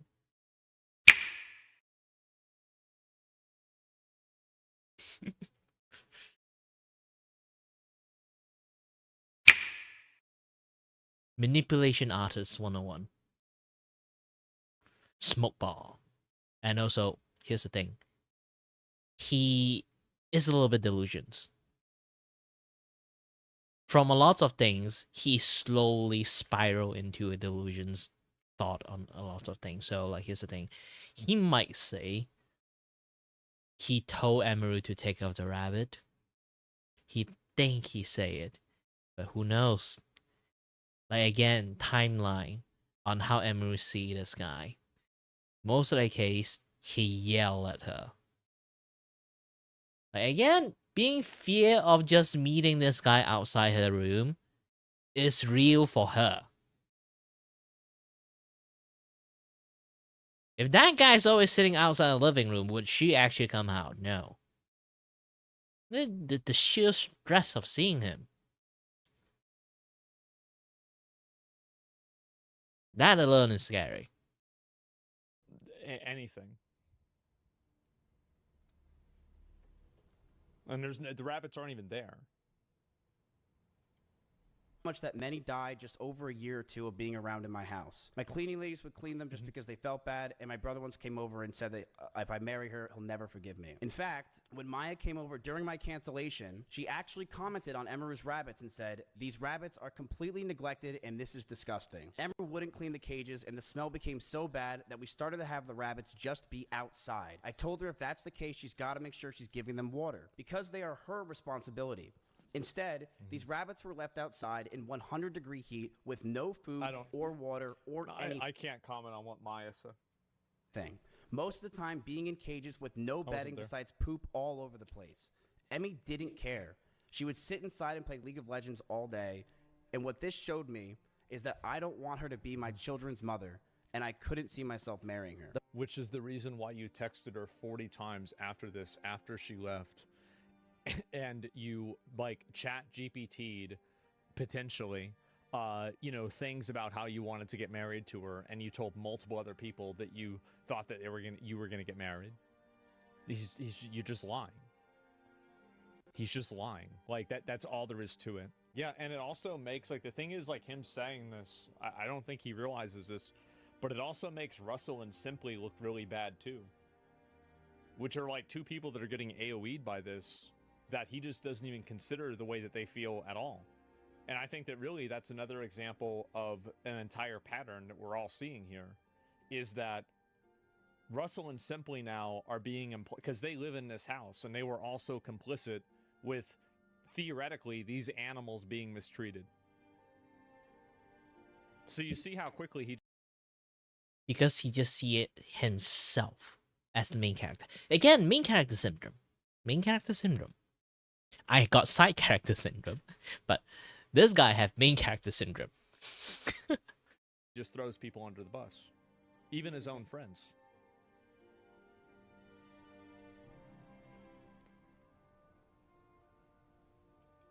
The fights from these times started to get worse. I would constantly want to be farther and farther from her. I would use her for content, but after stream would want to be alone. I didn't know how to break up with her or end things. She was a co-owner of my org, the only person I knew, and the strain of the relationship and hiding the relationship was really taking a toll on me. On top of that, the stalkers were getting worse. One stalker came to my house, and I had to point a gun at him for 30 minutes until the cops came. These stalkers are no joke, and the pressure from the relationship, the anger I felt, and the stalkers as a whole really made us lash out at each other. She would tell me that she doesn't realize what this is like some stalker thing. Like, yeah, you had stalkers as an issue, etc. This is what happens, right? That's why you have security. I mean, and also, like, by the way, it's like, this is like, don't buy a bird if you don't want the bird to make bird sounds. This girl had stalkers in Kansas. You invite her to Austin, and then you complain that she has stalkers there too. Like, why would you expect that not to continue? Do you see what I'm saying? So, like, you're now guilt-tripping her for the thing that you promised her that you would prevent happening. It's like you didn't expect it? Yeah. Hello there. Is it I? Claudia. From our stalkers? The studio mascot I don't here. know. Like, again, if you guys ever noticed that I've never talked about any sort of privacy or security things about myself ever. Ever. Because you shouldn't. It's because I don't want to farm. Like, I could do that and maybe farm sympathy or some other bullshit. Like what Miz did on that pier, releasing that story about Emeru's stalker acting like he was the hero when it was actually Bonnie that went out there and confronted the person. So, it's just bullshit. Like, it just makes things worse. Yeah, exactly. And so, like, really, it's again... Yeah, obviously, I bet it was really stressful, but, like, I think that he's using this again to obfuscate and to... What's the way to say it? To kind of muddy the waters between the hostilities between them. He's basically trying to shift a relationship where he was the aggressor and the abuser, at least allegedly, right? I've got to say this for legal reasons. Allegedly, the aggressor and the abuser towards Emeru, and shift this into we were both wrong. When it's like, actually, it seems like, and by the way, everybody else, keep in mind, everybody else, nobody's backed him up on this. No other creator has backed him up on this. Nobody's taken his side. A lot of his own, even his old roommates, his old friends, his old girlfriends, nobody's taking his side. She's doing, that she didn't understand that she was doing wrong. But I would constantly tell her, on and off stream, that she needs to do more because these stalkers are getting worse. I know I wasn't perfect with my language or tone throughout this entire relationship. I know I wasn't. And See, I wasn't. He's self-conscious, he might be yelling. He, in his brain, is like, I might be yelling, but in everyone memories and everyone see is that he is yelling. But for him is I might be yelling.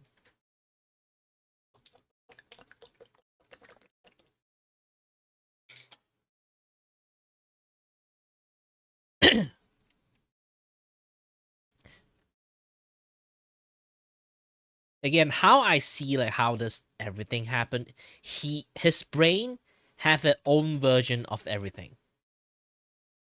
That's the thing. That can happen to lots of people. That even can happen to me back in the days when I was younger days. Actually like I really hate the world for a lot of reasons. And yeah, I do know that I have like a different versions of how people view things and how I will things. So yes, I can see this thing happening right in 4K. That this guy is, like Asmongo say, he is lying to himself. He know a lot of things, but he already been convinced himself a long time ago that this is what happened.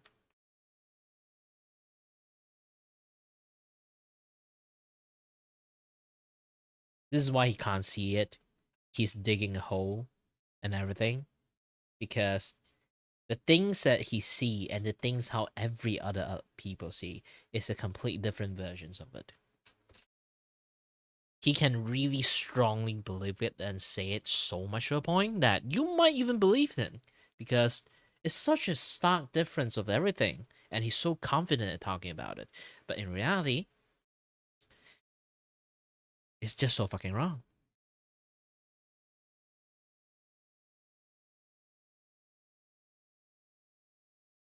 And then that's just how things works.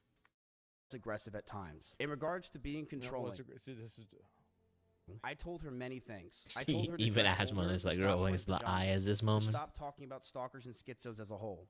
Why would you tell her to stop talking about stalkers and schizos as a whole whenever you went live and then you told a story that was her private story that wasn't public about stalkers and schizos? Against her consent.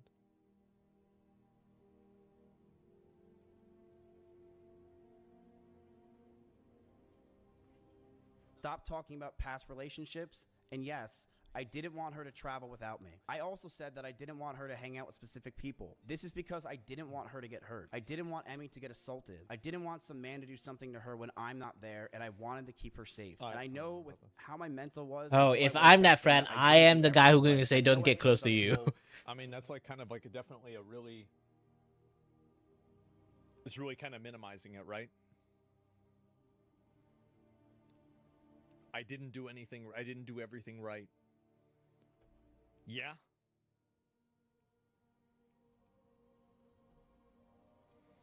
Better, and I'm sorry. I know I was controlling, and I should have just ended the fucking relationship, but I was so confused as a person, and I'm sorry I did it. I'm sorry things got to this fucking point, man. Yeah, again, like months of this relationship. Everything you say in his eye, in his like visions, is real. That's how he think. That's how he view things, and how he see everything. Again, for him, it's not wrong because this is his versions.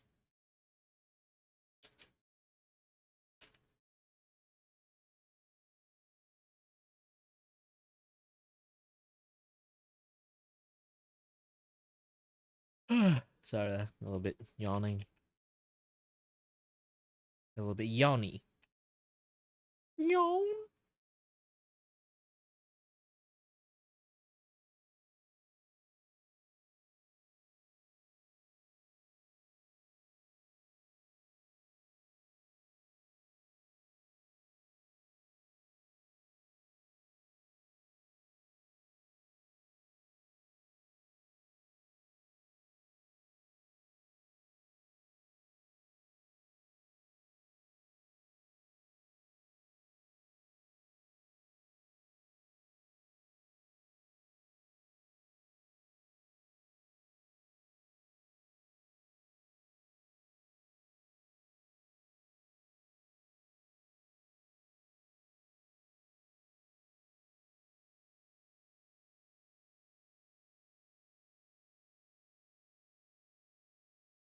things got extremely fucking toxic.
I told her to move out. She didn't move out on her own. I told her to move out. This is because the passive language. Things got toxic. You see what I'm saying? Like,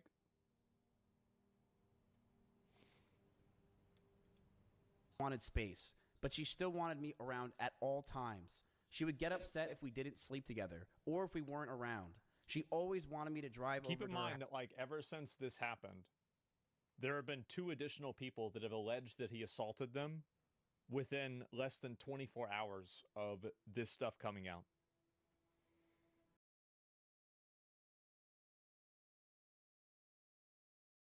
I don't want to keep seeing this asshole anymore. It's just pissing me off. Let's watch something else.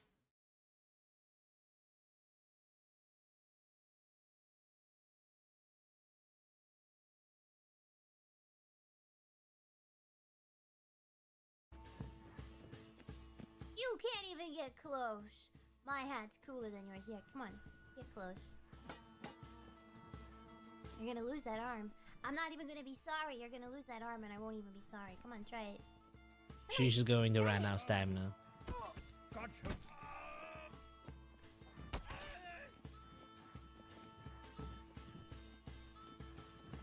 She's going to faint from losing stamina.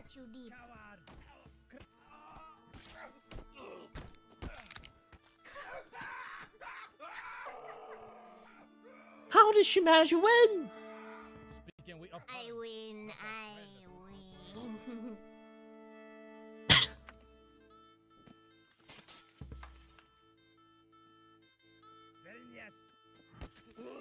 No, I timed it wrong.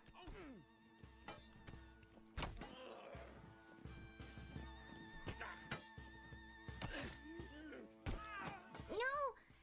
Oh god, oh god, oh god, get up, get up, get up, get up, get up. Somehow. Hello. Wait. Please be nice and get out of the ring. Thank you.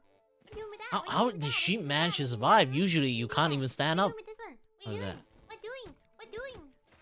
Oh, if she managed to win, I would say, like, this is kick ass. What doing? I don't know what to do. Ah!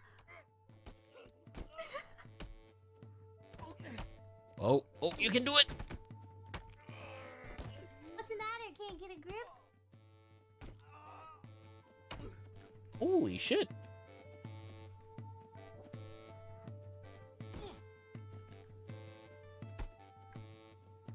Wait, how do I... This is bullying. How?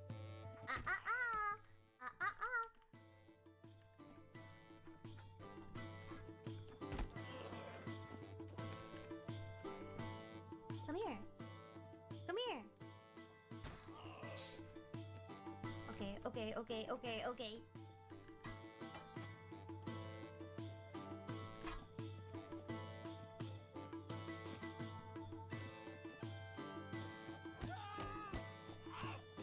to lose what you want up. She managed to win!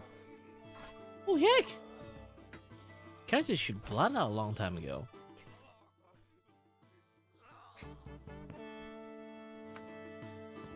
So gay. Oh no, I didn't get out of the way fast enough. Ouchie. They won't even see me coming.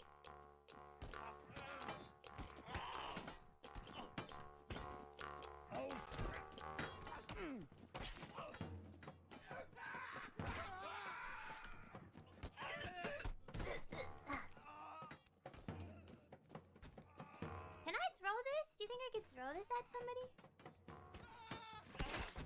Oh, I ran right into the... Go for the neck. I'm trying.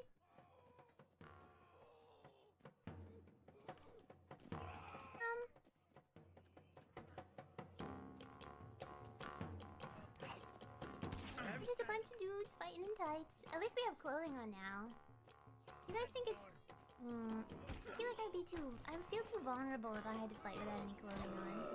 Oh, I won! I mean, I won. Haha! I at least need my hat. If I can't have a medieval slap fight without my hat, then it won't... that's not good. That's no good. Oh god. Oh god, here he is. This is the Grim Reaper. You're not so scary, are you? Missed the corn yet? 6 more weeks of winter? The Reaper. Oh, he was trying to hit me with the combo.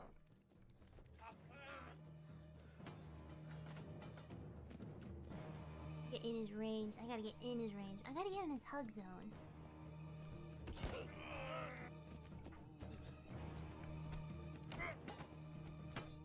I think I can take some of the... Oh, shoot.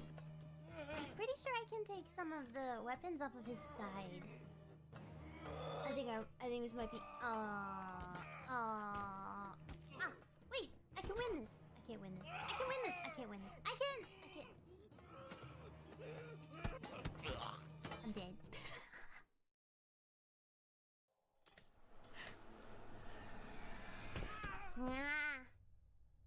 Back to the gulag.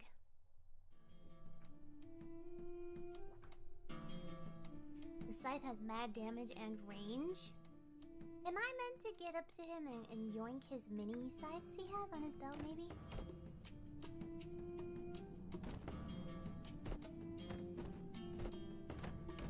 What kind of sick joke is this? We're like a level 1 spore creature right now. They'll never see this coming.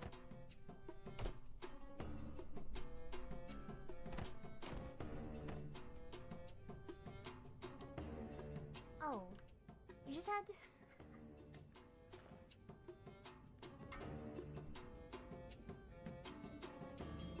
Who wants some, Usually I see people using candlestick. This is the first time I see people using... Oh my god! Get up! Get up! Get up, get up, get up, get up, get up! Up! Up! Oh, your shoes are so fantastic, but please, please get up, please get up! Ah. He's dead. He came out of nowhere! What do you mean screwing around? I was trying to get the hat! I play better if I have the hat on! Okay, okay, oh, let's act like they can't see it. Ready? Whoa! Oh man, you guys totally should have seen it. You guys, you missed it. You totally missed it. I was playing so well. Could you believe you just saw that? I think I just broke a world record for this game. It's kind of crazy. It's kind of crazy.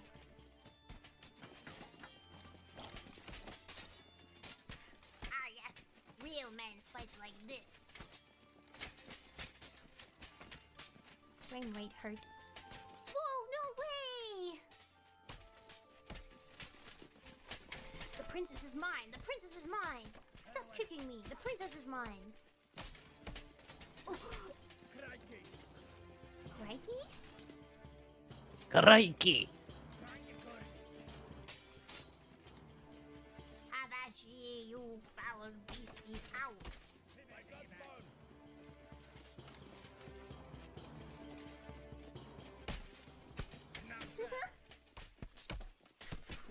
Put your swords down, cowards.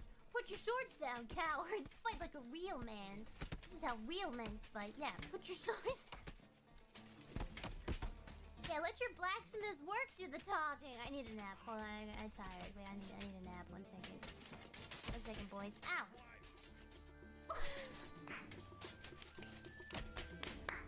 Wait, that's so good!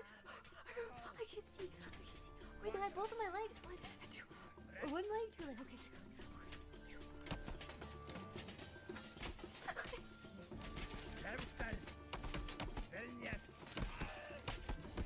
My blacksmith is the best blacksmith in the whole village.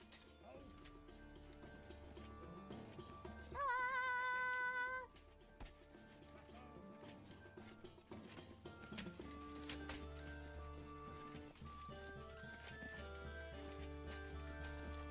Don't worry, he's got a limp to his gait. This is fine. Boop, boop, boop, boop, boop. I'm not a coward. You're I a do coward. want to get this game to play some days. But again, money issues. Oh, jeez. Oh, God.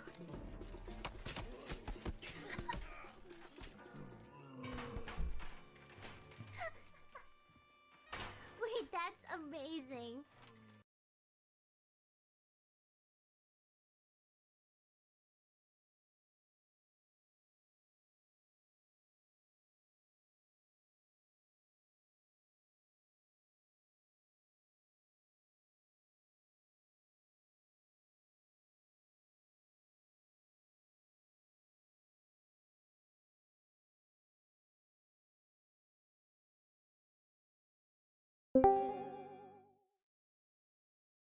Oh. Hello there.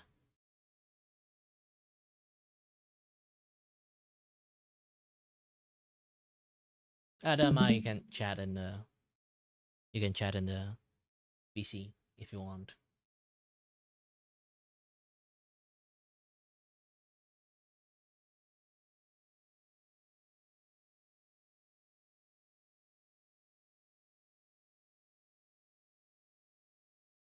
I'm right now doing like the most difficult thing, making the cape fluttering.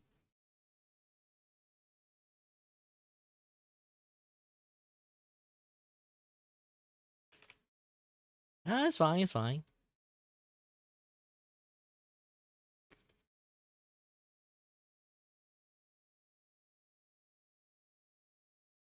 Well, if you want to, you can even like do the chatting in my streams. Currently, my stream has 0 people. You can populate it a little bit.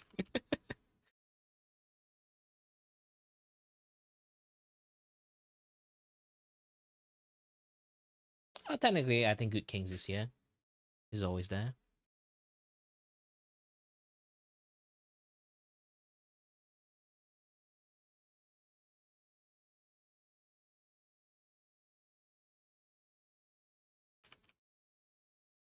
My most powerful lurker. Good Kings and Huey. Oh, what am I drawing? I'm making a animated reactive.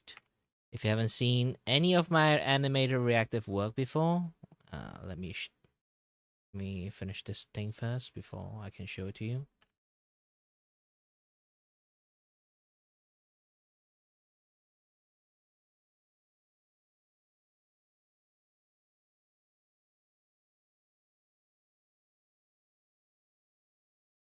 It is what I've done so far for this one. And then as for the animated work, let me just open up my most recent work. I think you see it in art channel before. If you didn't see it, then like, yeah, here you go. And let's open up a bigger scene. Ta-da!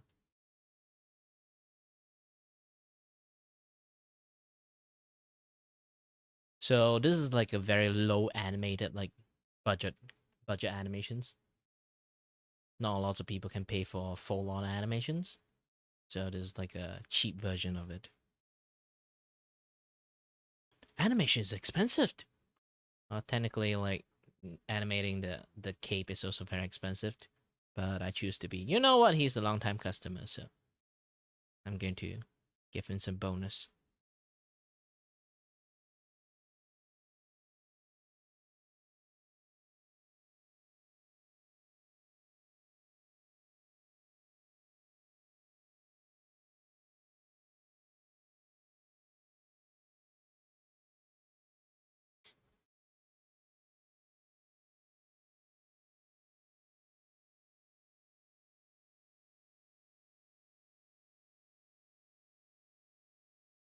To be honest, I am losing my voice. I don't think I can maintain this voice for a very long time.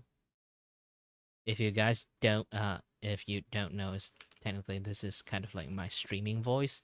My character is looking like a, you know, like this kind of shonen teenage anime character. So I keep a high pitch for my characters. And I've been talking for a while, so I might actually have to go back to this voice. As you kind of can see, I've been streaming for a very long time and talking for a very long time. So my voice is kind of like, you know. Anyone maintain high pitch for their voice before they know is actually very difficult.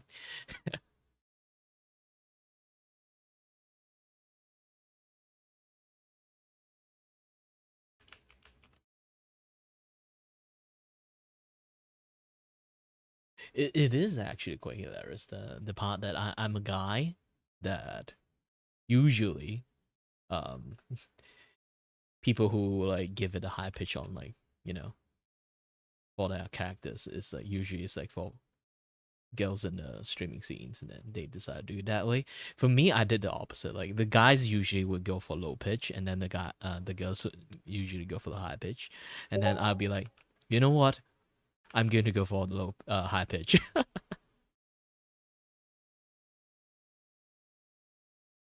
To be honest, like even my high pitch is kind of like it's my voice, but it's more like my Chinese voice.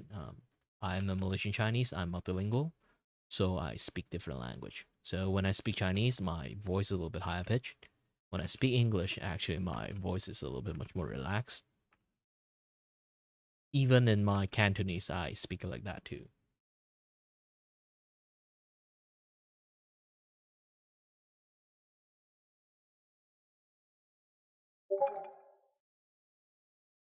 Ooh, hold on a little bit. I'm getting a few ping.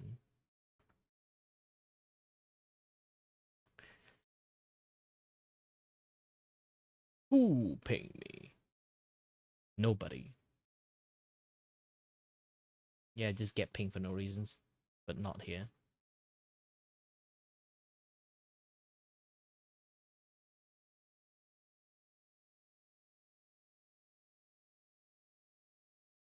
Well, I do it. Let's keep on watching something while working.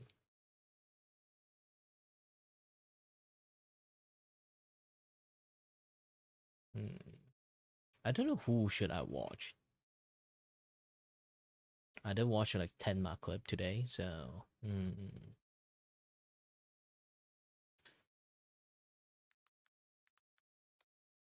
oops, caps.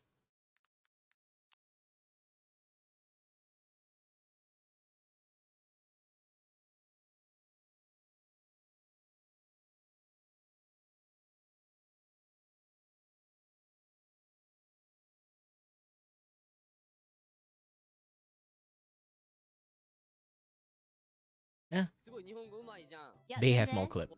でもな、武士語、侍言葉は知らんやろ。ありがとうって武士語でわかる？オンに切る。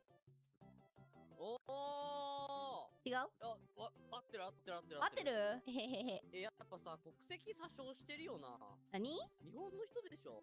いや、違うよ。I feel very weird when I'm talking with you in English. Really? いつも日本語で喋ってるから。あ、確かに。ベールズさんと英語で喋るの変な感じ。I feel weird. It's okay. Why? We do Japanglish. It's okay. We're in the region as well. Who is Bells? うるせえ。うるせえ。Base English has improved a lot. うるせえ。Yeah, you did it. Not rusty. Not rusty.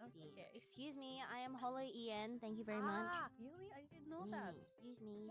That's so rude. Ian this. But your Japanese is incredibly getting improving. あ、そう？めっちゃ良くなってますよ。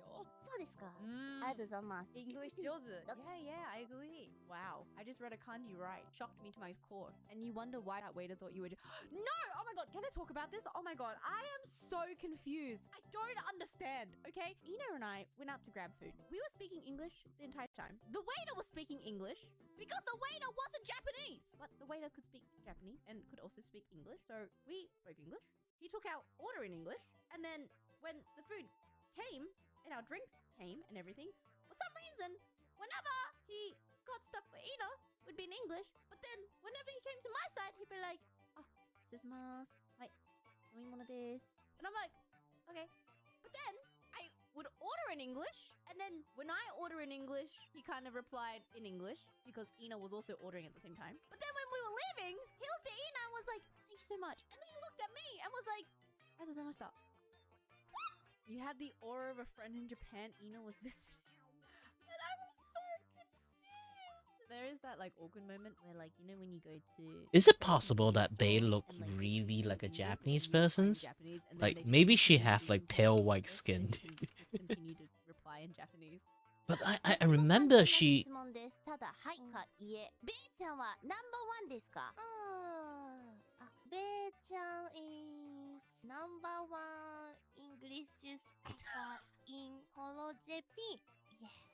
なるほど。はい。ベイちゃんの配信をね、聞いてるときに、はい。いつも思うことがあるんだけど、はい。ベイちゃん、英語すごい上手だよね。The only fact I know is actually like they used to like Malaysia have this place called My Whole TV.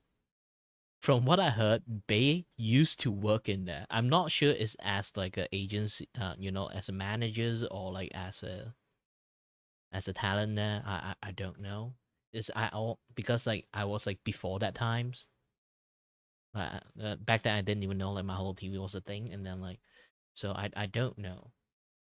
All I know is like Bay used to work in that, and then from a knockoff, not exactly knockoff, like, you know, a agency that inspired by Hololive to actually work for Hololive.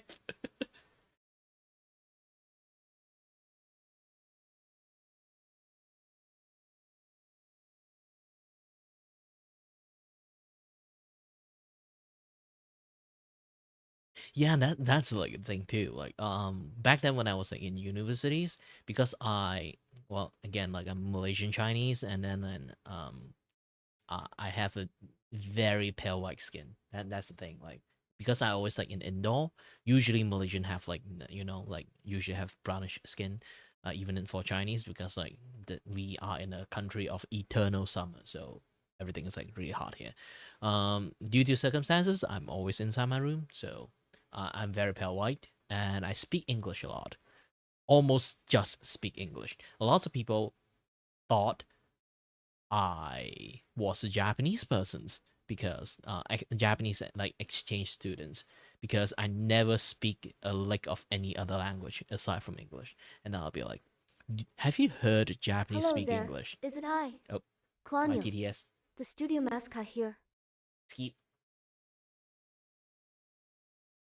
So they were either thought that I'm a banana or I'm a Japanese.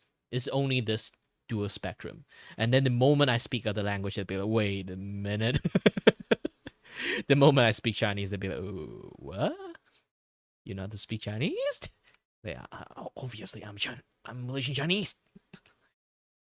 And then I can speak Chinese, Cantonese, Hakka, Hokkien, all those things. So yeah.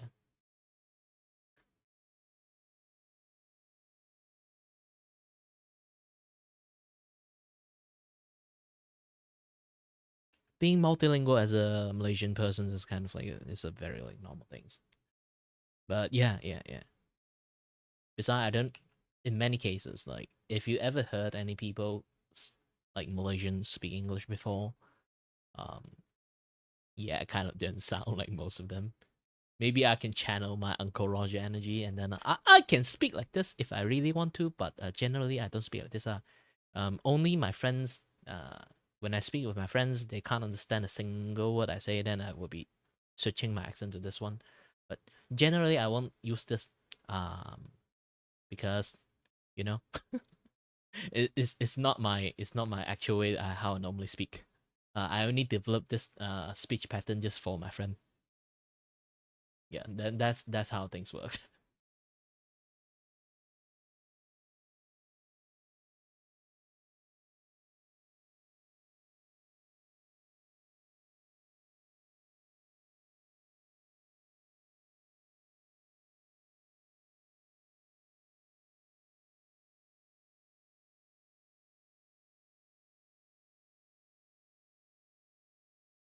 To be honest, I'm not even well versed in English. It's just that I kind of sound like I know how to pronounce English, but in reality, like my grammar is a mess.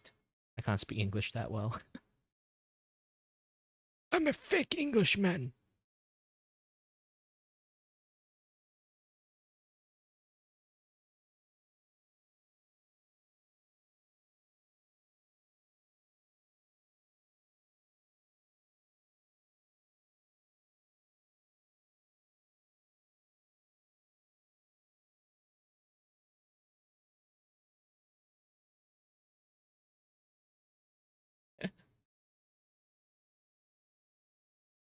Well, I'm not really able to speak my native language that well too. That's the thing. I can't speak Malay that well. Uh, it's kind of like it's a very common thing for Malaysians, especially Malaysian Chinese. We are not very well versed in our Malay language because, due to cultural reasons, we get a little bit difficulty learning a lot of things, especially for Malay language.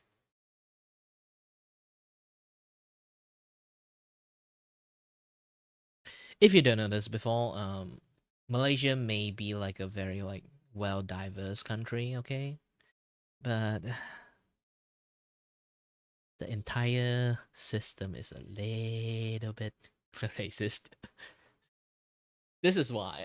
Here's the thing: if you go to Malaysia's, like, if you go to many other country, okay, if you go to many other different country, you will always see like, oh, Philippine people. You will always recognize the Philippine people.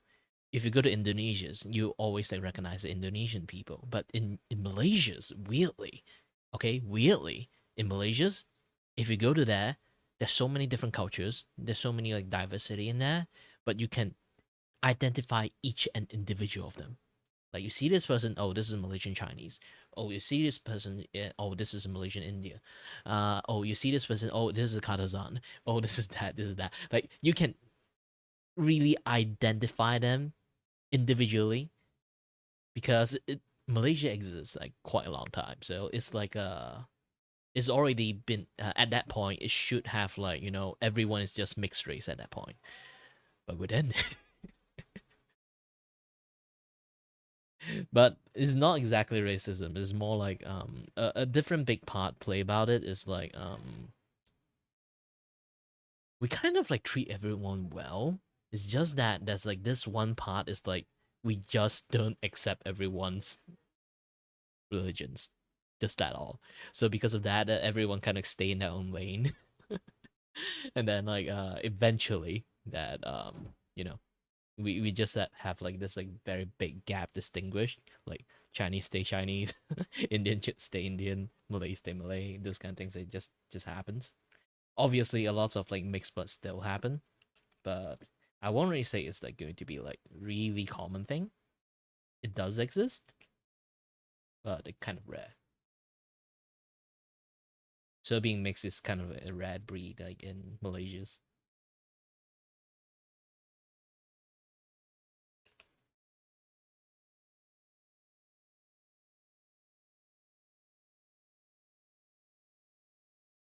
But also because of that, like everyone saw like a lot of like group like keep their core traditions, like no matter how mixed like some of the things is.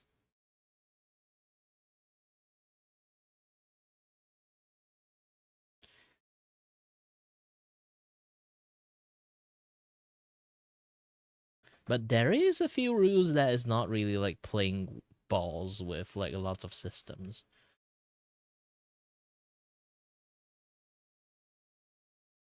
Yeah, I hate to mention that, so I'm just going to like move along for that one because like the government system sometimes just favor some other. Then it's basically favor A than B, something like that. And it's the government itself, so it's not really the people having issues.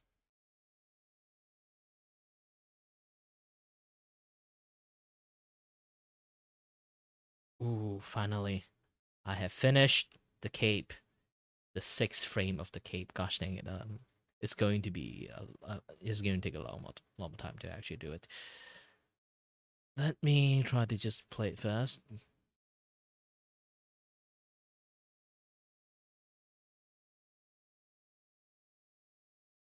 Why does like one cape doesn't have any? Okay, good.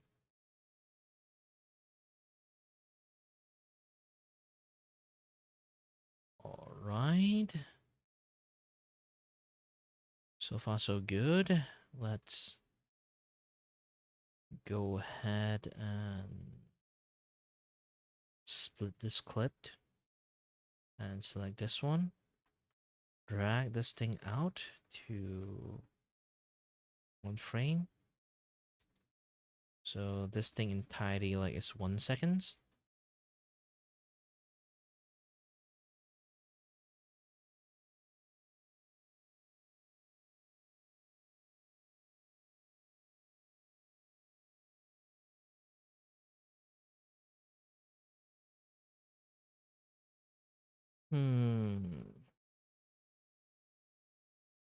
Let me try something.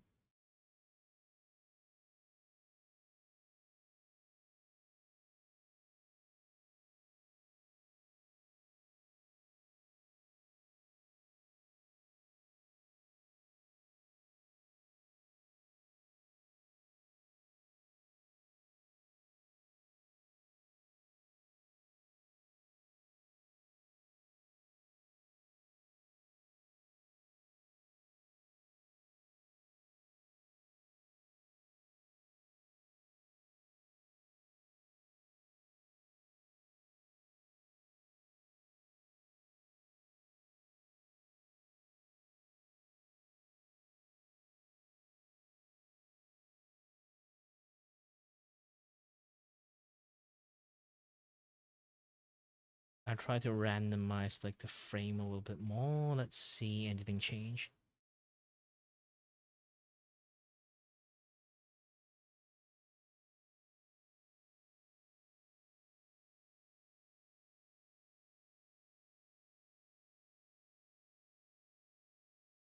This is a little bit too drastic, so let's have this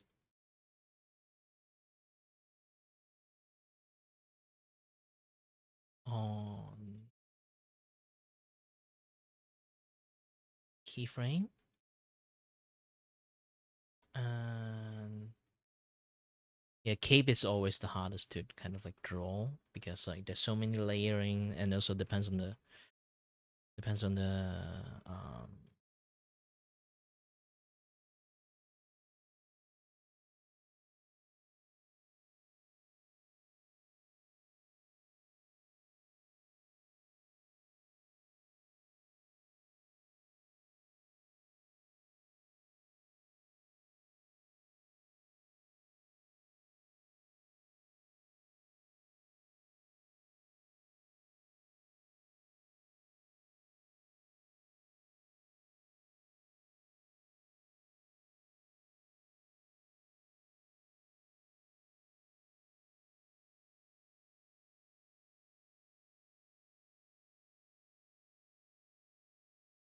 Yeah, really depends on how it flutters and the material.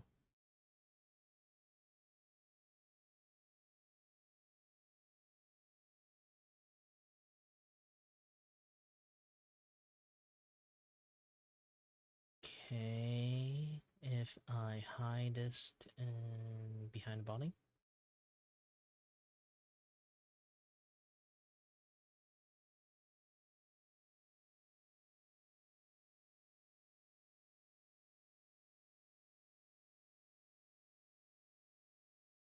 It does look much more better, so just going to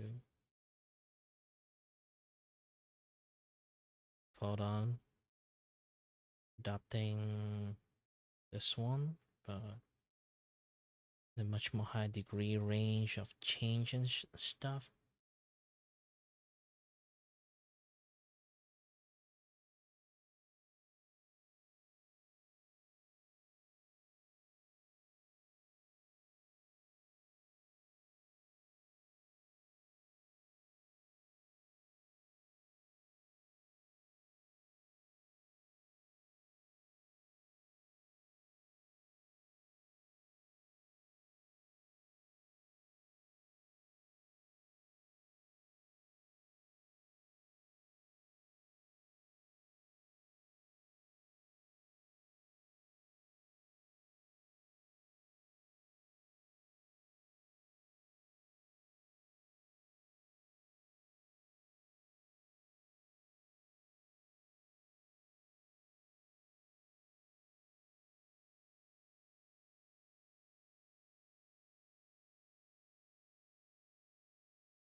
Okay, going to turn on this thing.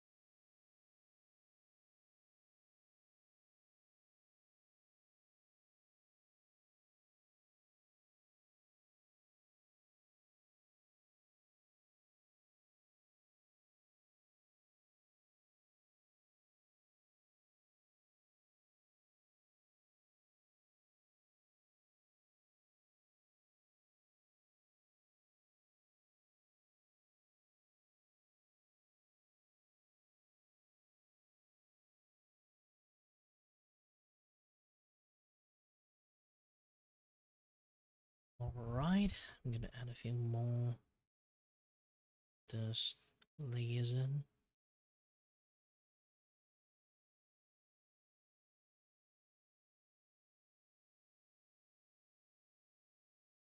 Yeah, make it like random frame as much as possible.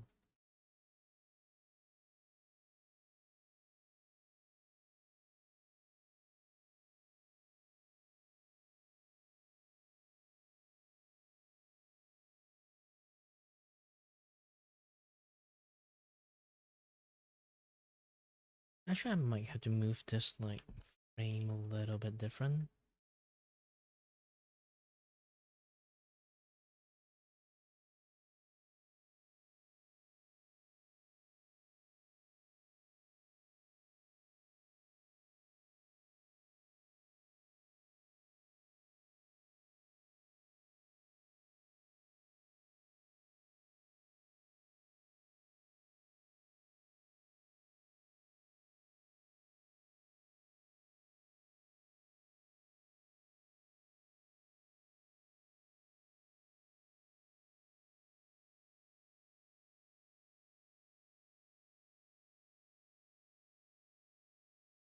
Man, I think I've been streaming so long, I'm actually really hungry right now.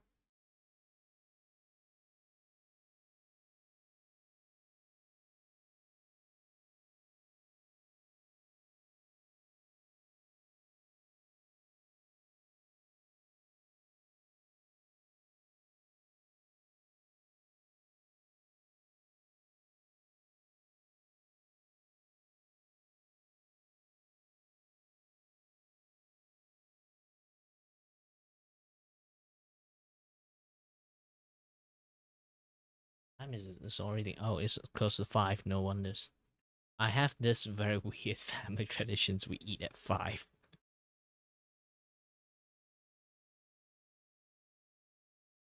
So my body kind of like have an internal clock and get used to it. Ooh. The little things that I made so far. And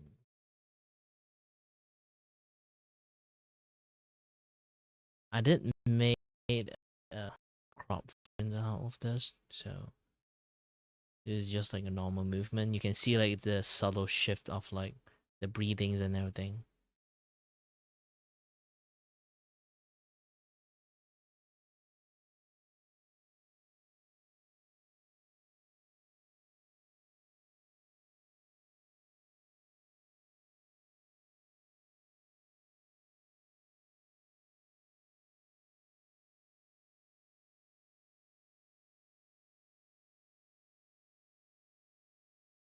What your nan does that?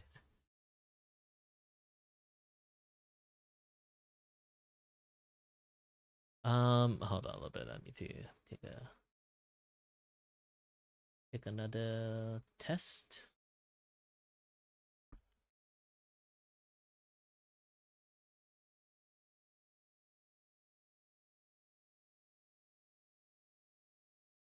Oh, you mean like the food timing? Yeah, like that's the thing. Like a lot of people have like the dinner time when it comes to that. It's like originally a lot of people dinner time is like 6 or 7. Some people are 8 because how working culture these days is kind of like by the time you get to your home, it's kind of like already like 5 or 6, and then you start cooking alone. By the time you finish cooking, it would be like 8 or like 7s, and then you start eating. They are people are like me. I'm the kind of person who keep eating and cooking in the same time.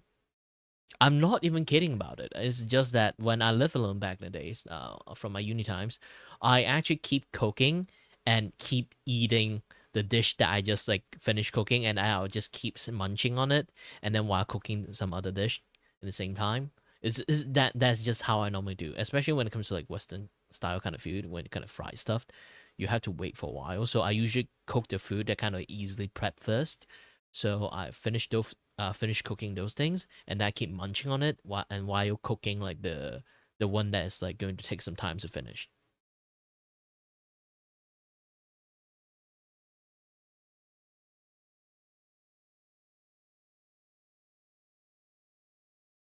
And that's how I normally like cook stuff.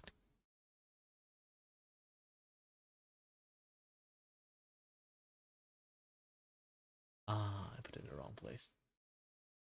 No wonders. Okay, good. So let's take a look at this one.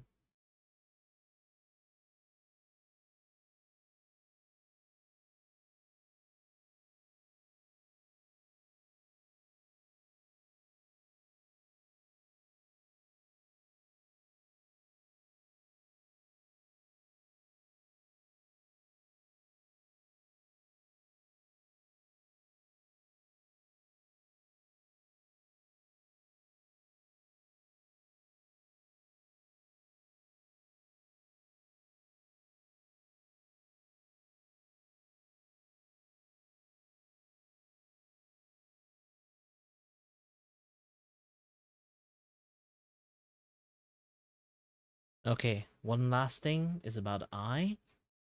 Yeah, I already told him that if you want me to do the cape, like low budget animations, that the cape is going to get fucked up.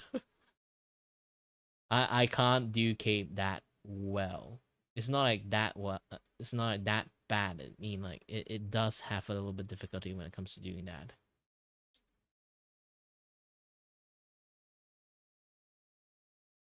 Because it is a very difficult task.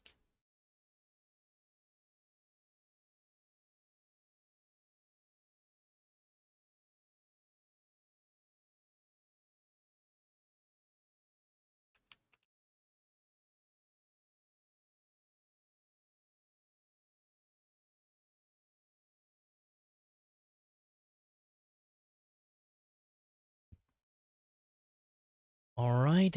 this is something else that I need to do. Using this one. What is the folder? I need to scroll up. Yes, this one.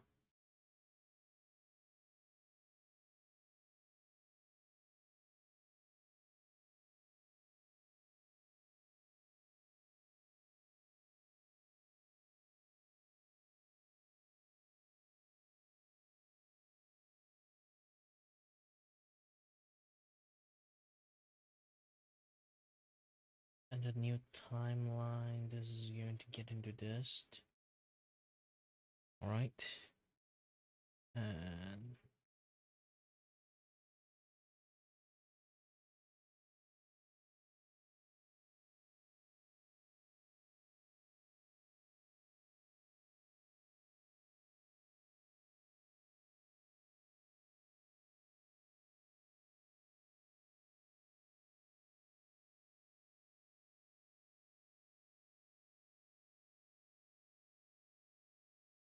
oh,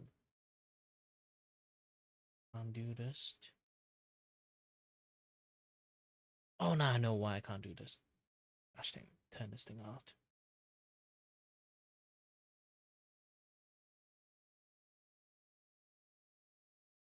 Okay, now I can.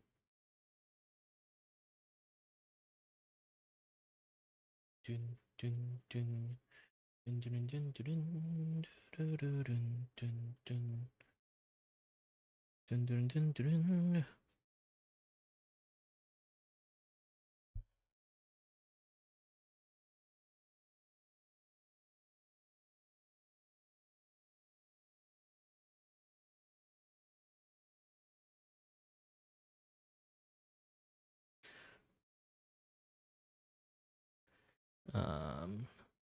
Wash your blood. Blur this thing a little bit, and then change this to go dodge. Nope. What kind of dodges would be better?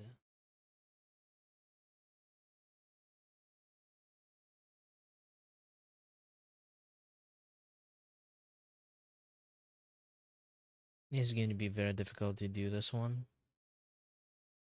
It's a particle effect and stuff.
All right. Oh, sorry that I didn't look at the chat. Hi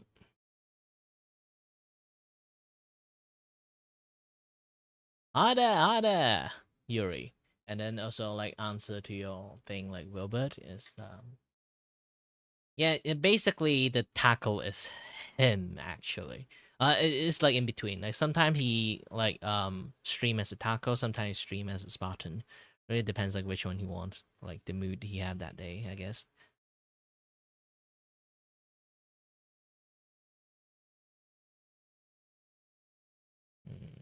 Copied. Paste. Yeah, this is the easiest way to do it. Just do something like this: copy and paste, copy and paste, copy and paste, copy, paste.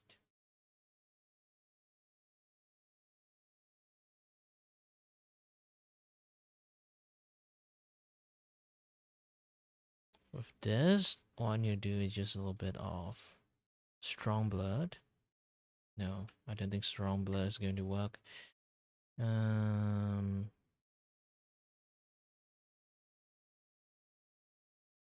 Okay.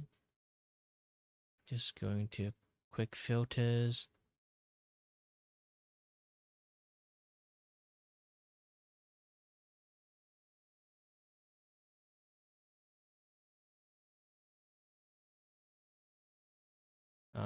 Again.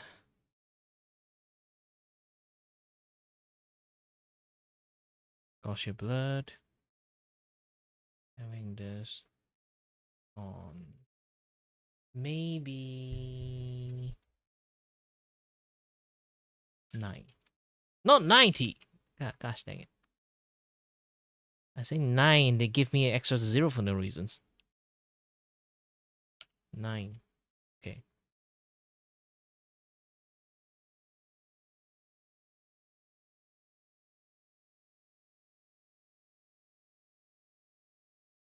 Oh, this is quick effect. I need to... Oops. Nope.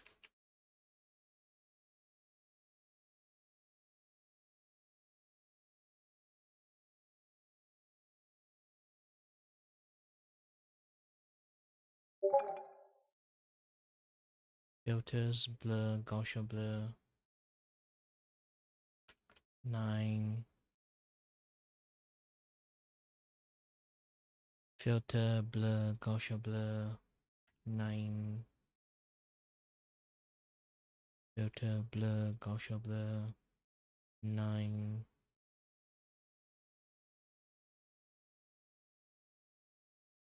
Filter, blur, Gaussian blur. 9. Filter, blur, Gaussian blur. Imagine I have a viewer at the moment, it's just a German. I just keep saying no, no, no, no.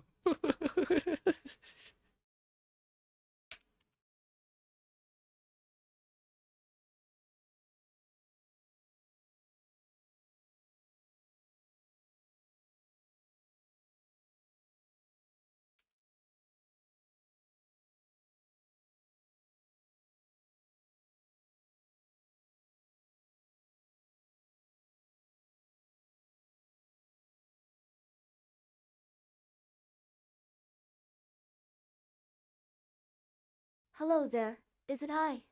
Claudio, the studio mascot here. Hello.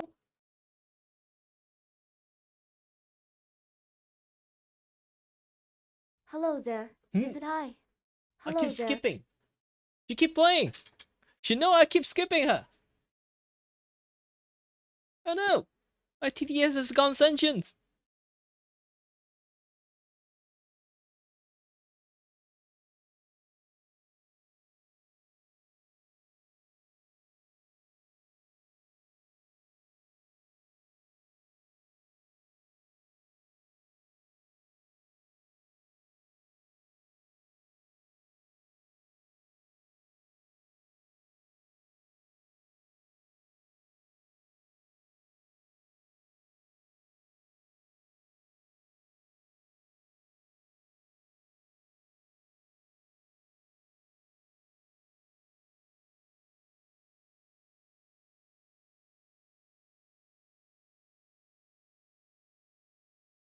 Alright, I'll keep playing this for a bit. I'll be going to the toilet. Be back soon.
Objection!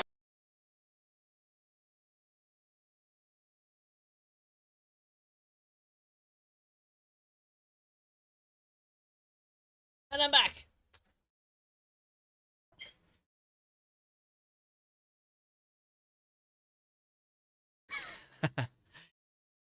Too late.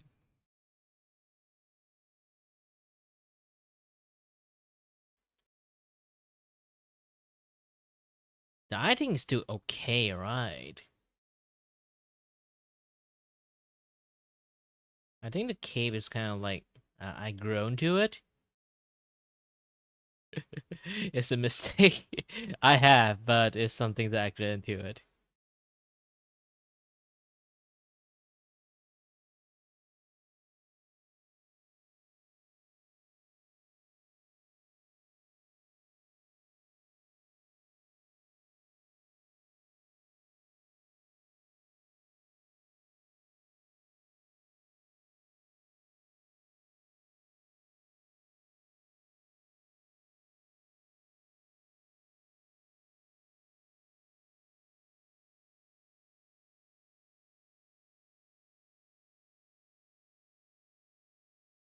Yeah, I just realized the cave is kind of like I don't know. It's just that I might actually have to like extend the canvas a little bit more.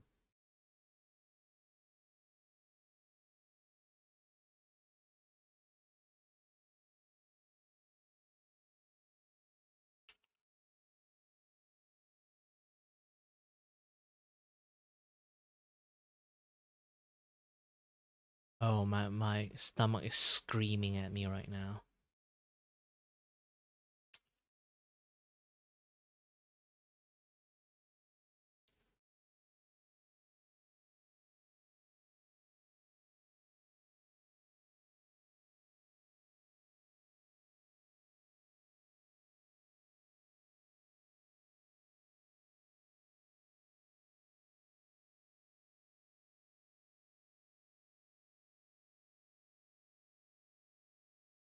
Yeah, doing great, doing great. It's just yesterday, it's a little bit sad I didn't manage to stream that long yesterday. Is because yeah, the vertigo is a little bit strong that day, so I didn't manage to like held off that well.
Wait a minute.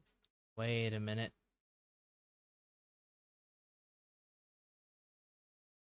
When did this happen?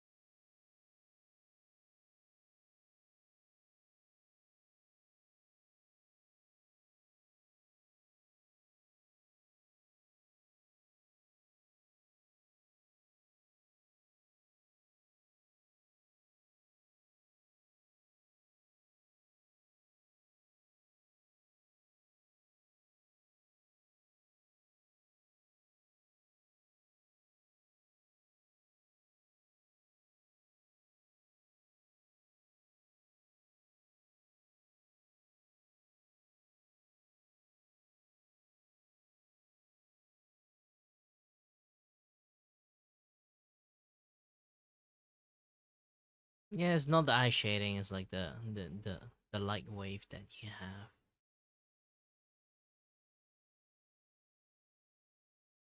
And you sell a lot more those kind of like wind effect kind of feel going on there. So like yeah, this is like one of it.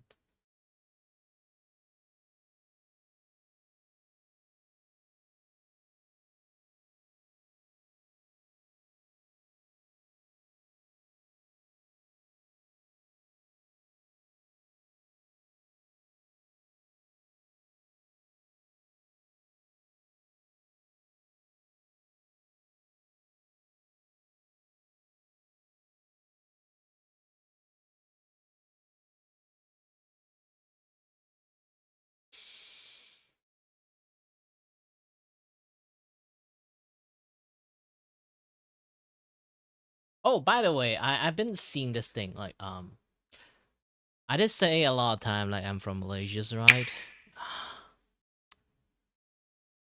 Malaysia got into news and it's not a good one. Kind of hilarious though, but and this is the same times that why this is the thing that we got in the news for?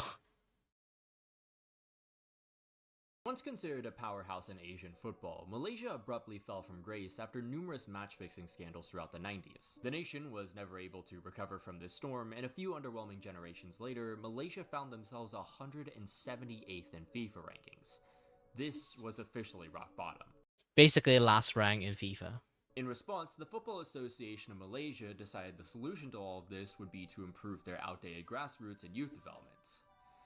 Now, if you actually believe that, you're probably new to Southeast Asian football. What actually happened was the Federation taking an aggressive approach to naturalization. The process of naturalization is typically through familial ties. More often than not though, most of Malaysia's naturalized players were just randos with no blood ties who had played in the country for like 5 to 6 years. Either way, these new reinforcements would oversee a gradual improvement for the national team, with their best performances coming 6 years later in the 2024 Asian Cup. After qualifying for the tournament on merit for the first time, Malaysia played out a spectacular 3-all draw with South Korea. This may seem pretty insignificant to the average fan of this sport, but you gotta take into consideration that only a decade ago, Malaysia couldn't even beat Fiji. But despite this impressive result, 2024 was kind of a year of turmoil for Malaysian football. Faisal Halim, who scored versus Korea, was victim of an acid attack in May. The head coach who led the national team to their first Asian Cup resigned in July. But worst of all, Malaysia were seeing their hated rivals' naturalization process take them to heights far beyond what Malaysia had reached in less than a year. This all built up into a mass frenzy, because if it's one thing you need to know about football in the Rice Balkans, no matter how much improvement you're making, if your rivals are still better than you, people have as much patience as a middle-aged white woman about to have a screaming match with an underpaid teenager. Around the end of last year, a rumor started popping up on Malaysian social media about how Burnley midfielder Josh Brownhill was of Malaysian descent. The rumor got so out of hand that the Prince of Johor had to personally message Brownhill saying that he needed to make a statement before things got worse, because it turns out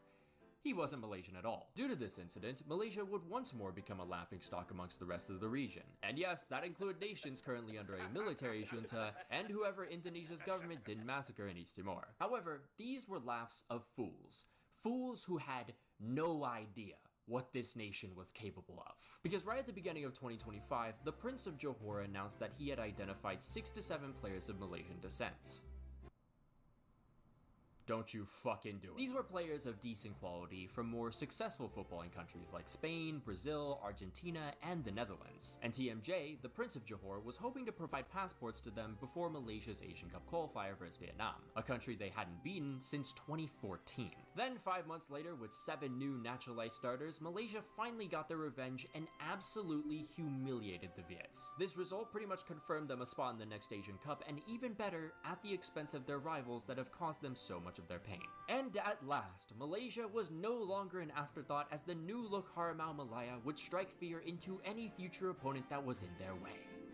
On September 26th, FIFA announced sanctions against Malaysia after discovering they had submitted forged documents for all 7 of their newly naturalized players. The federation was fined 375,000 euros, which is 1.9 million Malaysian ringgit, while each player was docked 2,000 euros. On top of that, each of the sinful 7 were given a 12-month suspension from all football-related activities. The funny thing is, though, outside the Malaysia sphere, no one was really surprised because there were so many suspicions from the very beginning of this. Firstly, these newly identified players never had any kind of links beforehand. They just kind of popped up on the scene. Not only that, the actual familial ties were pretty vague, and it didn't help Malaysia when Facundo Garces had a bit of a Freudian slip. All of this seemed so last minute as well, with how every player was announced eligible pretty much a week before the game. And FIFA's investigation pretty much confirmed that, saying that 6 of the 7 players were granted eligibility to play for Malaysia a day before the game versus Vietnam. I need you people to understand the hilarity of all of this, because they didn't do this to beat Japan or even Indonesia. They did this to beat us. Seeing all these allegations, though, TMJ quickly went on the defensive, saying that there were, quote, individuals who are worried about the rise of the Harimau Malaya. Now let's quickly look at that statement for like 2 seconds. Who the fuck would conspire against 123rd in the world? That is a wild amount of main character energy for a country that is seen as more of an afterthought in ASEAN than the fucking Philippines. And then there was the Who Was in New York conspiracy, which basically revolved around the idea of Indonesian FA President Erick Thohir colluding with FIFA President Gianni Infantino. And in an effort to save face, TMJ entertained this theory by posting 4 screenshots that alluded to this idea that pro-Israeli FIFA punished Malaysia specifically because they were pro-Palestinian. And I guess Erick Thohir worked a deal with Infantino to not investigate them, despite the country also being pro-Palestinian. Yeah, I think the prince put as much thought into this as his naturalization process. That's somehow not even the funniest TMJ deflection though, because all on the same day, he used the same news source that just 4 months ago were fooled by a copy pasta I tweeted. I am dead ass. These dumbasses actually reported about how I had, quote,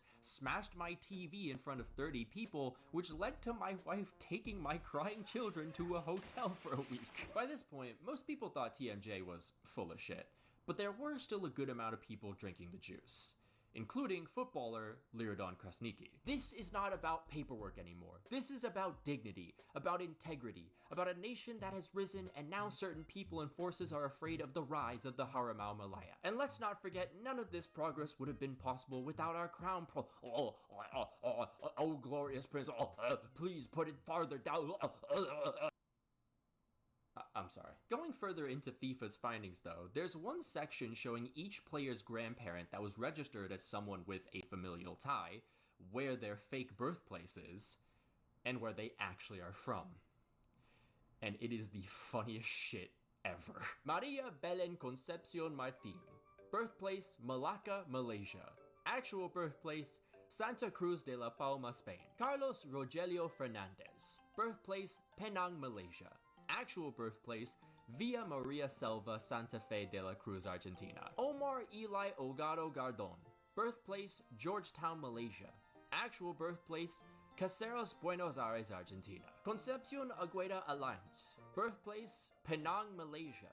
Actual birthplace, Roldan, Argentina. Nair de Oliveira. Birthplace, Johor, Malaysia. Actual birthplace, Abricampo, Brazil. Giorgio Irazabal y Lamquis. Birthplace, Kuching, Sarawak, Malaysia. Actual birthplace, Villa de Guernica y Luno, Vizcaya, Spain. Hendrik Jan Hevel. Birthplace, Malacca Strait Settlements, Malaysia. Actual birthplace, The Hague, Netherlands. Grandpa Lionel Messi III. Saba. The last one is even funnier because TMJ really had the audacity to forge documents of someone from a country very well known for keeping track of this type of stuff. Like, did he really think he was gonna get away with this? I think it's a good time to remind everyone that Malaysia did this to beat Vietnam. The investigation also concluded no wrongdoing from the players or the federation, which actually makes things so much worse because this clearly hints at the fact that a higher power is influencing the national team more than the actual federation itself. However, national team CEO Rob Friend denied such an idea, claiming that TMG isn't involved in anything operational, he is merely just a visionary. Solid argument, Rob. If only you hadn't contradicted yourself not even 10 seconds later. He sets the motivation. These players want to play for him. We want to work for him. This is a world-class staff we have in the national team. And the professionalism that we bring comes from the vision of TMJ. And that's it. He's not operational, right? He's not getting in the weeds. He's our visionary, and that's it. And he sets the vision of the national team.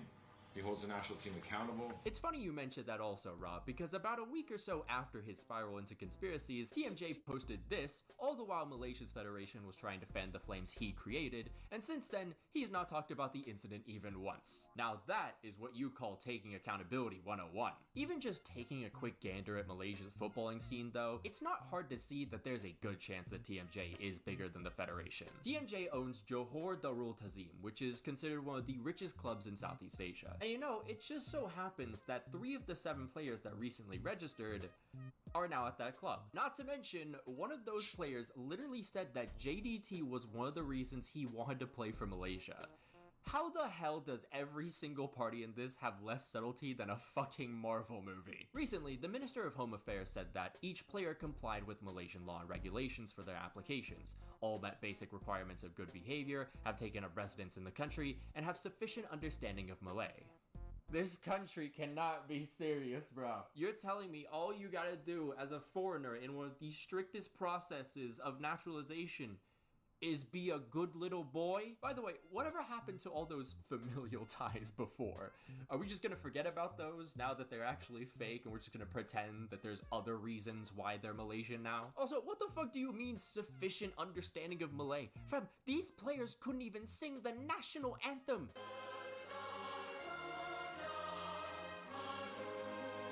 It's already a little questionable when Indonesia uses their naturalization to ignore underlying issues, but it's even worse when you're basically committing fraud which denies actual Malaysians who know what it means to play for their country the opportunity to do so. It's also just a massive slap in the face to fans of the national team because barely anyone on this team actually represents the pride, heritage, and struggle of the average Malaysian person. Now their national team is just a bleak representation of the elitism and corruption that constantly plays double standards with its own people. Malaysia has a severe child abandonment problem which leaves thousands of kids growing up Which I stateless, don't know. meaning they don't have any actual documentation. So because of this, they can't attend school, access healthcare, or even prove their identity. And going into adulthood without any of these documents, they can't get a proper job either. They literally have no other option than to fend for themselves, usually through illegal means. Now, according to Malaysia's constitution, these foundlings should be guaranteed citizenship. I mean, they were born in the country. But the reality is, they're not, because of biases and stigmas from government officials regarding stateless children in general. But if you're a foreigner who's kind of decent at football,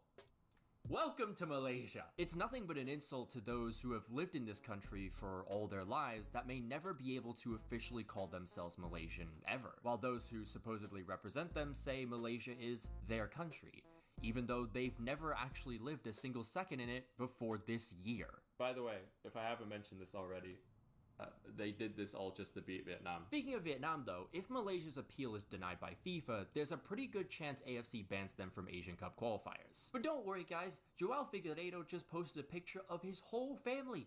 And look! It's an Asian lady and she's old and she's next to him. That is way stronger evidence than literal documentation.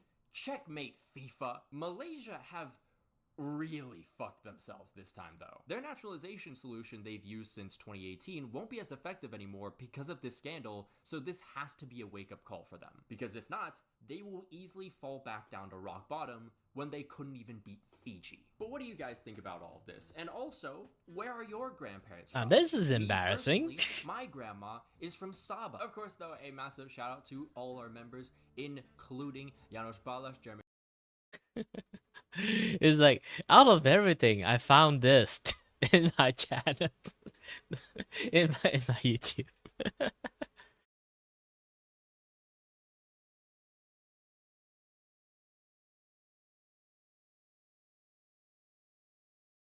It's really rare that we get people to talk about like Malaysians. At the moment people talk about it, is usually shitting on Malaysians.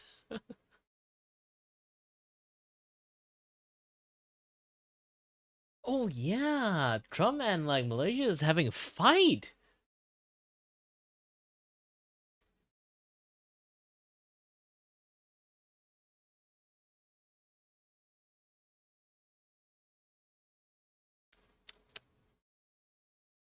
I personally I don't know. I don't know shit about it, but general understanding, neutralizations maybe. It's about being settled into Malaysia as citizens.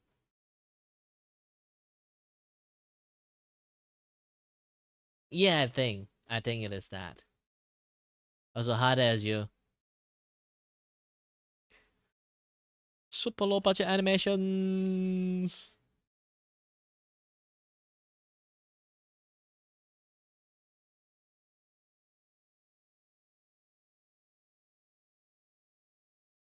Okay, going for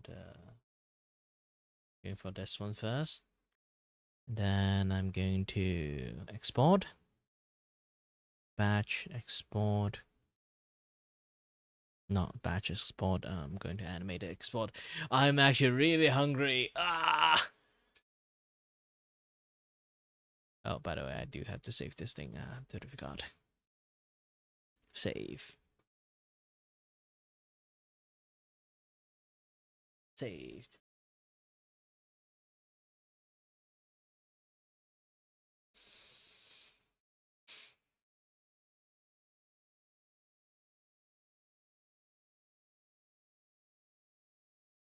Like, I don't know too much about FIFA, but at least I know this one thing. If you're going to for World Cup, it's kind of like you of course the team that you're playing with, you are from that country. And then they basically just forge a lot of documentaries like either like, oh, they are descendants of Malaysians. Their great grandfather is like a descendant of Malaysians. So like they consider as Malaysian, those kind of things. When they found out they're not, they just going to immediately kind of like immigrate them, immigrate them, and then like settle that they are Malaysians. So turning your, maybe it's like neutralization is about like you know, your process of like becoming a Malaysian, like losing the green card or something like that, and then be officially the you have like that official like ID of for being a Malaysian, those kind of things. Because like even immigrate to a place, you have like a different like identity card than other people. So like being an immigrant, you have like a completely different identity card. But as time pass, you can become official immigrant. Like you know like official like the thingy, just from like being there for a very long time and then become like a trusted citizens, those kind of things. Maybe that is neutralization, I don't know.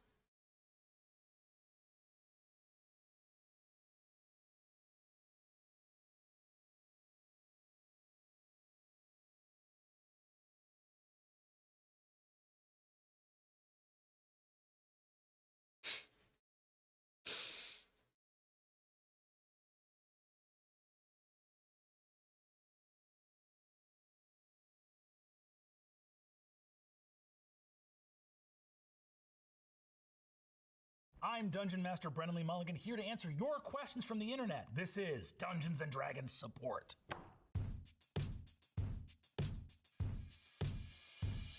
Okay, first question. Obama Prism VHS, the most iconic parentheses, famous D&D monster, you gotta love a mimic. A monster disguised as a treasure chest. Now, I love these monsters because they only make sense in a world where so many people are going into haunted dungeons that entire strains of monsters can evolve just to eat adventurers. Think about how rare of a food source an adventurer is on Earth, and think about the fact that there's so many monsters out here being like, if I disguise myself as a treasure chest, at least one person a week is gonna open me and I'm gonna eat them. I would say my favorite D&D monster has to go to the owl bear, Hoot Growl, the mascot of the Eggford Adventuring Academy, and our favorite monster over at Dimension 20. Why would you mix an owl and a bear together? Bears are more dangerous than owls. Just have a regular bear. But no, we made them half owl. Incredible. No notes. This next question comes to us from @SparrowBoy. Is there any secret? How do you come up with such great character design and personality-wise? I always feel empty-headed when having to create a D&D character. The things that not only are fun right away, but stay fun and sustainable a long time are creating characters that are wrestling with a heroic problem that I can keep coming back to. Perhaps their wizarding academy was burned down, or their parents were heroes that were betrayed. Perhaps a war is raging across these 5 kingdoms. Pick someone from one of those kingdoms with something to lose. Not only on a physical level, but an emotional one as well. Pick characters who care about the world they are in, and you will find yourself swept away by adventure very quickly indeed. That's my advice to you. This next question comes to us from Yeah, I got a basically I got a D&D character is a baby with a gun. Hello there. I'm not even Big kidding hi. about that. It's like Claudia, the studio Hold mascot on. here. Want to chat? Basically like me and my friend like workshop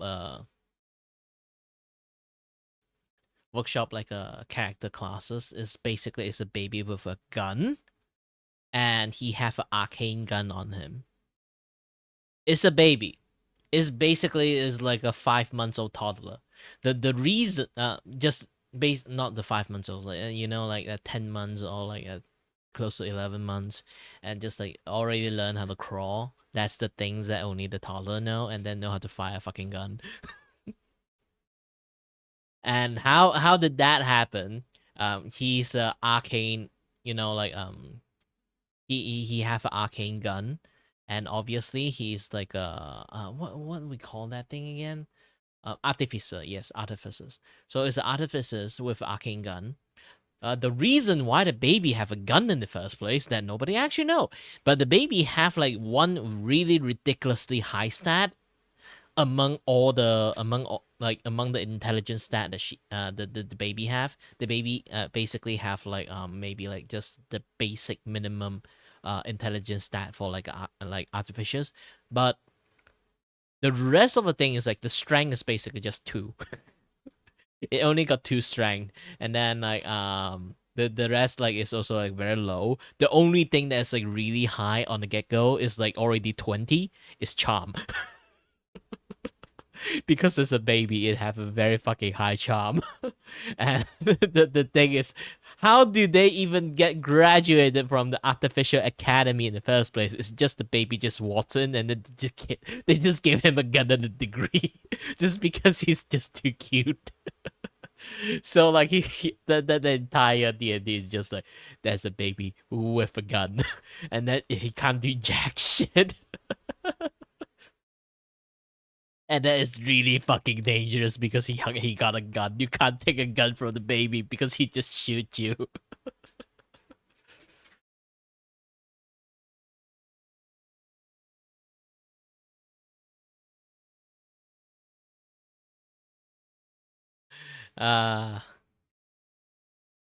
Again, like a baby with a gun is the most powerful thing. Not telekinesis. Artificers is like the it's a class of alchemists that actually like do like magic weapon and stuff. They create magic weapon, tinkering stuff, this and that, yada stuff. That's artificers. Usually they can have a gun, but they don't. It's like a D&D with like generally don't have a gun, but artificial can have a cannon. They can create like an artificial cannon, but no. Because it's a baby, they create like a baby-sized cannon for him. So technically, it's artificial gun. That's the thing. And then because the baby can't do anything, you need to have like a characters Like one of the party member carry the baby.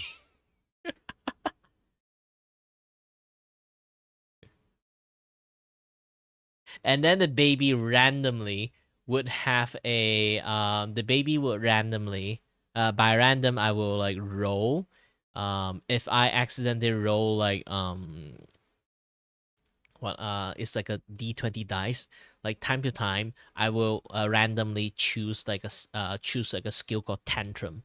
So time to time I will roll like roll tantrum, and then like everyone have to roll a deck save, because I just like baby with a tantrum and with a gun, so he would just shoot everywhere, everyone will just get shot. So everyone have to like roll a deck save. If they didn't get a deck save, like they would get hit by the gun. They would just get shot.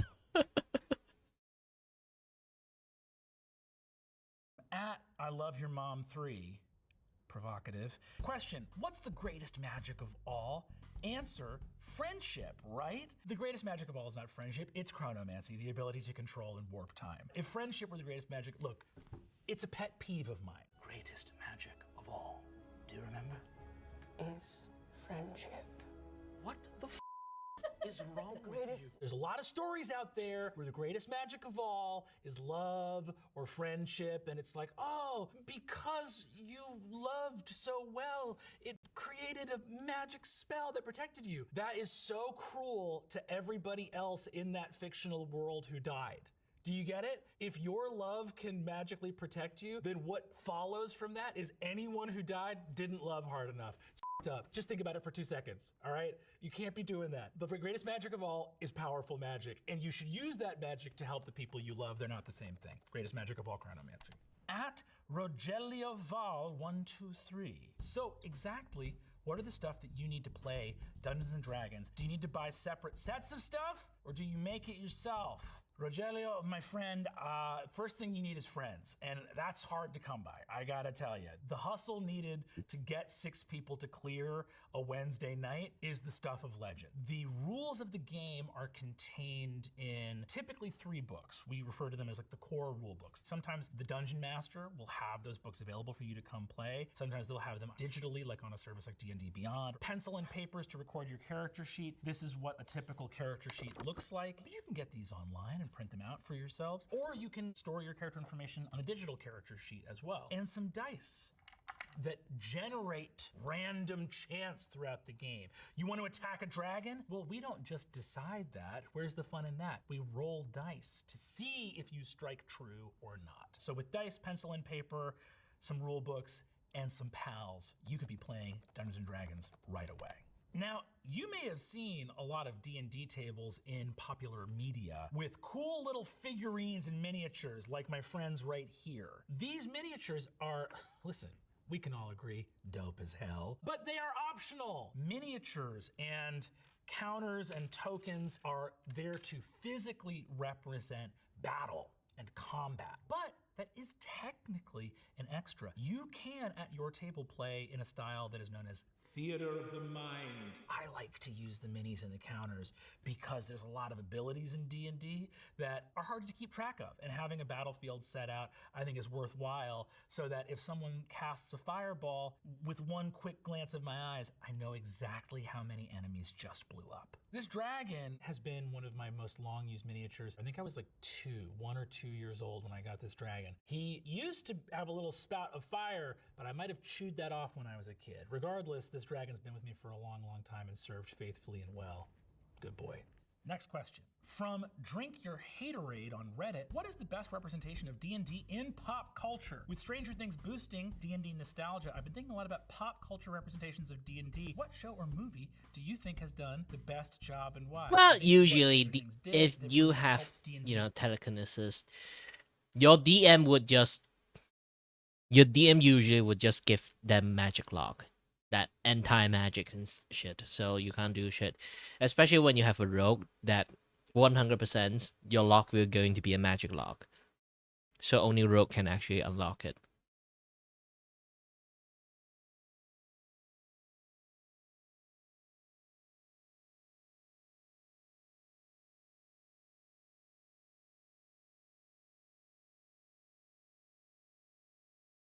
D&D at a moment when a lot of cultural forces were conspiring to lift it up, and actually showed it as being really fun, inherently social, inherently thrilling, a activity that brings people together in shared storytelling. Baldur's Gate, people got to fall in love with Karlach and Astarion and these amazing characters and trying to smooch, which is a part that they don't write about a lot in the textbooks, but believe me, when you get to playing the game, people want to know if they can smooch. And at my table, as long as all parties involved have talked about it at session 0 and everyone has their thumbs up across the board, if we're going to be out here slaying and smiting, why not add smooching into the mix? What's so wrong with a nice smooch?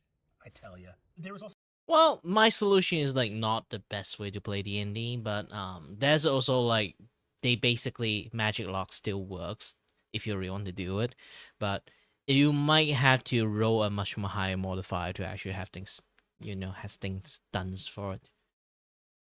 But still, like, they're going to make it much more harder for you. Also a D&D movie that came out recently that Their job is to not let you become too fucking OP. That's the thing. I think did a very good job. It had the They let you be OP, but not too fucking OP. tone and tenor. The worlds of Dungeons and Dragons are these arch, epic fantasy universes, but the experience that most people have playing at the table is that things get goofy. There will be moments of romance, there will be moments of shock and danger and dismay, and so that movie did a good job of showing some of the lightheartedness that exists when you're actually playing through these D&D worlds together. At Buck Ducky, I'm DMing a game for a bit, and I'm trying to learn how to make a female voice for an NPC, but I'm very bad with voices. I think that it's a mistake to try to like pitch up your voice for playing female characters. As a dungeon master, I have to play every different kind of person because I'm playing everybody in the world that my players are going through. Someone told me recently that the characters that I make sound like me, meaning when I voice the character, I just use my regular voice, are women and bad guys. That's something I should unpack with a professional. I don't know why that is, but that's who gets my real voice. I just use my regular voice when I'm playing women. Unless there's like a regional accent or they're older, like if I'm playing the Baba Yagas. Did someone say a little bit of piss? Ancient folkloric Russian witch.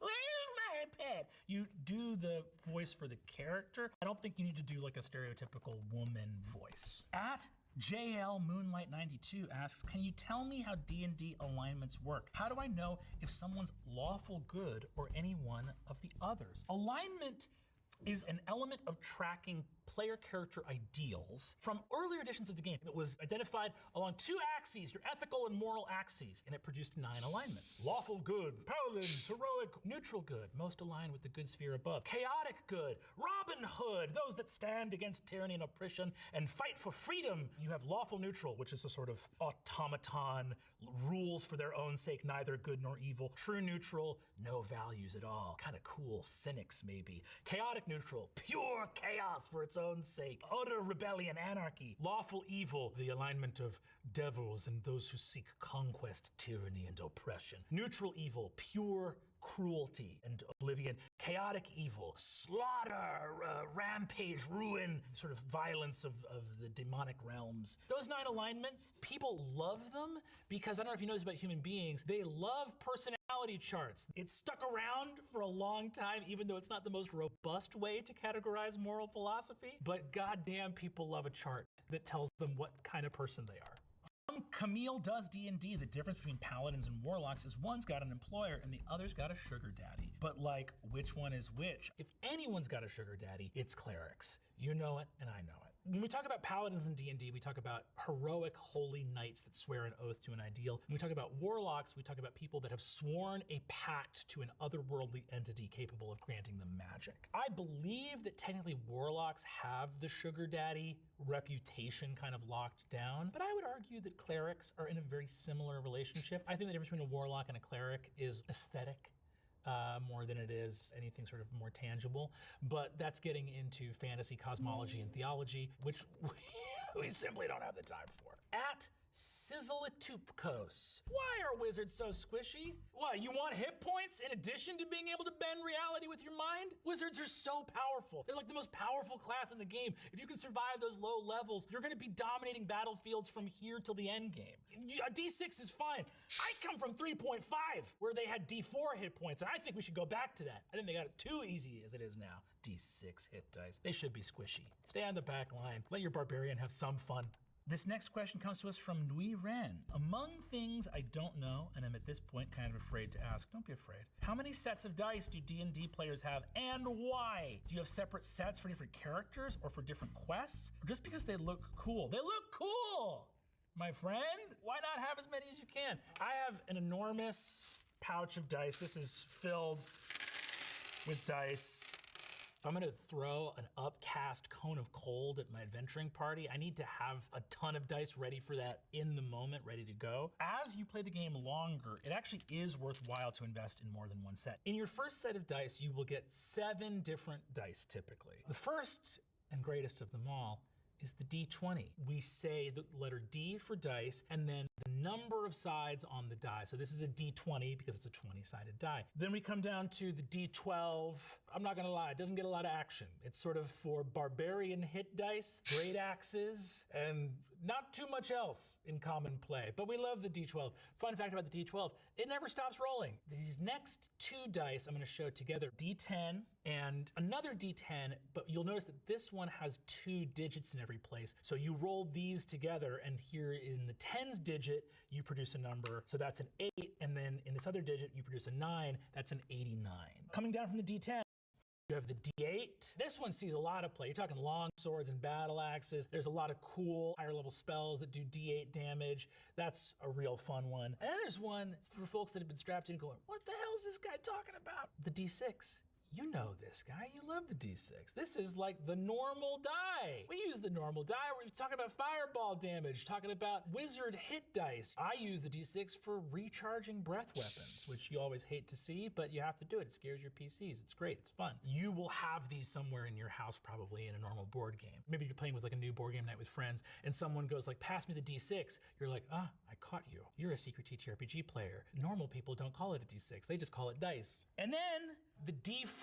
This one always trips people up because it's got multiple numbers on each side because it lands with its point pointing up and you have to see which numeral is upright. The D4 is the bane of messy housekeepers everywhere because if you let dice fall on the floor and you're walking at night to get a glass of water, this bad boy's going right in your foot like a Lego. I have stepped on these so many times.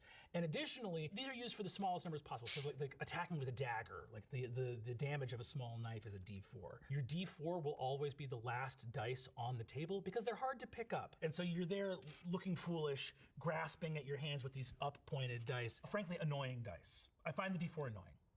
I can say that, we have a long relationship, you're not going anywhere. Some of these dice are reliable and their personalities are good, and the D4 is not on that list, sorry to say. Question here from @memeslich, should Dungeon Masters stop fudging dice rolls in Dungeons & Dragons? Fudging a die roll is something that a Dungeon Master can do with the aid of this handy little screen. It's called a Dungeon Master screen. You put that up at the table and all of a sudden, what am I up to back here? This screen enables you to do really fun stuff like this where you go, okay, the monster's gonna attack. Oh no. If you were to see that I rolled a 2 and still hit you, that might prompt you to be like, we need to run away from this battle right now. There's a lot of stuff that is reasonable to stay hidden behind a DM screen. A DM hides their stat blocks behind here. I usually make it this little homebrew index card with all the players, like game stats on it. But there's then a temptation for some DMs to fudge die rolls. Typically this is done to spare the player characters from a terrible fate. You're attacking your PC, it's the last one standing, and they've got 10 hit points left, and you roll that monster attack roll. Oh, it's a nat 20, they're about to do double damage, this is about to be the end of the campaign. Maybe they didn't roll a nat 20, maybe you could say that they rolled something else. That temptation is there for DMs that suddenly get a soft heart for their PCs. @RideTheDirt, also just some leftist, hell yeah. What is a golden rule you try to follow for #D&D or other #TTRPG for folks at home? That's tabletop role-playing game. The golden rule I try to follow is you're playing with your fellow players, first and foremost. If you follow every rule and stay completely in line with the module, the books are never going to say thank you. You're playing with other human beings at the table. Stay tapped in to what their experience is. Are they having fun? Are you all telling a story together? That is the measure of a great tabletop game.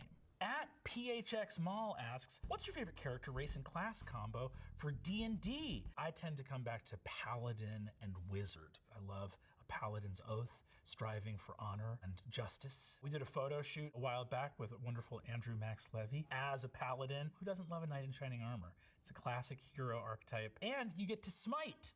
Who doesn't love to smite? Give me those D8s. And I also like wizards because they're very magical, but they weren't born that way. They had to work very hard to get magical, and I identify with that. But for the person asking this question of, is there a certain advantage? Typically, there are certain things that dovetail. Like if you're gonna play a barbarian, which is a strength-based class, there are gonna be certain ancestries that give you a bonus to strength in some editions of the game. There's also some fun stuff about playing a character that's a little bit more well-rounded. Every so often it can be cool, even if you're playing a strength-based character, to go, oh, and because of this part of my background, I have a weird little cantrip or a magic spell I can do. Even though it might not be optimal, that weird little power that doesn't exactly fit into your build may be the thing that saves you and your friends from a total party kill.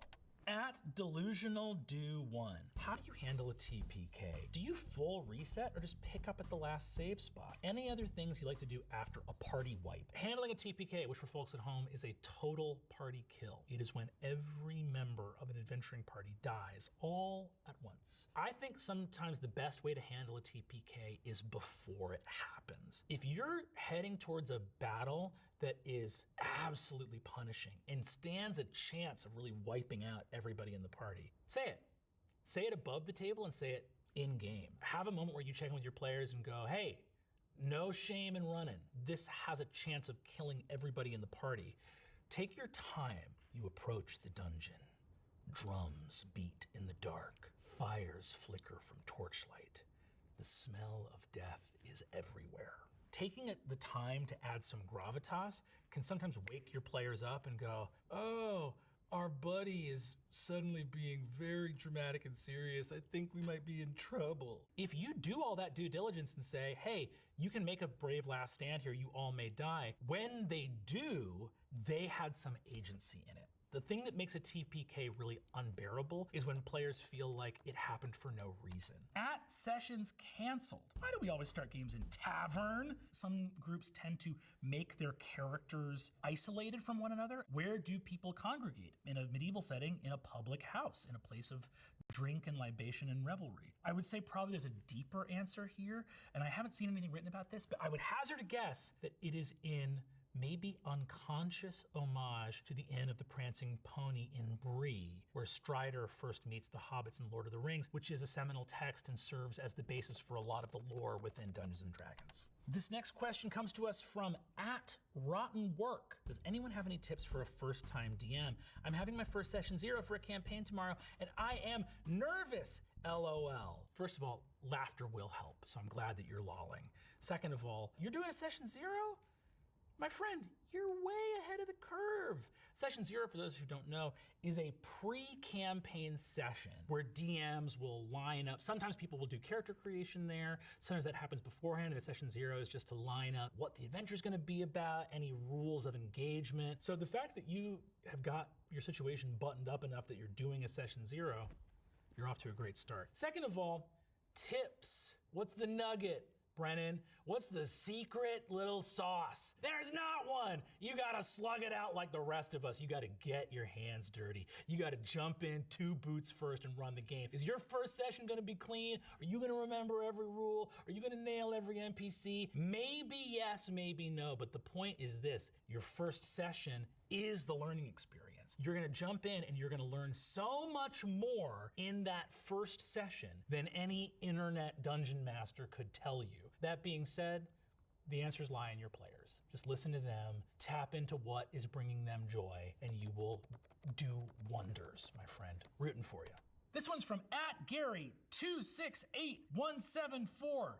3-8, 26 million and some odd Garys before this one. What in the world is a critical roll? Don't you mean a nat 20? You're thinking of a critical hit. A nat 20 is the highest possible roll on a 20-sided die. When you get that nat 20 roll, on an attack roll, it's an automatic hit and it deals double damage. Thrilling. Most DMs, and I would say the fun ones, not to put myself on one side of a fence, will homebrew that a nat 20 is also an automatic success on a skill check. Now, this does certain things to game balance. The game rules as written does not say that a nat 1 is an automatic failure or a nat 20 is an automatic success. But I am part of a camp of Dungeon Masters that believe if the possibility for success or failure does not exist on a given roll, why are you asking for it in the first place? Just say it's impossible. If you're gonna ask someone to roll a die and they roll a nat 20 and they still don't succeed, it doesn't feel very good. And we're here to feel good, so.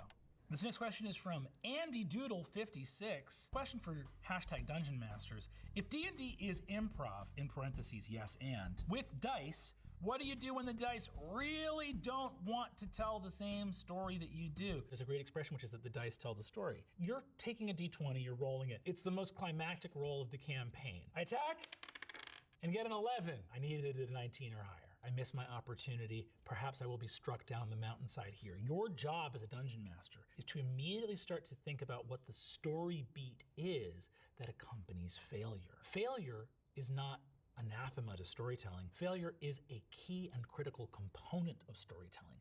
Downbeats, moments of ruin and wrath, these are what drive heroes on to greater and greater ends. The reason we play with these dice is so that we can surrender control. Maybe this isn't the big heroic victory you thought it was. Maybe this is actually a setback. At Wild Magic Surge, what's your favorite D&D 5e spell?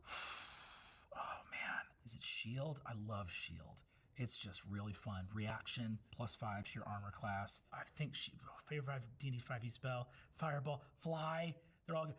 I will say this, third level is the best spell level. All the most fun spells are third level spells. At Lee, 51,765,627. I want to learn to play Dungeons and Dragons. How do I find people willing to play with a newbie? Well, yeah, I love playing with newbies. Playing with newbies is the best, but you are right. It is hard to find a group to play with. I think the best thing to do, honestly, is if you have people you're close with, you have a group of friends, all learn the game together. It doesn't matter if you're stumbling through it. It doesn't matter if it feels arcane or Byzantine or it's hard to get through. The important thing is you're spending time with people you care about and you love. If the crew around you, if your friends and network aren't as interested in tabletop games as you are, frequenting game nights at your local game store, have game nights where you can come and meet people and join a table. And there's also services online to find physical but also digital play groups. So Start Playing Games is a company that serves as a sort of matchmaker to not only hook people up with other people to play with, but also dungeon masters. Matching services for dungeon masters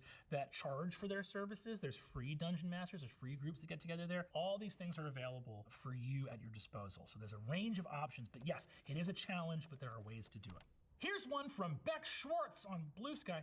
Thanks, Bex! Hi, intrepid hero Brennan Lee Mulligan. How does your prep for an adventure in someone else's campaign, such as Exandria and Critical Role's Calamity, differ from your preparation for the Worlds Beyond Number that you are building? Thank you for the question, Bex. I deeply appreciate it. Shout out to Worlds Beyond Number, the podcast that I do with Bria Iyengar, and Lou Wilson, edited by Taylor Moore. I was fortunate enough to get invited to come and run a series in Exandria for Critical Role as a part of their Exandria Unlimited series. Basically, whenever they need someone to crash a flying city somewhere in the history of Exandria, Matt calls me up, they light the little bat signal, and I come in and make everybody sad.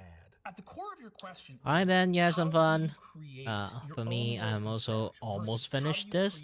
All I need to do is just make the character go to sleep. Creating the That will be done. homebrew world of Umora from scratch for this epic fantasy podcast, to stepping into Exandria, the incredible world of Matt Mercer and Critical Role that has been established over now 3 full campaigns and adapted into the Legend of Vox Machina animated it shows. Pick your poison, right? A lot of DMs rely on pre-published modules. Exandria has incredible source books that give a DM the tools to jump into an established and exhaustively beautiful and rich fantasy world to just start telling your story in it. Other DMs actually sort of tend towards wanting to create from homebrew themselves, wanting to make their own setting and to be sort of the ultimate authority on where that world was and what was going to be going on in it. The prep is very different and they're both wonderful. Short answer is you got to do a lot more reading for this one. And in this one, you got to do a lot more writing. There's something really beautiful and delightful about writing fiction in someone else's setting. Anyone now who's writing a Star Wars show is someone who grew up probably loving Star Wars. So there's an amazing focus on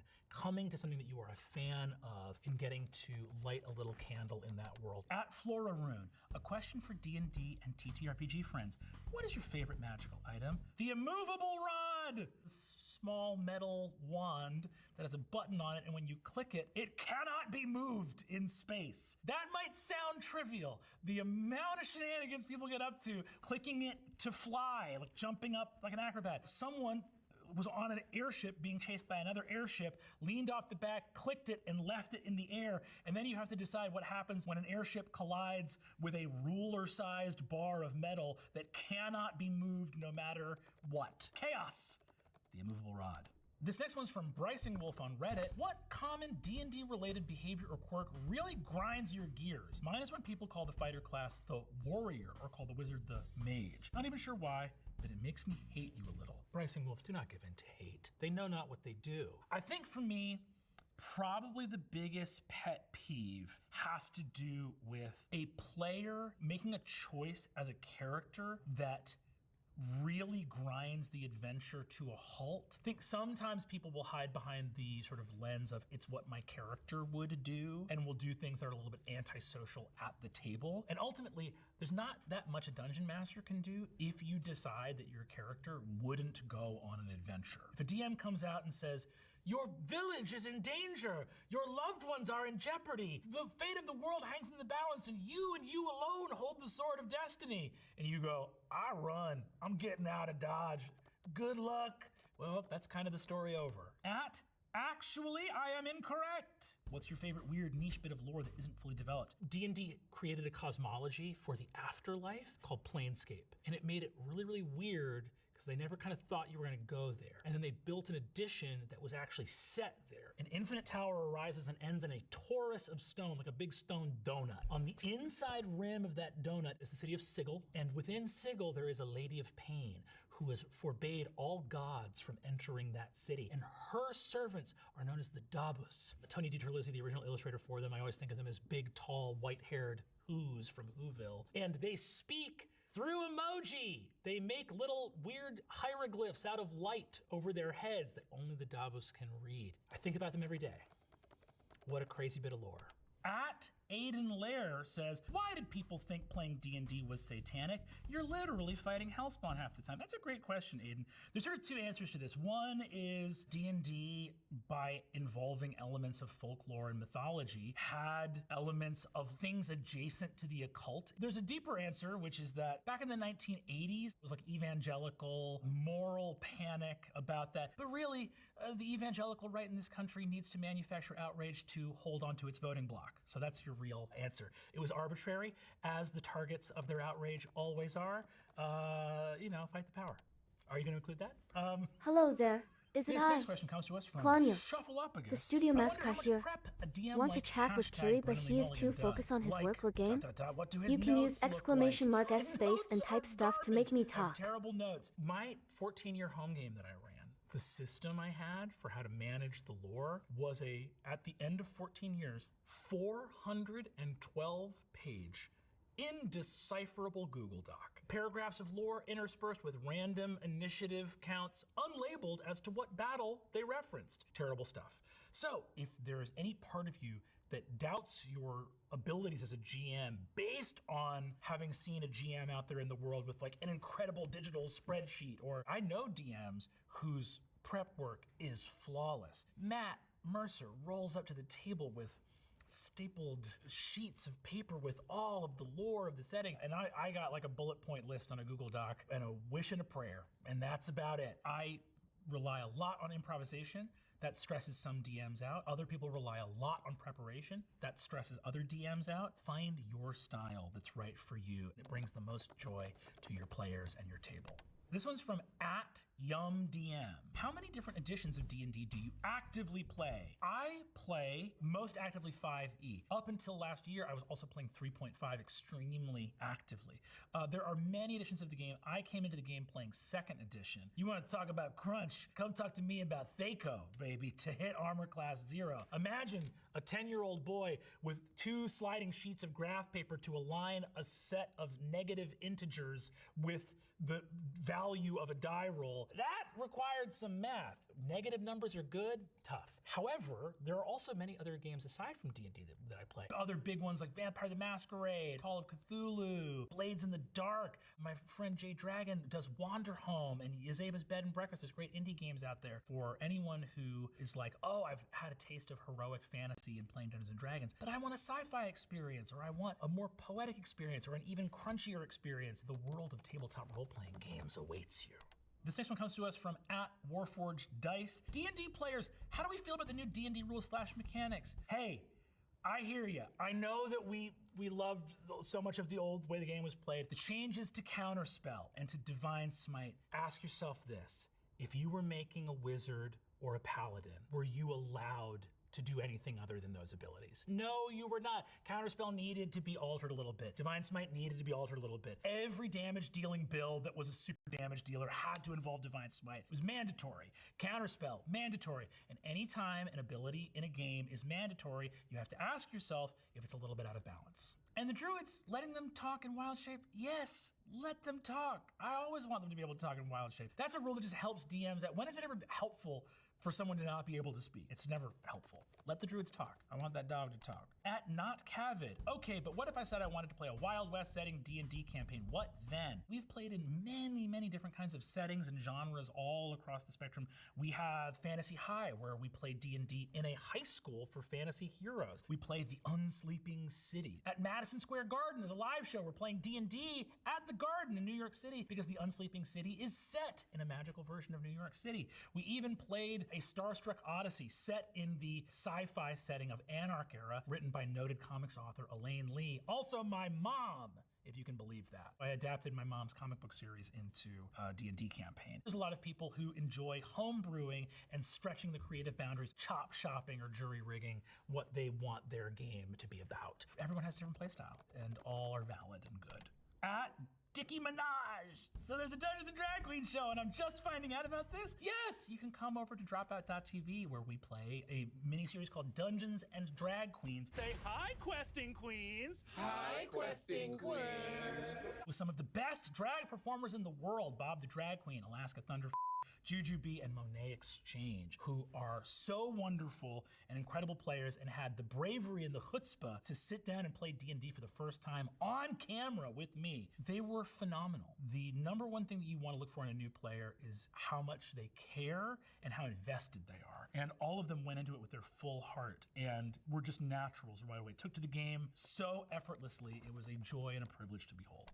The next one comes to us from Bug Hop D. My son just asked a D&D question I don't know how to answer. What does a mimic look like when it's not mimicking? In their natural state, mimics appear as amorphous shapes with speckled gray skin, similar in appearance to granite. But since they are such shape-changing extraordinaires, you'll rarely encounter one in its regular form.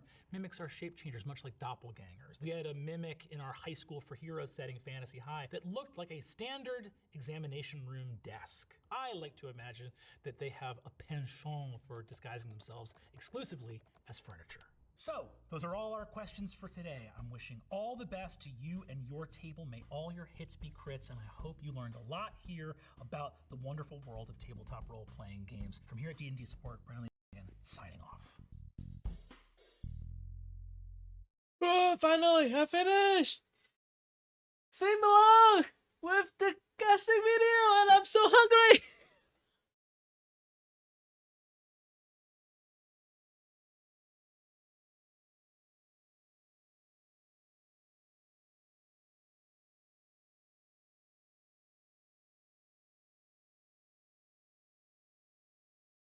Yeah, all I have to wait is just export this thing. Oh yes, I should hydrate. This time is the first time that I just too focused and I didn't hydrate at all.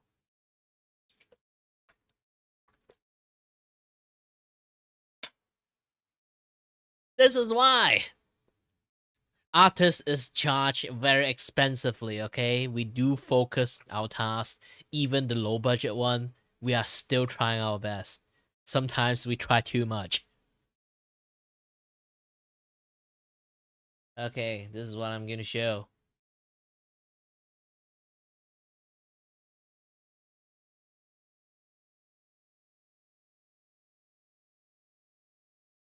This is a mute one. You can see like the body, the subtle movement and everything.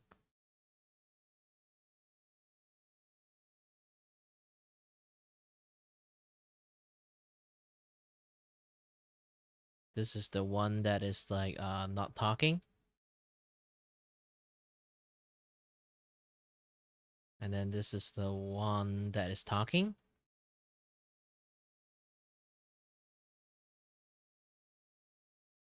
And then where's my muted one? The deafened one. The deafened one is a sleeping one.